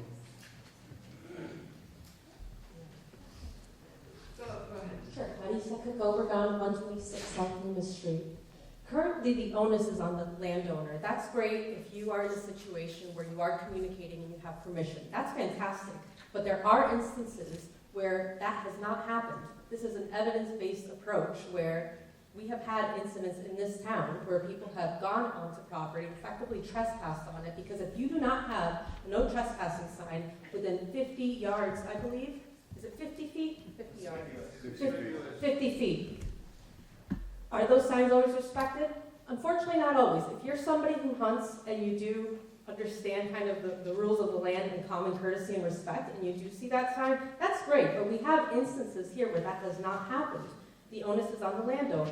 The way I see this proposal, this bylaw, is that it's a way of enforcing no trespassing, which is, again, just something to protect landowners. And if you have no issue already communicating with the landowner, what's the big deal with getting a piece of paper? I mean, it would be valid for up to 2 years. And it's just for everyone's protection and a sense of, limiting liability as well, and protecting the land, and in no way impedes on your hunting ability. So I'm all in favor for this.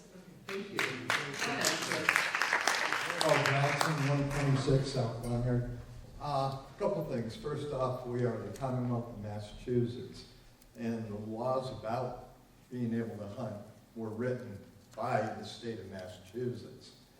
By changing these and what you're proposing here, you're taking the environmental police's ability to police the town of Southwick and putting it all on the Southwick PD. And I don't know whether the chief really wants his guys going out and having to do that, but that's what will happen, because the meeting we had before, environmental police said, you do something like this, they can't enforce it. They'll enforce hunting problems or illegal shootings and stuff like that, but they cannot get involved with any laws that this town changes from what the state has. And I don't know, Rhett, have you got any thoughts on that? Thank you. You're welcome. These bylaws. Hold on 1 second. I just want Mr. Banish, Chief Banish, to answer the question. So Mr. Johnson is correct. As far as enforceability by environmental police, this bylaw would be unenforceable for them. They do not have bylaw books per se. That'd be something they would have to be issued, and quite honestly, I doubt the state's gonna want to, our bylaw books being issued to them. As far as complaints and stuff like that, we dealt with a number of complaints over the years for discharge of firearms. We do send our officers out, as long as they're all properly licensed and they're within all the rules and regulations for being a safe distance from a house and everything. As long as nobody comes out and says, I do not want this person here, then they're left to continue with their activities. Thank you. You can go ahead, and then we'll go back to this side. Laura Stova, 3 Island Pond Road. I just want to say that while this sounds like a great idea for people who really want to protect their property, there are avenues currently for you to do that, aka posting, saying to the police, I don't want this person on my property, etc. There's other rules, go find them out. But at the end of the day, you have to think about the fact that the people in this town that do actually appreciate hunting, they're going to have very significantly limited areas to hunt after this. I don't know a lot of people in this town, and I'm telling you right now, I don't answer the door to solicitors who are licensed. I'm not gonna walk up to someone's door and say, hey, I'm a really good, nice hunter, can I come hunt your property? No one's gonna answer the door, and if they do, they're gonna slam it in your face. This is highly unlikely. You are basically going to effectively limit hunting to a minimal amount of property in this town. This is a recreational town, and honestly, this is yet another overreach. Private property. Okay, wait, let's give her the respect to finish, and then if you need to talk, you can come to the microphone. That's all I really had to say. Thank you, okay. We're taking people that have come to the microphone to speak. Go ahead. Okay. This is private property, and these bylaws exist in surrounding towns. So it's not like it's some unusual thing. And if people are asking permission, why is it such a big deal? I don't understand that at all. Why wouldn't I want to know who's going on my property? They're not asking me now, and they're going, and believe me, and they're leaving mess, they're leaving trash. Some of the people who signed the petition, the day they signed it, they were out in their woods. They spent $2,000 on no trespassing signs this year, and they were out in their woods cleaning up trash from hunters. So there is not respect, and if we're the only town without this, you can be sure people who don't want to follow rules are going to come here. Okay, let's give everybody a chance to speak. Go ahead over here, and then we'll head back to the other side. Deborah here on Three Shore Road. you're coming onto property with a lethal weapon. If I come out and you are surprised or something bad could happen. Private property is private property. You should have the right to say, I don't want you on there. And you don't have to go to court.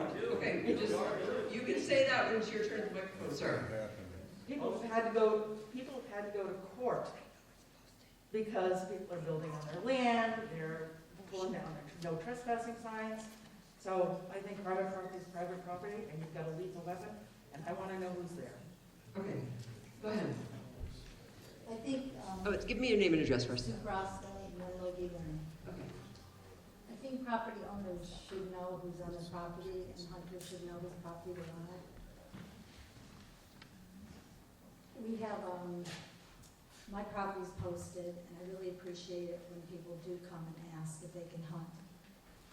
And most people are very respectful, but every once in a while you'll find somebody who just goes and hunts, whether they don't see the signs or whether they intentionally take the signs down, I don't know. But it becomes an issue when we have allowed other people to be on the property, to ride their horses, to walk their dogs, to take walks with their family. And there's somebody out there that shouldn't be. So to me, it's a safety issue.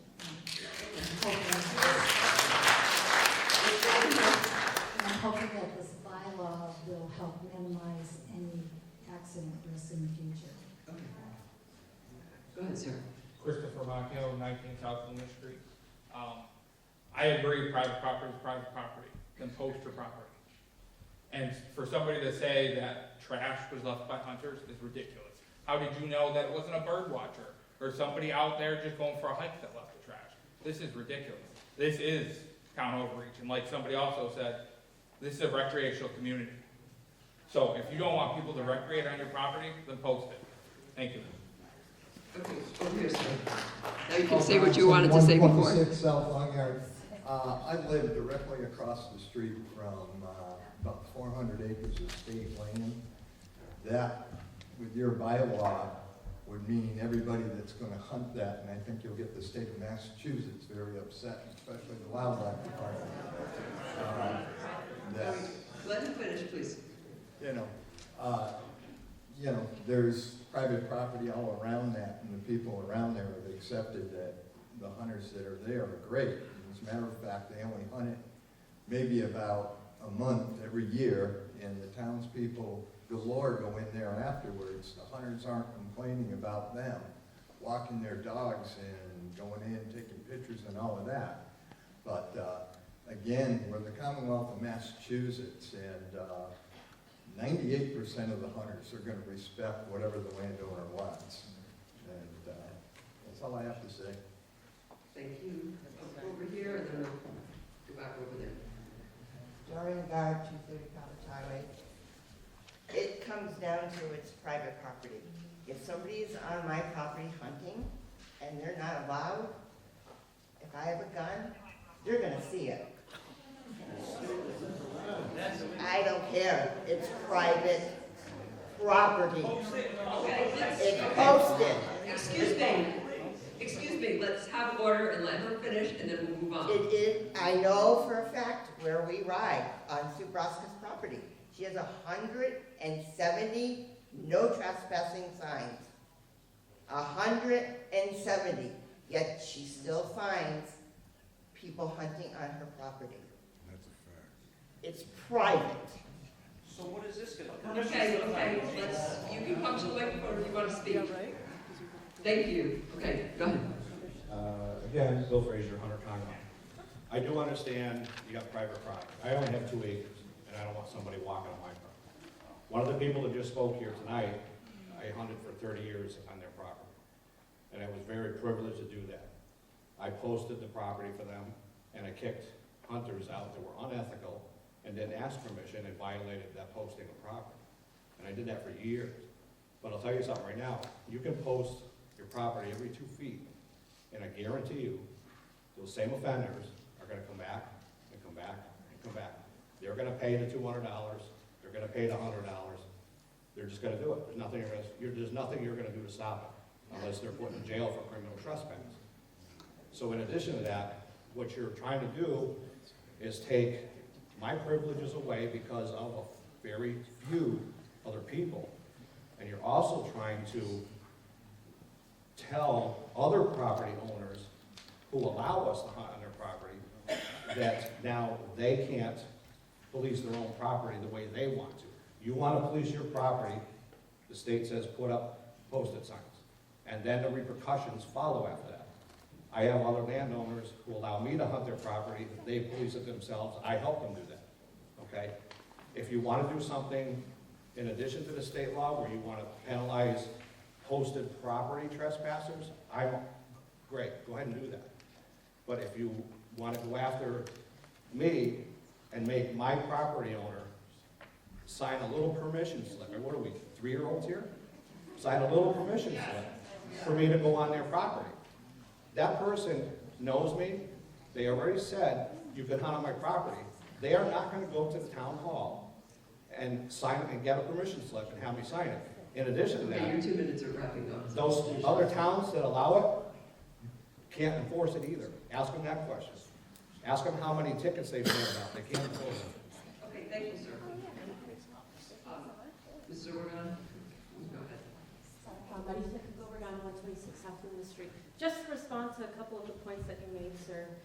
I mean, if there is past precedents where there is communication, you're talking about people policing, the way that I see this bylaw is that it allows you as a property owner, as a private property owner, for you to police the way you want. If you want to give permission to everybody, that's great. That doesn't have to change. I don't see this bylaw in any way affecting the policing that you're doing for folks that you know. Okay, sir.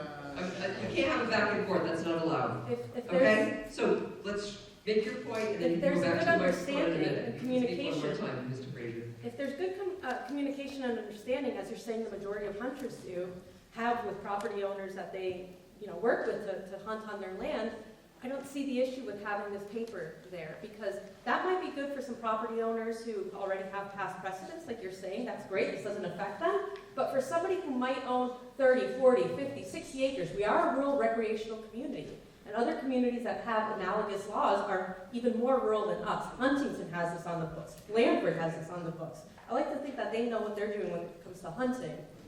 I mean, I think when you have large properties, Okay. you need something I'm actually like going this. to suggest, and I'm going to ask someone to make a motion that we put up debate on this article. I'm not hearing a lot of new information coming forward. I'm just hearing a lot of argument back and forth. You'll make that motion? Is there a second? I'll second. Okay, thank you. All in favor of just moving to a vote, please say aye. Aye. Okay. All in favor of this article number 27, please say aye. Aye. All opposed, please say no. No. Okay, we're going to go to a hand count. There's no way I could tell the difference between that. I don't know if any of you could, but it's way too close. And this is a majority. So green card for yes, remember?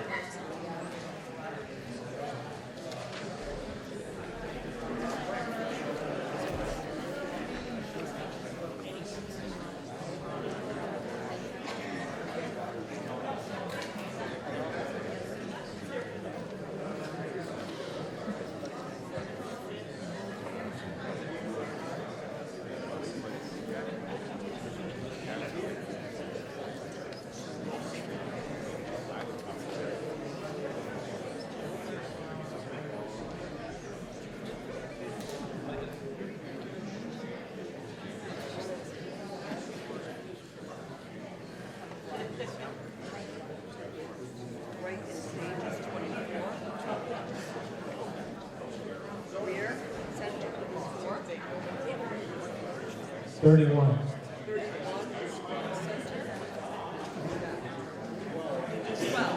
12 on the left side. Okay. We're all set with that. If you're voting no, please raise your yellow card.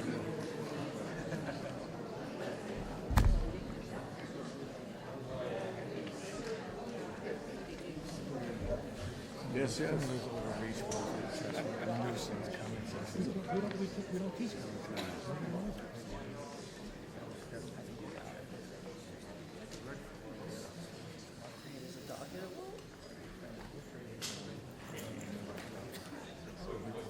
It's always an you have somebody's kid. Yeah, that's true. 37, right in stage. Center, rear. 22. 17. 17 for front center. 20 for the left side.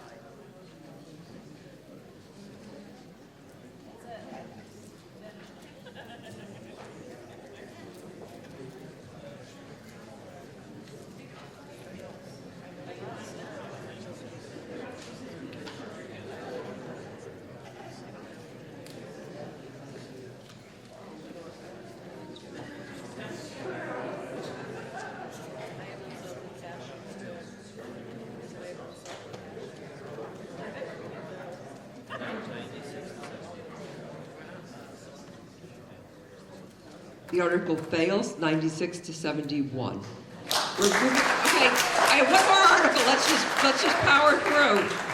We have another citizen's petition. Can that petitioner come forward and make the motion?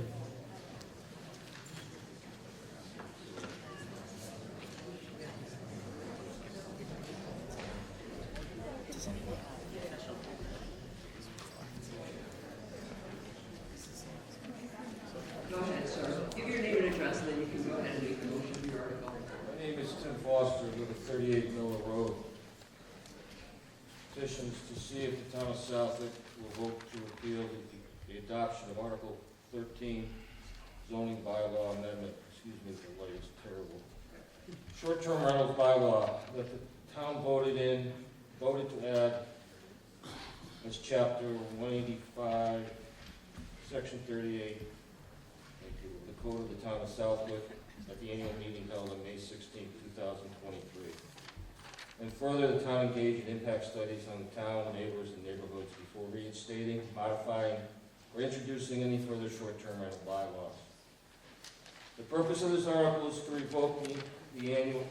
revoke and annul the May 16, 2023 vote at the annual town meeting that adopted a short-term rental bylaw, which was presented to the town without adequate procedures for proper identification, implementation, and enforcement, and without impact studies and general public safety.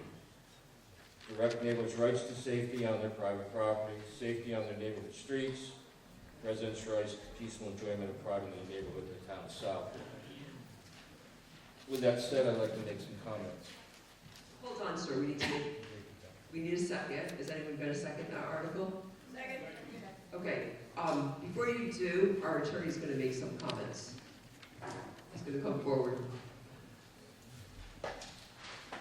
Unfortunately, Massachusetts General Laws, Chapter 48, Section 5, require that any amendment to a zoning bylaw first go before the planning board, and the planning board shall make a recommendation to this board. Since this bylaw did not go to the planning board, there is no action that this body can take on your proposed zoning amendment. Therefore, I'm ruling it out of order, and unfortunately, you need to follow the statutory provisions as set forth in Massachusetts General Law, Chapter 48, Section 5, before it can come back to this board, or the town meeting. Thank you. I waited 5 hours to hear that.